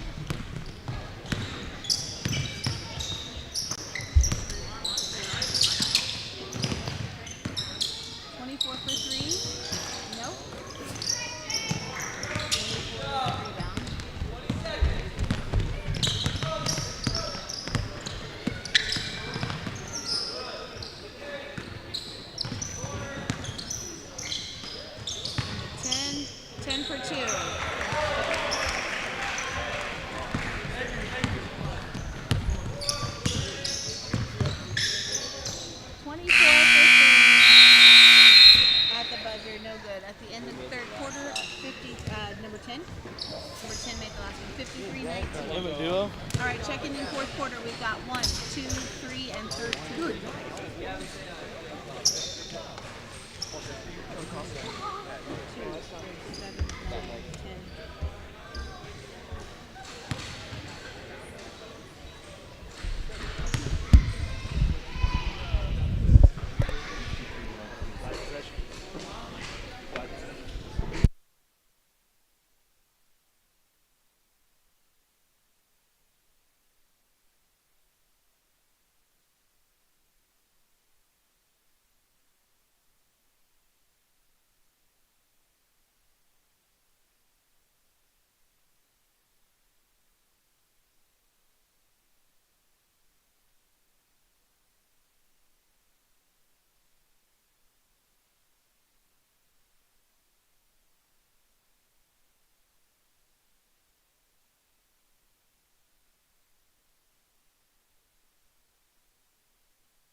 Be big, Kyle, be big.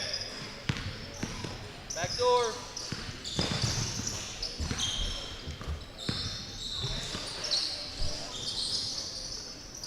That rebound.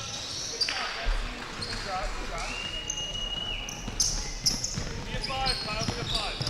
What? Just kidding. I'll be a 5.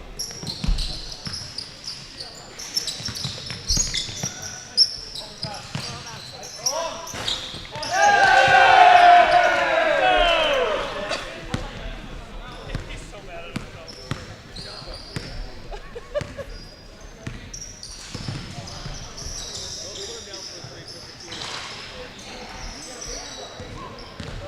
Great, Jack.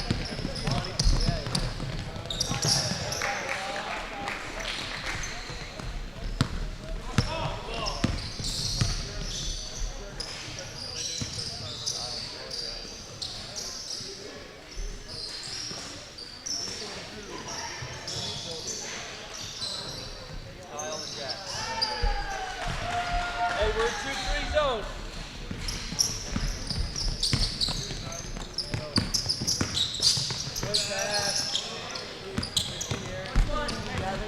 Now you come out, the ball goes in.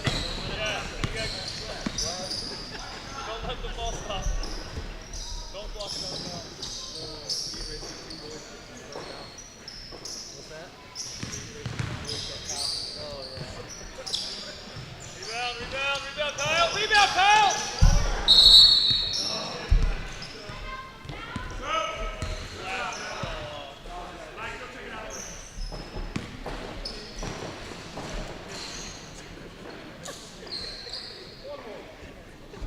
one more shot.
boys?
Goon, goon.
No, I was semi.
What are you doing, dude?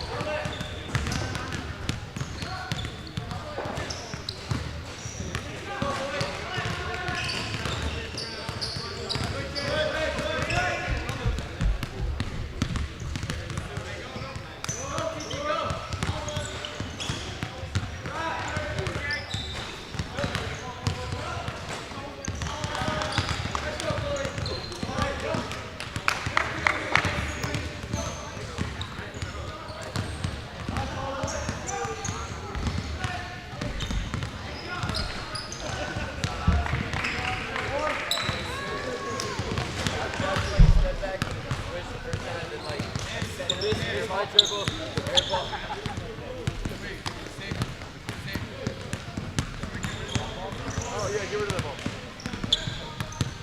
to.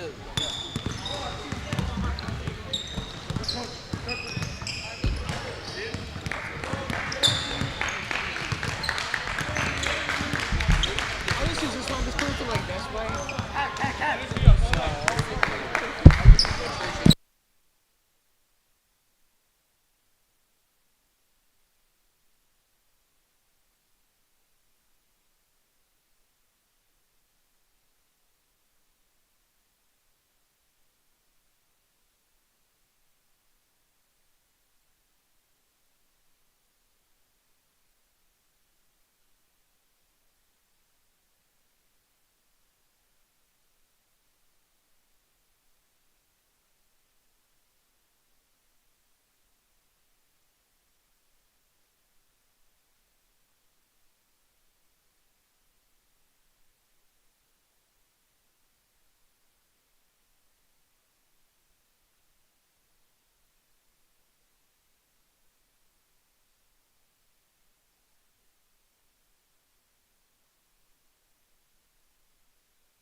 Tim. You see him all the time.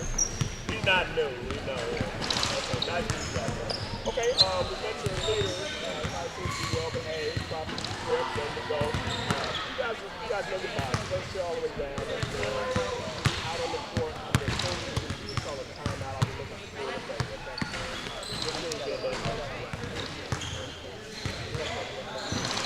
Oh, we'll meet your assistant too. I'll go shake your hand.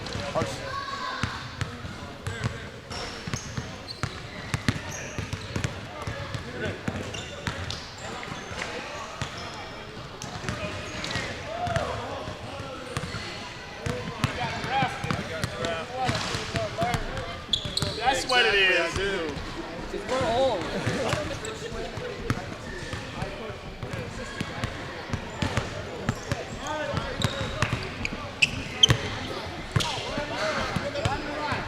That's okay. So the ball goes up. I won't remember it.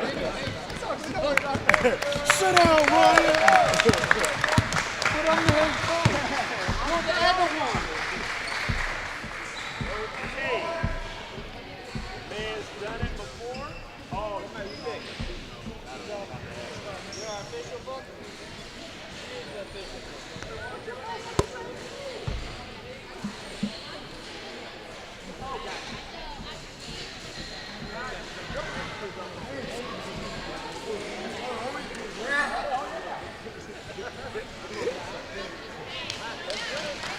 Hey, might as well. Hey, that's business. All right.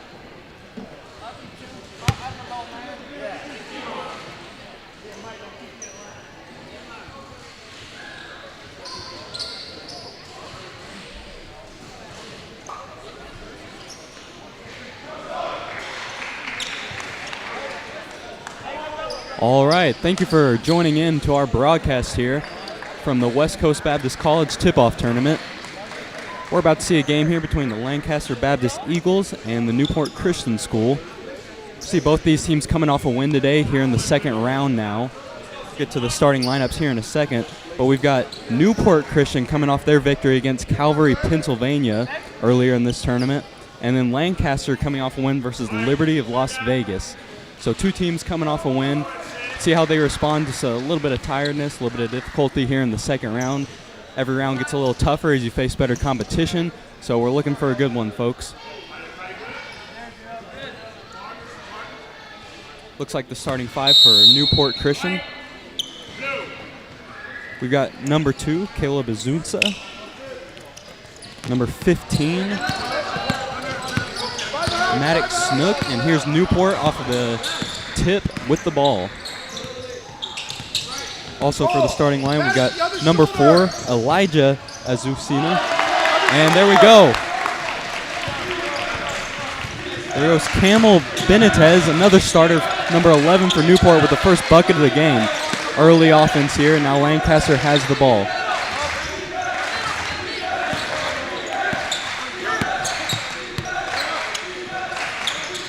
It's like a 2-3 zone for Newport. And Lancaster throws it out of bounds off of the referee. Looks like it was tipped, so it'll stay Lancaster ball.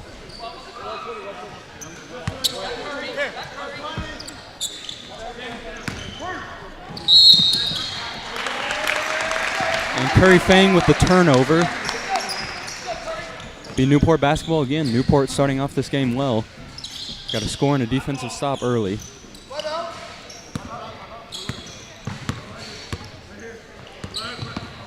Number 2, Caleb Azucena to the rim and finishes with the right hand on the left side of the basket. Another early basket into the offense for Newport. Going to see Lancaster bring up the floor.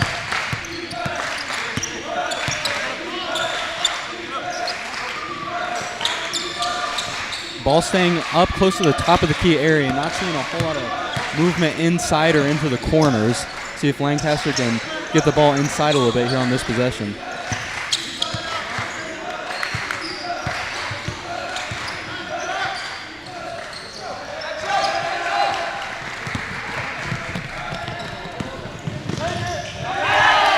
And another basket for Newport right at the rim.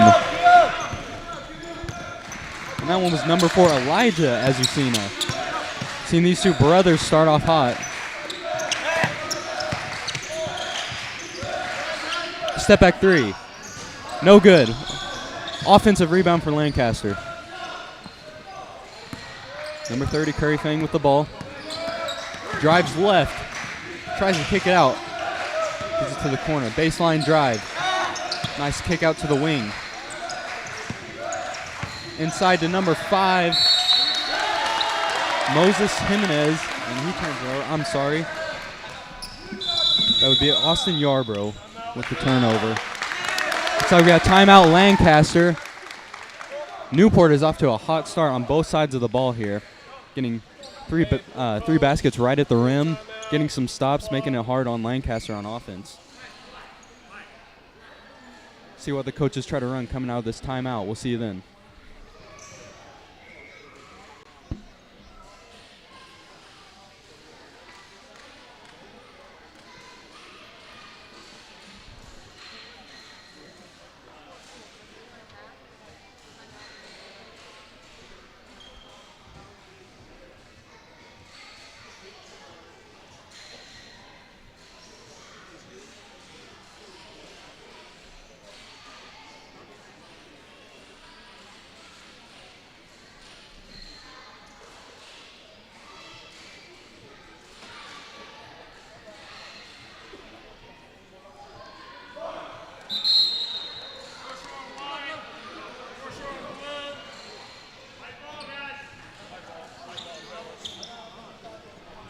All right, it'll be Lancaster ball out of the break. I'm sorry, Newport ball.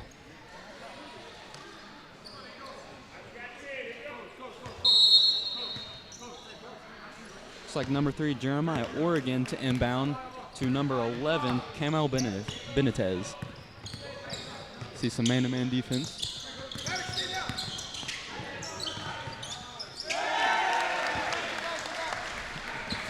All right, another basket for Newport, 8-0 over Lancaster. We've got number 13, Diego Basilo, bringing up the floor. Gets the ball inside. Drive, kick out on the wing. 3, no good. Off the front of the rim. It's like Newport's going to get out and run a little bit. Still pushing the pace. No good on the 3 for Newport. Lancaster with the rebound.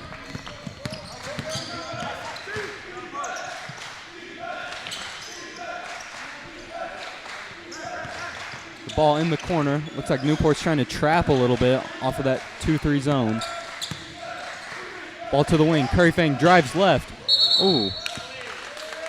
Looks like he went up for the fake and lost his footing. Another turnover for Lancaster. Newport ball.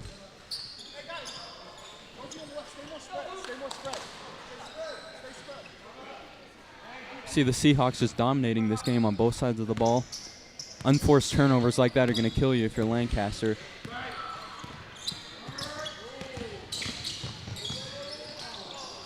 No good on the reverse layup. Lancaster with the rebound. Sammy Flores will bring the ball up now for Lancaster. Stops on the wing. Sits to the other wing. Good ball movement we see. A little bit deep 3. It's the side of the rim. Once again, Newport ball, and we see 3 white jerseys under there, no blue jerseys there. Trying to get back on defense, stop some of this run. Still 8-0 Newport. Drive, kick out. And that was number 11, Camel Benitez with the 3 off the kick out. See some good ball movement, some quick action from Newport. Get them some more baskets. 11-0 Newport. Fang in the corner. He'll take his time.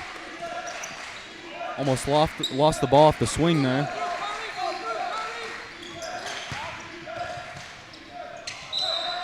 Ball hits the side of the back. Looks like there's going to be a foul here. Should be shooting 2. That'll be free throws for number 5, Austin Yarbrough, going to the line for 2.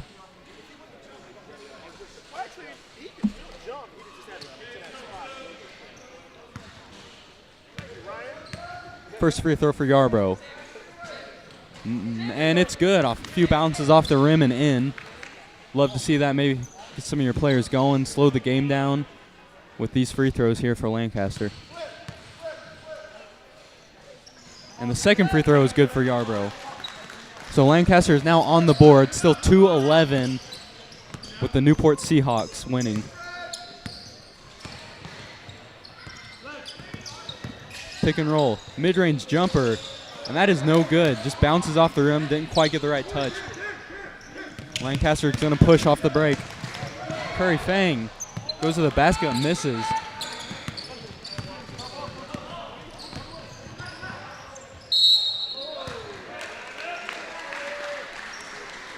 And that'll be number 2, Caleb Azucena, going to the line for 2. Looks like he was fouled trying to reverse it off that Euro step.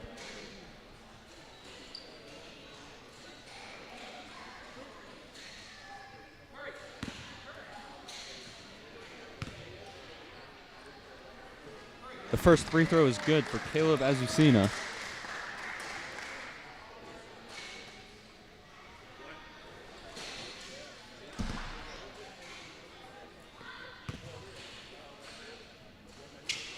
And the second free throw is nothing but net for Caleb Azucena. Lancaster bring the ball up the floor. Number 20, Sammy Flores with the ball.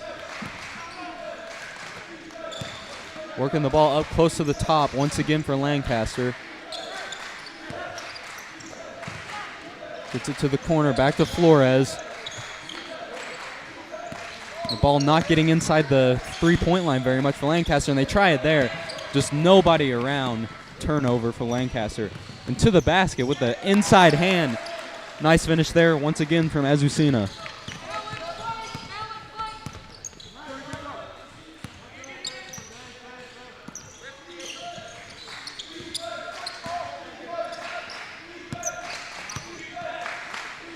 And you hear the defense chants here from Newport's bench almost every single possession, and they've really been working on that end of the floor. Rebound, leak out play, and nice little floater from one brother to another. Caleb Azucena to Elijah for the finish.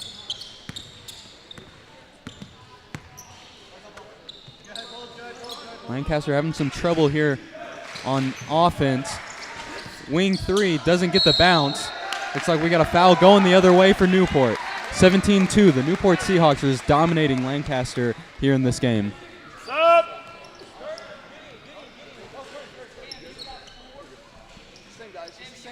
Going to have some substitutions here for Lancaster. Looks like number 22, Jude Atherton, will be in the game, along with number 35, Gideon Connor.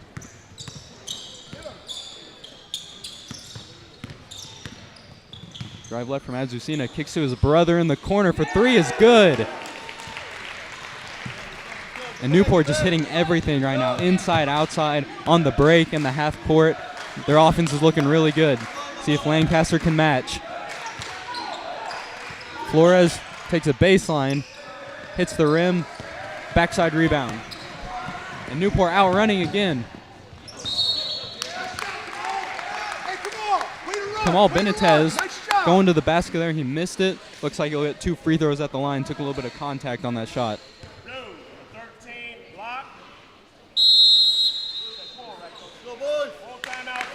Looks like Lancaster's going to take another timeout. I think a key factor in this game so far has been Newport's attacks at the rim. It's been nearly every possession, you know, a few fast breaks, but even in the half court, trying to get the ball inside, they've been able to draw a few fouls off of it, make a few free throws, get a few baskets, but then also they're making their shots outside as well. I mean, look at Caleb and Elijah Azucena hitting a couple of their shots from outside. We'll see what the coaches say off of the break. We'll see you then.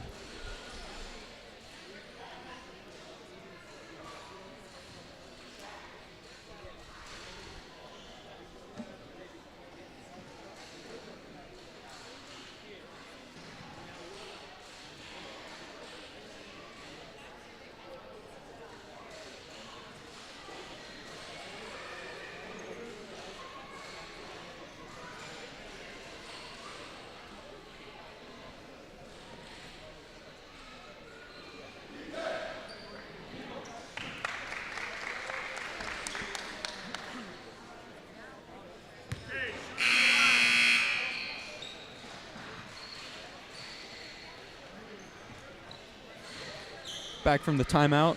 Number 11, Kamal Benitez, we go into the line for 2 after taking it to the rim and getting fouled. 20-2, Seahawks beating the Eagles. First free throw, all good. Just tacking on that lead, looking to make it a 20-point game here.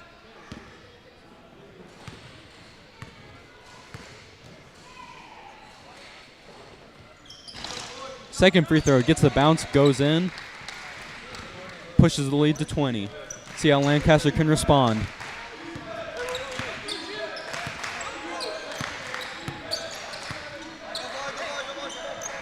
More work around the perimeter for Lancaster.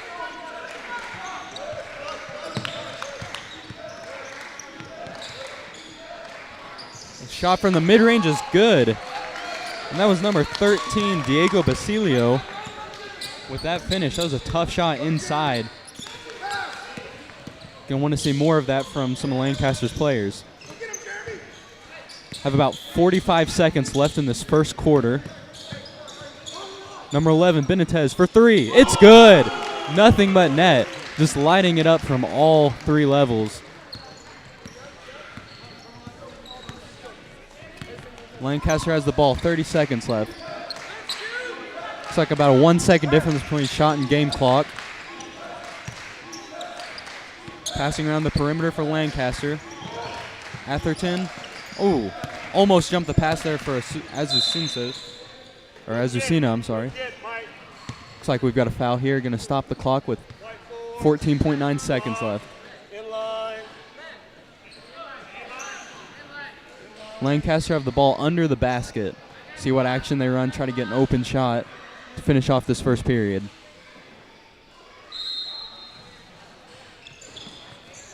Like Connor cannot hold the ball. And the inbounder, Basilio, was not able to step inside in time and establish his ground. Once again, Newport ball after another turnover from Lancaster.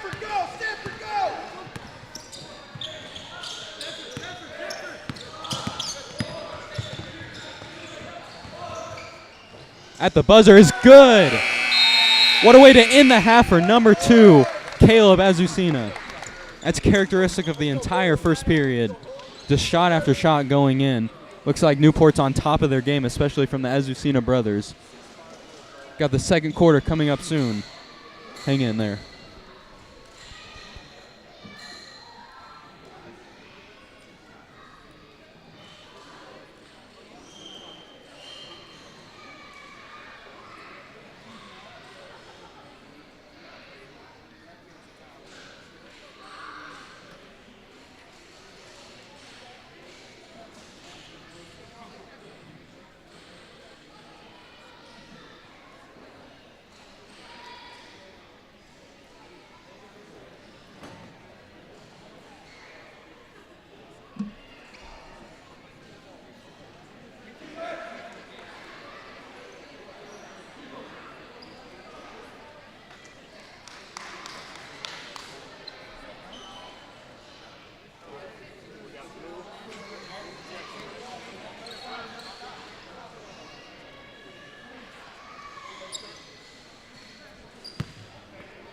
All right, here starting off the second quarter, it's going to be Lancaster ball. 27-4 lead for the Newport Seahawks. Not much of a showing on offense from Lancaster. Seen them passing the ball around the three-point line a lot, but not necessarily getting it inside. I think if they could get it inside, get some drives at the basket, maybe some pick and rolls, just some post play, they may be able to score, but there's another turnover. Looks like off the hands of number 22, Jude Atherton. Newport to inbound.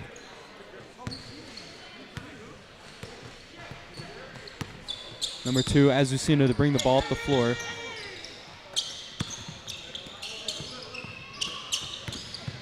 Drives middle, kicks it to the wing for 3. No good, short on that 3. Looks like Newport will fight for it, not get the ball. Lancaster comes away with it, goes on the break. Lay-in is good for number 11, Camden Lord. And Newport looking to run just a little bit, get some early offense. Swings the ball around the perimeter.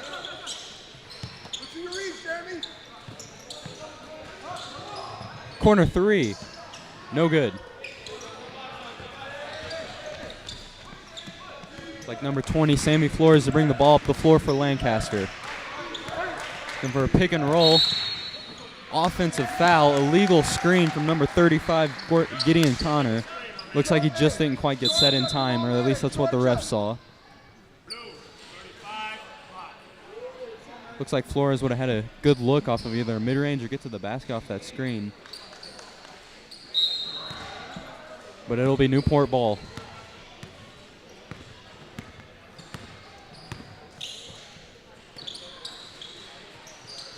Looks like Lancaster has now switched to a zone defense. And Newport with a turnover. It'll be Lancaster ball.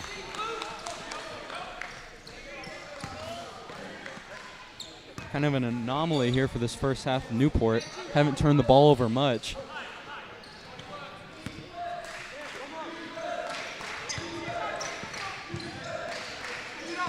Flores in the corner, swings to the top of the key.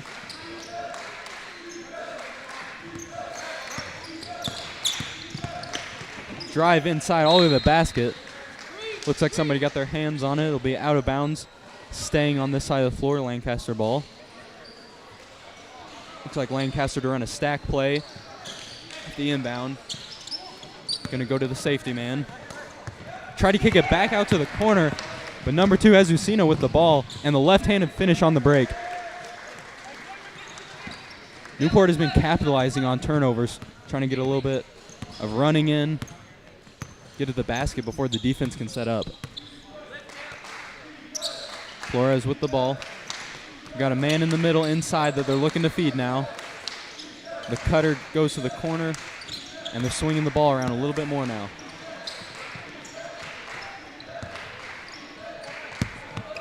It's like another steal for Azucena to the rim for another left-handed layup. Almost the exact same play we saw in that last possession. Really looking to jump the passing lane, get the ball out in transition once again for Newport. Got 5 minutes, about 40 seconds left here in the half. 31 Newport to Lancaster 6. Jump stop inside. Good little move, just missed it. Gets it back and misses again at the basket. Newport to come away with it. They were fortunate there for the 2 misses from Lancaster. Running the floor and lost the ball off his knee. Ball's going back and forth here.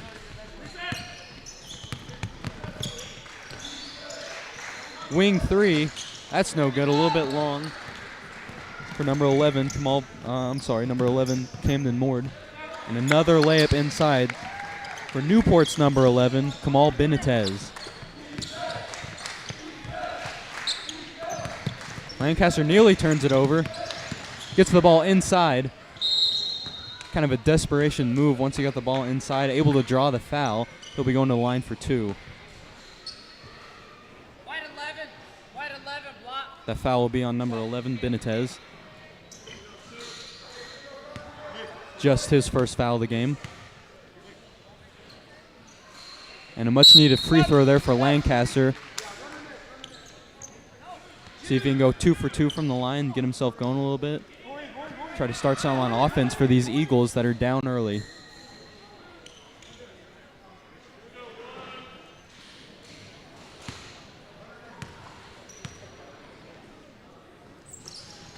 And Flores misses the second. Rebound by Newport. Looks like Azucena will bring the ball up the floor. Some high pressure from Lancaster.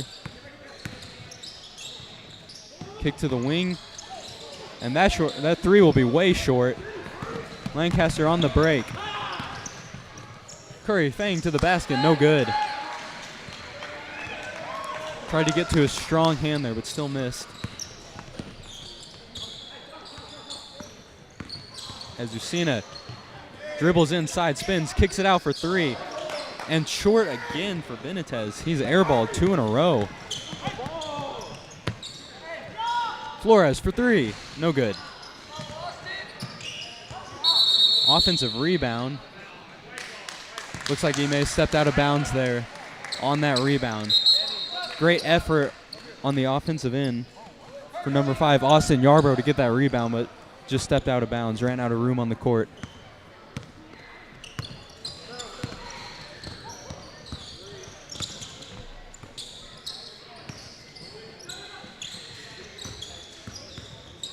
Azucena does a spin move, tries to get it inside, and does after the deflection. That 3 ball is not in.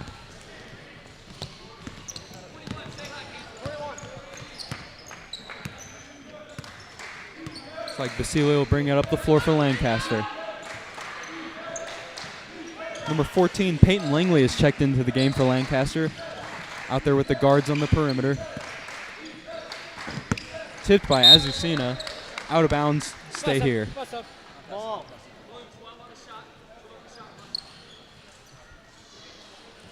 Langley to inbound. Whoa.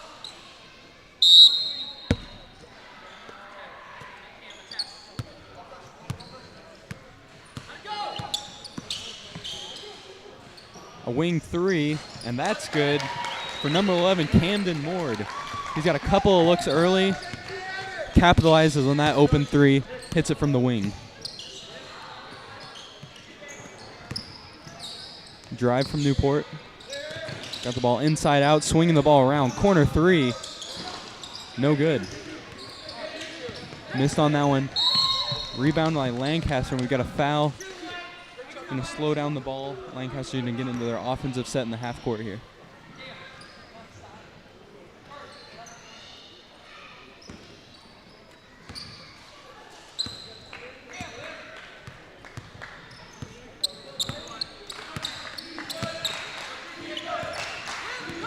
Here, the defensive chance once again from Newport's bench.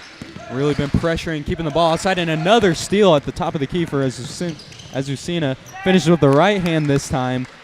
Another easy finish. Now we got 35-10. Newport Seahawks just dominating this game.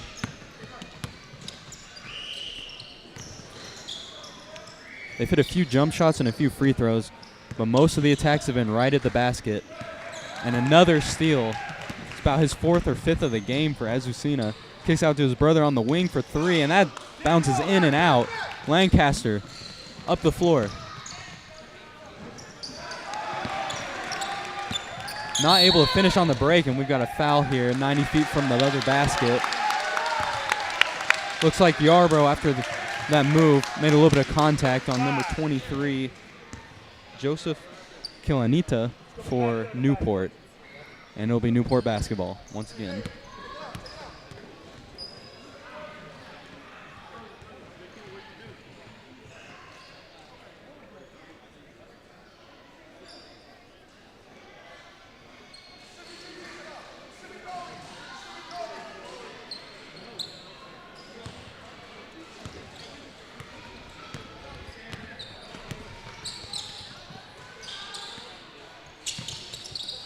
Newport working the ball around on offense. And turns it over. Tried to make a skip pass just a little bit too high. Gives the ball back to the hometown Lancaster Eagles. Flores with the ball, top of the key. Hits the wing. It's like Moore was open at the top of the key. Flores for 3. That's off the front of the rim. It'll be Newport basketball. It's like a fight for it here at half court. A couple guys getting on the ground. Newport will come away with it though. Still fighting, and a foul on Lancaster to stop the break.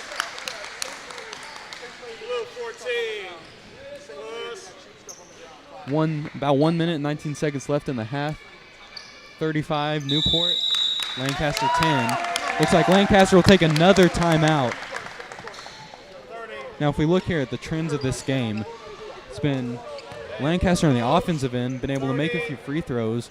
When they do get to the basket, these refs are calling fouls on plenty of drives here, so you just got to draw the contact, get to the line. But it looks like Lancaster's keeping the ball outside that three-point line a lot, not getting a whole lot of looks inside. And when you're a defense, you just look to jump in that passing lane, get steals, and that's exactly what Newport's done. Got the two brothers, number 2 and number 4, Caleb and Elijah Azucena, at the top of that 2-3 defense, just looking to get out, get a steal, and get easy layups. So as much as Lancaster may be good on the defensive end, if you're not able to get back on defense, stop those easy layups, it's not good. See Newport with the ball out of the timeout. See some high pressure from Lancaster. Pass to the wing, back up top. Swings it to the other wing, drives left. Look for a mid-range jump shot on the baseline, and he hits. Caleb Azucena with another jump shot here in this half. Less than a minute to go. Ball tipped, gets to the corner. Langley for three is not good. Newport comes away with it, looking to push.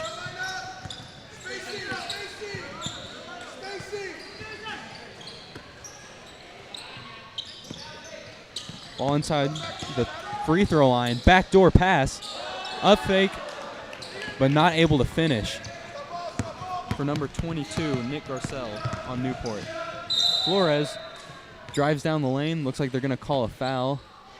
So it'll be on the defense. White 15. Block. Foul will be on number 15, Maddox Snook for Newport. Lancaster has the ball underneath the basket with 23 seconds left in the half.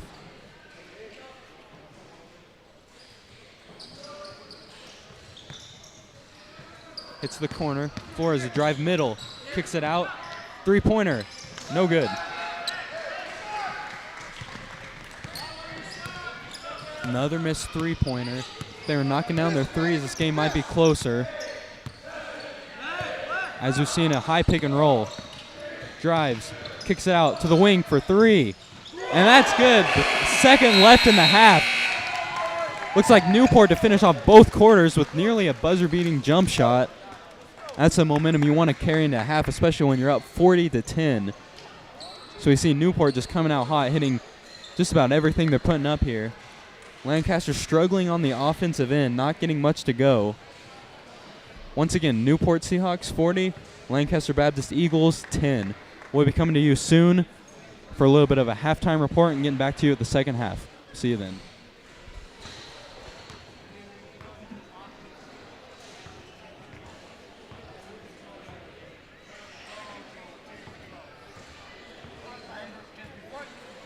Yeah, that way. Good job, good job. All right, ball is in your hand.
All right.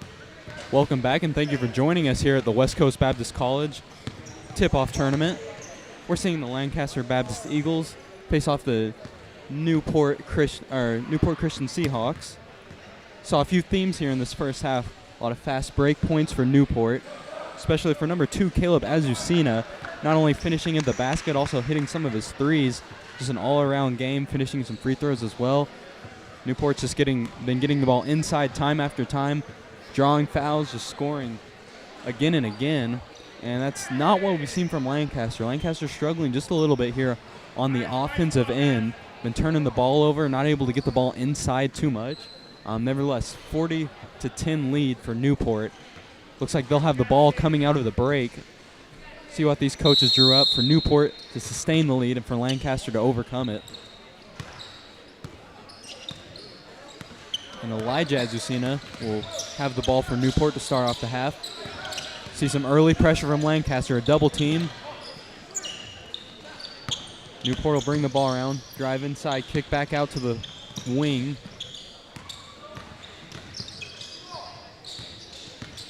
Good defense from Lancaster this first set. 15 seconds left on the shot clock. Kind of a fadeaway jumper there for Elijah Azucena. He'll miss that one. Lancaster pushes the ball. Gets it inside. Jump stop out to Curry Fang, who takes the three and will hit it from the wing. Great way to start the half if you're Lancaster.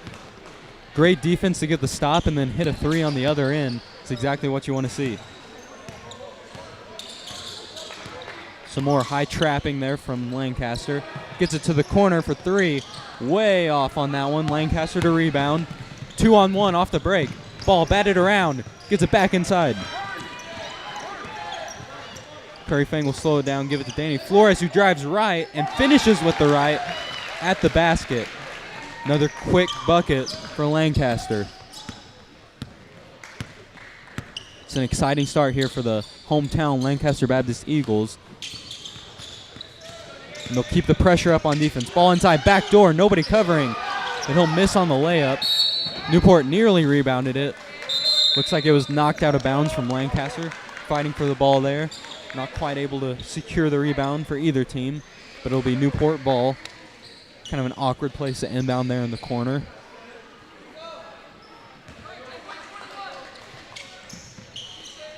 Newport sets up their offense. Ball on the wing. Ball inside at the free throw line, looking for the kick out. Fadeaway jumper. Nothing but net for number 4, Elijah Azucena. Looks like he wanted that shot from the moment he got the ball. Knew the space he had, was able to take that shot with ease and make it. Lancaster with a little bit of off-ball movement to start off this possession. Flores will take the three, and he makes it. See Lancaster starting off on an 8-2 run. See some energy, see some life here. Trying to get back into this game as much as possible. Substitution for Newport. It's like number 15, Maddox Snook, will come in for number 21, Blaine McDonald.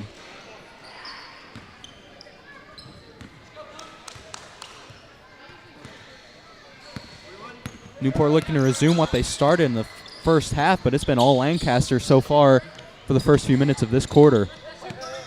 Good ball movement from Newport. Mid-range jumper. That's off the front of the rim. Flores to push the ball up the floor, right at the basket, and he misses the layup.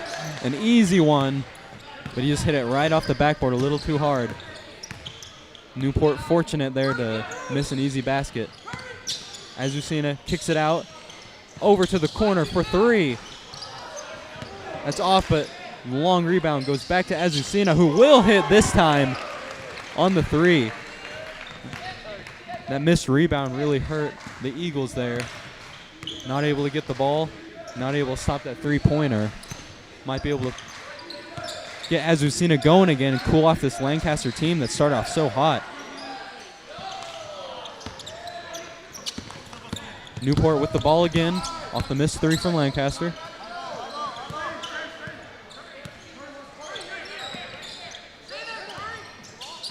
Ball gets inside. Looks like we had a kick ball off the pass that was looking to go to the block. Good thought, but not quite able to get it there in time. Newport has the ball under the basket with 4.5 minutes to go in this third period.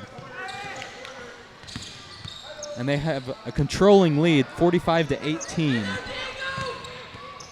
Ball tipped and stolen by Lancaster. In transition, Flores will finish off the tough catch. Kept his footing, finished with the right hand.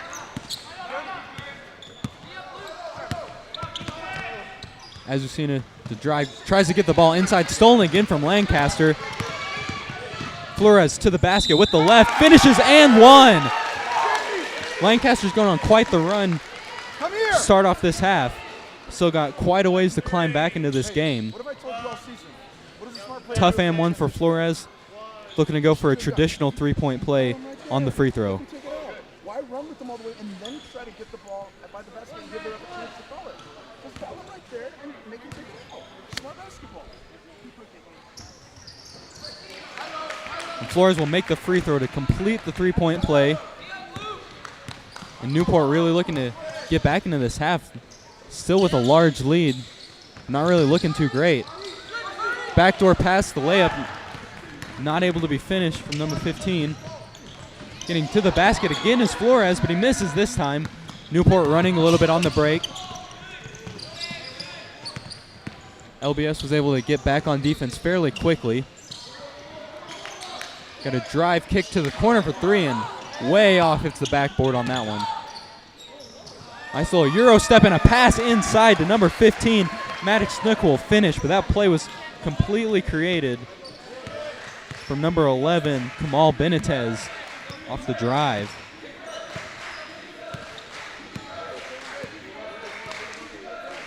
Seen some more life from LBS in this half.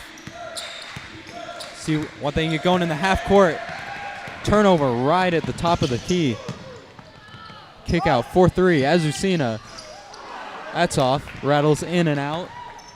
Lancaster had just about everybody back to rebound that time.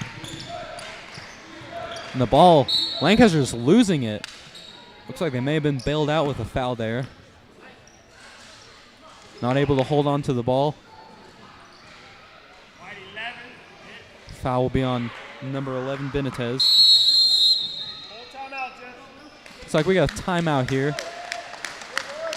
And this half looking much better than the first half as far as the LBS side goes. Started on a 13-7 run, showing a lot more life, a lot more energy on the defensive end, which has really transitioned in their offense. We've seen number 20, Sammy Flores, really get himself going. Had a really quiet first half, but he's been attacking the basket, able to get a few finishes and an and one to provide some life for Lancaster. Then on the Newport side, still been running their offense, just looking slightly lackadaisical. Maybe they got a little bit comfortable with the lead, trying to slow things down a little bit, try to draw this game out, get that clock running. But nevertheless, Lancaster fighting here, down 24. Got the Newport Seahawks are up 47-23. Nearly 3 minutes left in the third quarter. This game might shape up to be an interesting one if Lancaster can climb back, but still a long way to go. Still got a lot of time left on the clock.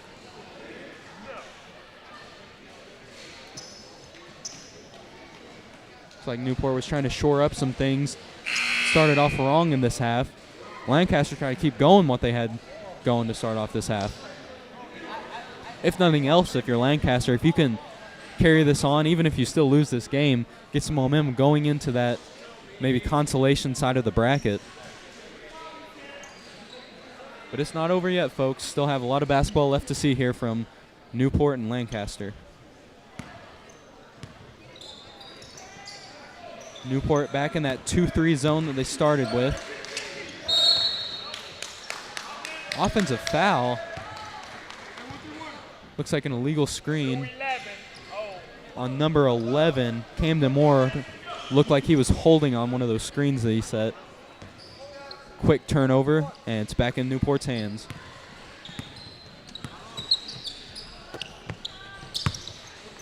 Number 3, Jeremiah Oregon working the ball. They get it inside. Quick kick out on the corner. Back inside, back outside. Pump fake drives left, kicks out. Ball at the top of the key. Three-pointer for Azucena. Off to the right. Lancaster with the rebound. Tipped around and able to secure it. Fine on the break, and Newport will take the ball back. See a little bit of ball handling skills there from Newport's point guard. They get it back to him at the free throw line. Kick out for three. And he hits.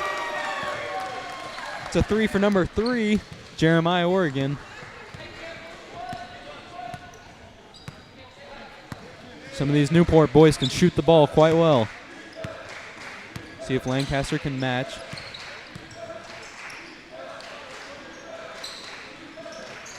Ball into the corner. Looks like they get it inside, poked away and stolen.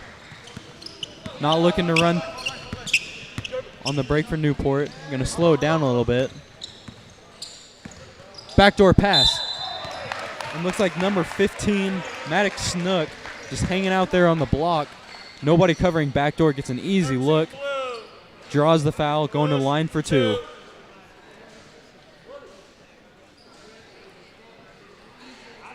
And even though they've been slightly slow to start this half, Newport just still running their offense well, getting ball movement inside, outside, get the ball to the free throw line area, then to the block.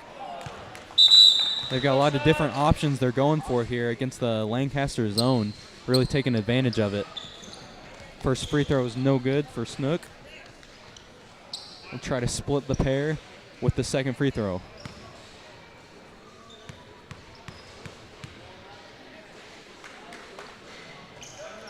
And he does hit that second one. Lancaster now bringing the ball up the floor. It's like trying to get the ball to the bigger man, Gideon Connor in the middle.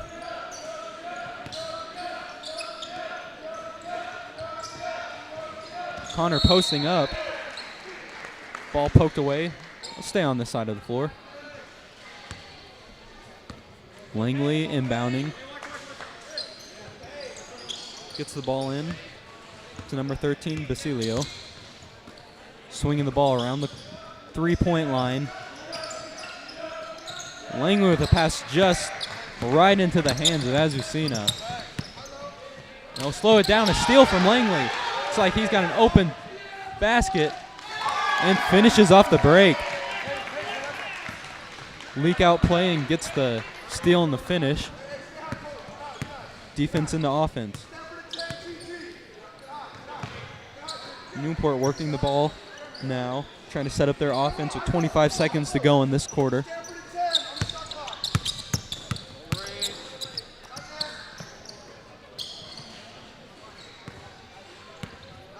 Got about a 2-second difference between the shot and game clock. It's like they're running the same play they've run at the end of the last 2 quarters. Not able to finish this time. 5 seconds left for Lancaster. Flores with the ball. Draws the blocking foul on Newport. Looks like they'll be inbounding with 1.7 seconds left.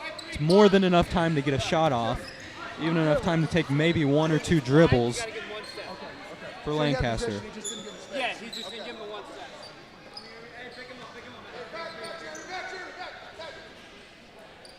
See what Lancaster can run. Try to get good look off of this inbound. Deep three-pointer at the half-court mark. Just short for Flores. All right, we'll be heading into this 4th quarter. See some life from Lancaster, but still some domination from the Seahawks. They're up 51-25 heading in this final quarter of play. We'll catch you at the beginning of the 4th.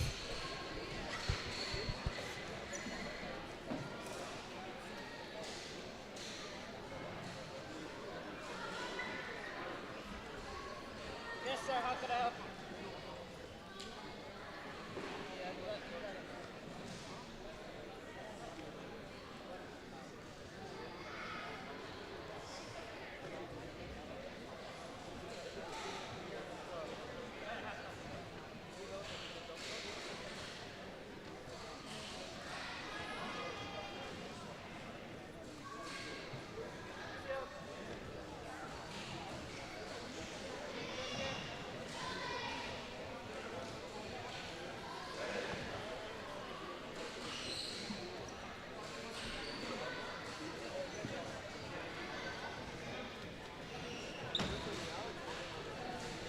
Welcome back to this final quarter of play between the Lancaster Baptist Eagles and the Newport Christian School Seahawks. I believe Lancaster will have the ball to start off this fourth quarter. Seen a lot of offense, especially in that third quarter from both teams, really. Lancaster 25, Newport 51.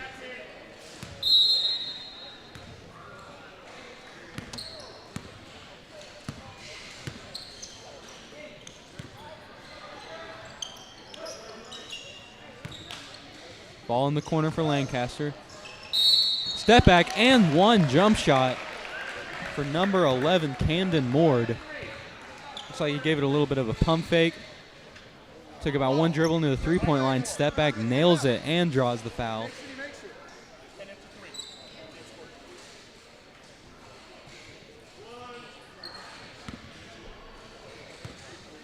Looks like that may have been a three. You called that a three, right? Yes, sir. Should be 28, I think. He said that. Not be able to complete the 4-point play.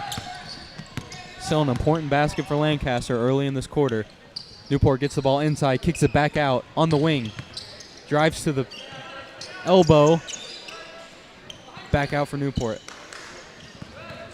Trying to work the ball from the free throw line. Backdoor cut. And it's good off the pass from Azucena. Right into the hands of Maddox Snook for an easy layup. Lancaster had some trouble this whole game covering the backdoor block area. Fang has the ball on the wing. Drives left, steps back. Won't shoot, but he kicks it out. Drive from Langley, who floats it up. Not quite able to finish, but draws the foul. He'll be going to the line for two. Looks like the foul will be on number 15, Snook, for Newport. That'll be his third foul of the game.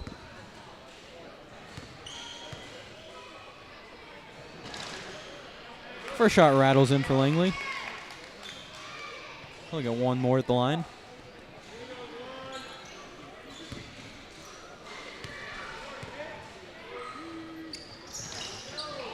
And makes them both. Point free throws for Lancaster. Number 4, Elijah Azucena will bring the ball up the floor now. Kicks to the corner. Newport being patient on offense. Corner 3 misses. Newport able to come away with the long rebound. Top of the key, drive for Azucena, spin move, free throw line. Kicks it back out, another look. Drives with his left on the baseline. Nearly stolen from Lancaster. It's like Azucena just looking to pass the ball around off of a drive. Great ball mover from Azucena. And this is going to be a very solid play if they can finish. They can't quite. Rebound will go to number 35, Gideon Connor. Saw some great ball moves, great all-around possession from Newport, but not able to capitalize on the open looks.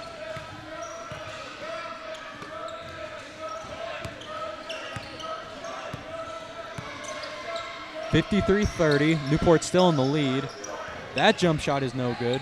Rebound for Newport. On the break.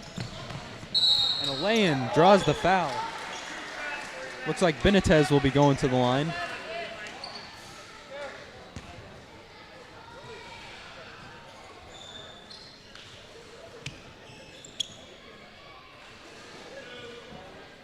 Seen a lot of fouls on drives, been consistent for these referees. Not necessarily some heavy contact, but just about anything will get you to the line here. First free throw goes in.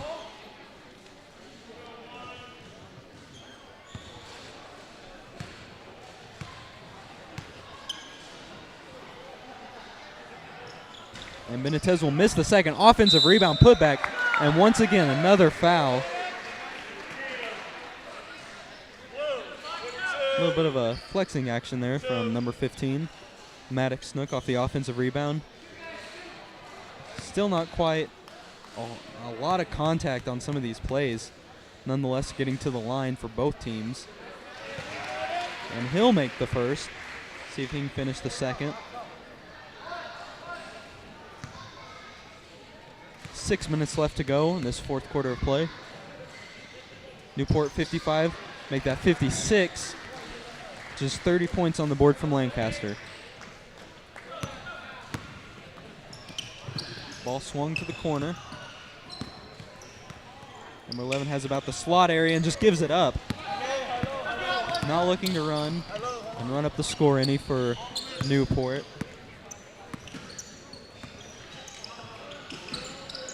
Corner, or wing three, that is. Good rebound there for Lancaster to get the ball back. And looks like Connor will travel and turn the ball over there. Looking to get it to a guard, which is what a big man needs to do.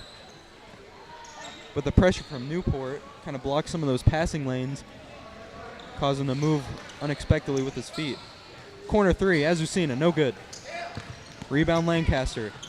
They'll get the ball out on the break. Long pass and finish. Nice leak out play from Langley once again. Seen him do that a couple times this half. Ball nearly stolen, but not quite.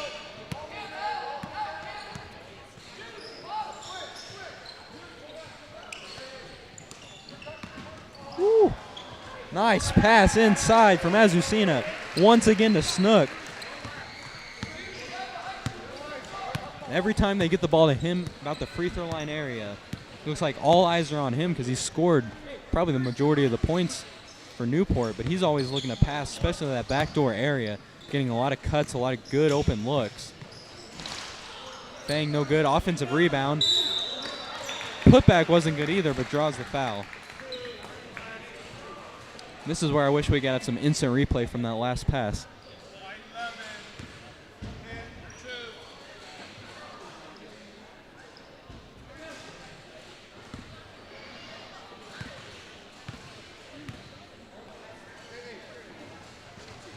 No good on the first free throw. We've really seen some good ball playing here from a couple guys on both teams, but specifically these two brothers for Newport, Elijah and Caleb Azucena, and then the big man, number 15 inside, Maddox Snook, getting offensive rebounds, backdoor cuts, hanging out on the block. Just doing a lot of work inside for this Newport Christian team.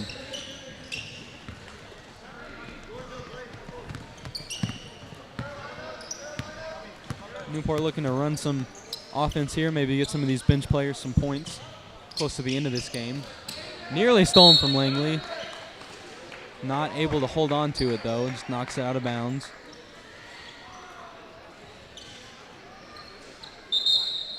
Another substitution for Newport. That's number 23, Joseph Kilanita, to come in for number 11, Kamal Benitez. Fake and a drive. Gets into the basket. Passes inside. Not really knowing what to do with it. Too many guys in the paint for Newport.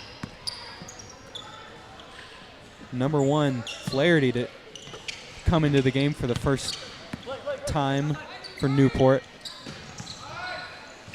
Pass kicked out to the corner. Some good ball movement. Flaherty for 3.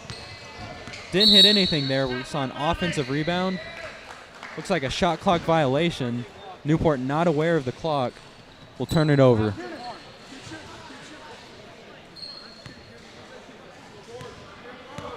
Didn't get any horn there from the buzzer on that shot clock violation, but shot clock was definitely at 0. Quick 3 for Lancaster. They'll get the offensive rebound.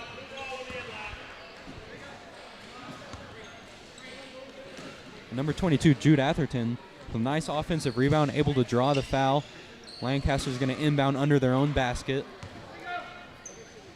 Looks like they're running a stack play here. Some Lancaster players running into each other. Atherton with the ball, kicks it to the corner. Get it inside to Connor. Not quite able to finish. Some good ball movement. Got it exactly where they wanted, but not able to finish off the lay-in.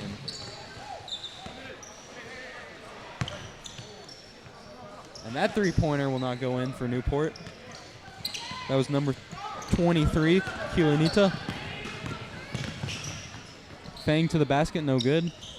The follow won't go either for Lancaster, that is. Looks like Newport's going to slow it down once again, get into their half-court offense. Flaherty drives to the basket, puts it up with his right hand. Not able to finish.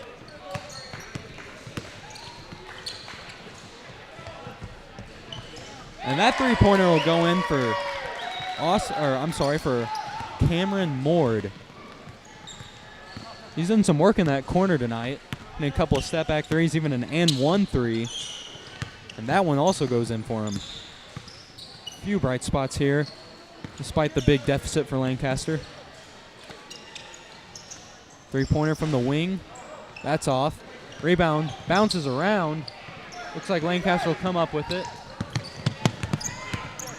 Wanted to push the ball, but Newport did a good job getting back on defense that possession. And the ball tipped and goes out of bounds. Just a missed passing opportunity from Lancaster. Another turnover in this game.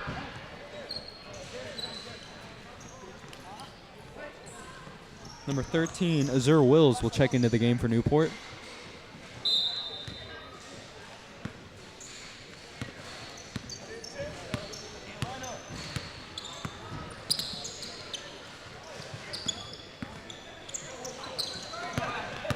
Turnover there from Newport, and Fang gets the ball up the floor really quickly. Finishes with the left hand on that side of the basket. Just a giveaway from Newport on that possession.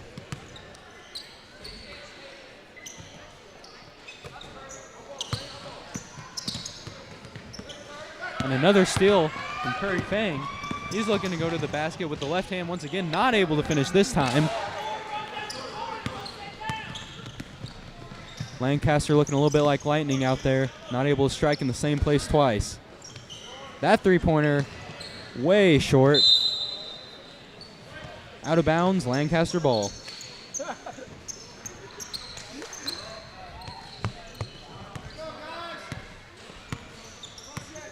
And Fang will bring the ball up the floor for Lancaster. Kicks it to the corner. And the wing, rather. And Langley hits the three. He's been showing up in the second half with some more playing time and coach rewarding him after making these baskets.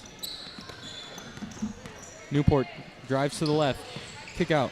Baseline drive. Looks to go up. Hits it off the bottom of the rim. Rebound by Lancaster. Got a little bit of physicality there trying to get the ball back. Looks like the foul will be on number 23, Joseph Kilanita.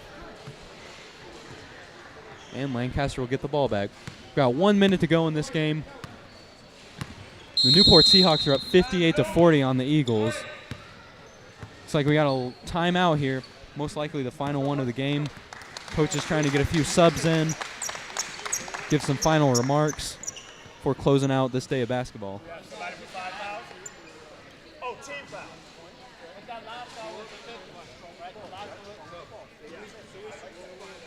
Lancaster's come alive more so in this half than they did in the first half. Getting the ball out on the break, able to finish some. But the Newport half-court offense really settled in this half, getting the ball inside, outside, getting it to the block, finishing on the break, and still hitting some of their jump shots. Just a well-rounded game for these Newport Seahawks. Now they get to enjoy getting some of the subs, some playing time here to finish off this game.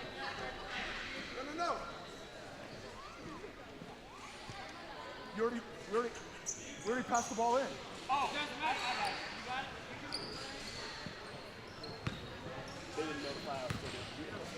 Looks like Lancaster's in the bonus now. Number 35 getting Connor to shoot 2 free throws at the line.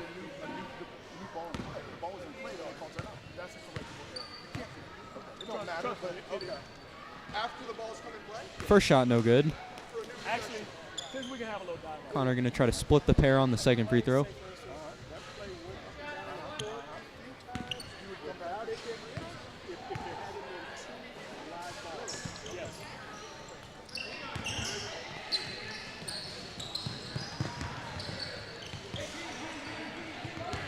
Lancaster missed both free throws, but gets the ball back. Langley in the corner for three. He'll miss. Another offensive rebound. Number 35, Connor, able to finish off that offensive board. Great effort on the offensive end from Lancaster. That's a foul.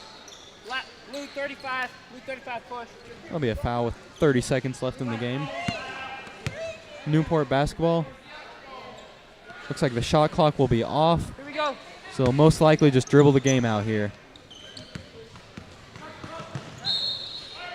Actually, it looks like they looked to drive it inside. Ball tipped out of bounds from Lancaster. Just took a few seconds off the clock.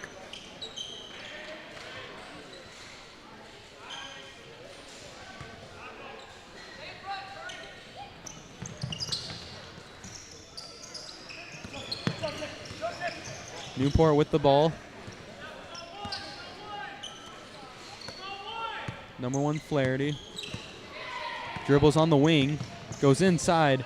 And gets blocked from number 22, Jude Atherton. You'd think Newport would be trying just to hold the ball out to the final clock, but goes inside and gets blocked instead. And another foul on the inside. In this game, it's been just about you get the ball in there, it's almost a guaranteed foul.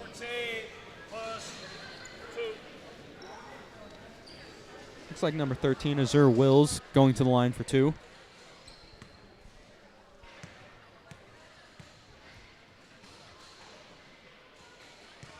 He makes the first, pushes this to a 17-point lead with 12 seconds left in this game.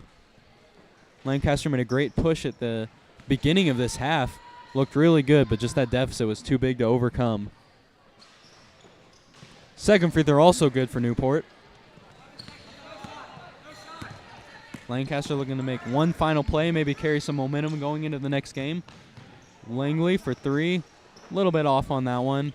And looks like Newport will have the chance to dribble the clock out here. And that's the final buzzer on a 60-42 win for the Newport Seahawks. Looks like they'll be advancing to the next round. And on the other side, Lancaster, good effort, especially in that second half.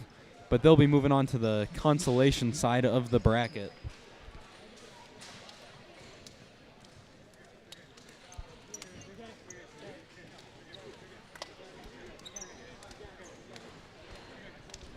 Looks like LBS will be playing next as well on this bracket. And thank you for joining us for this game.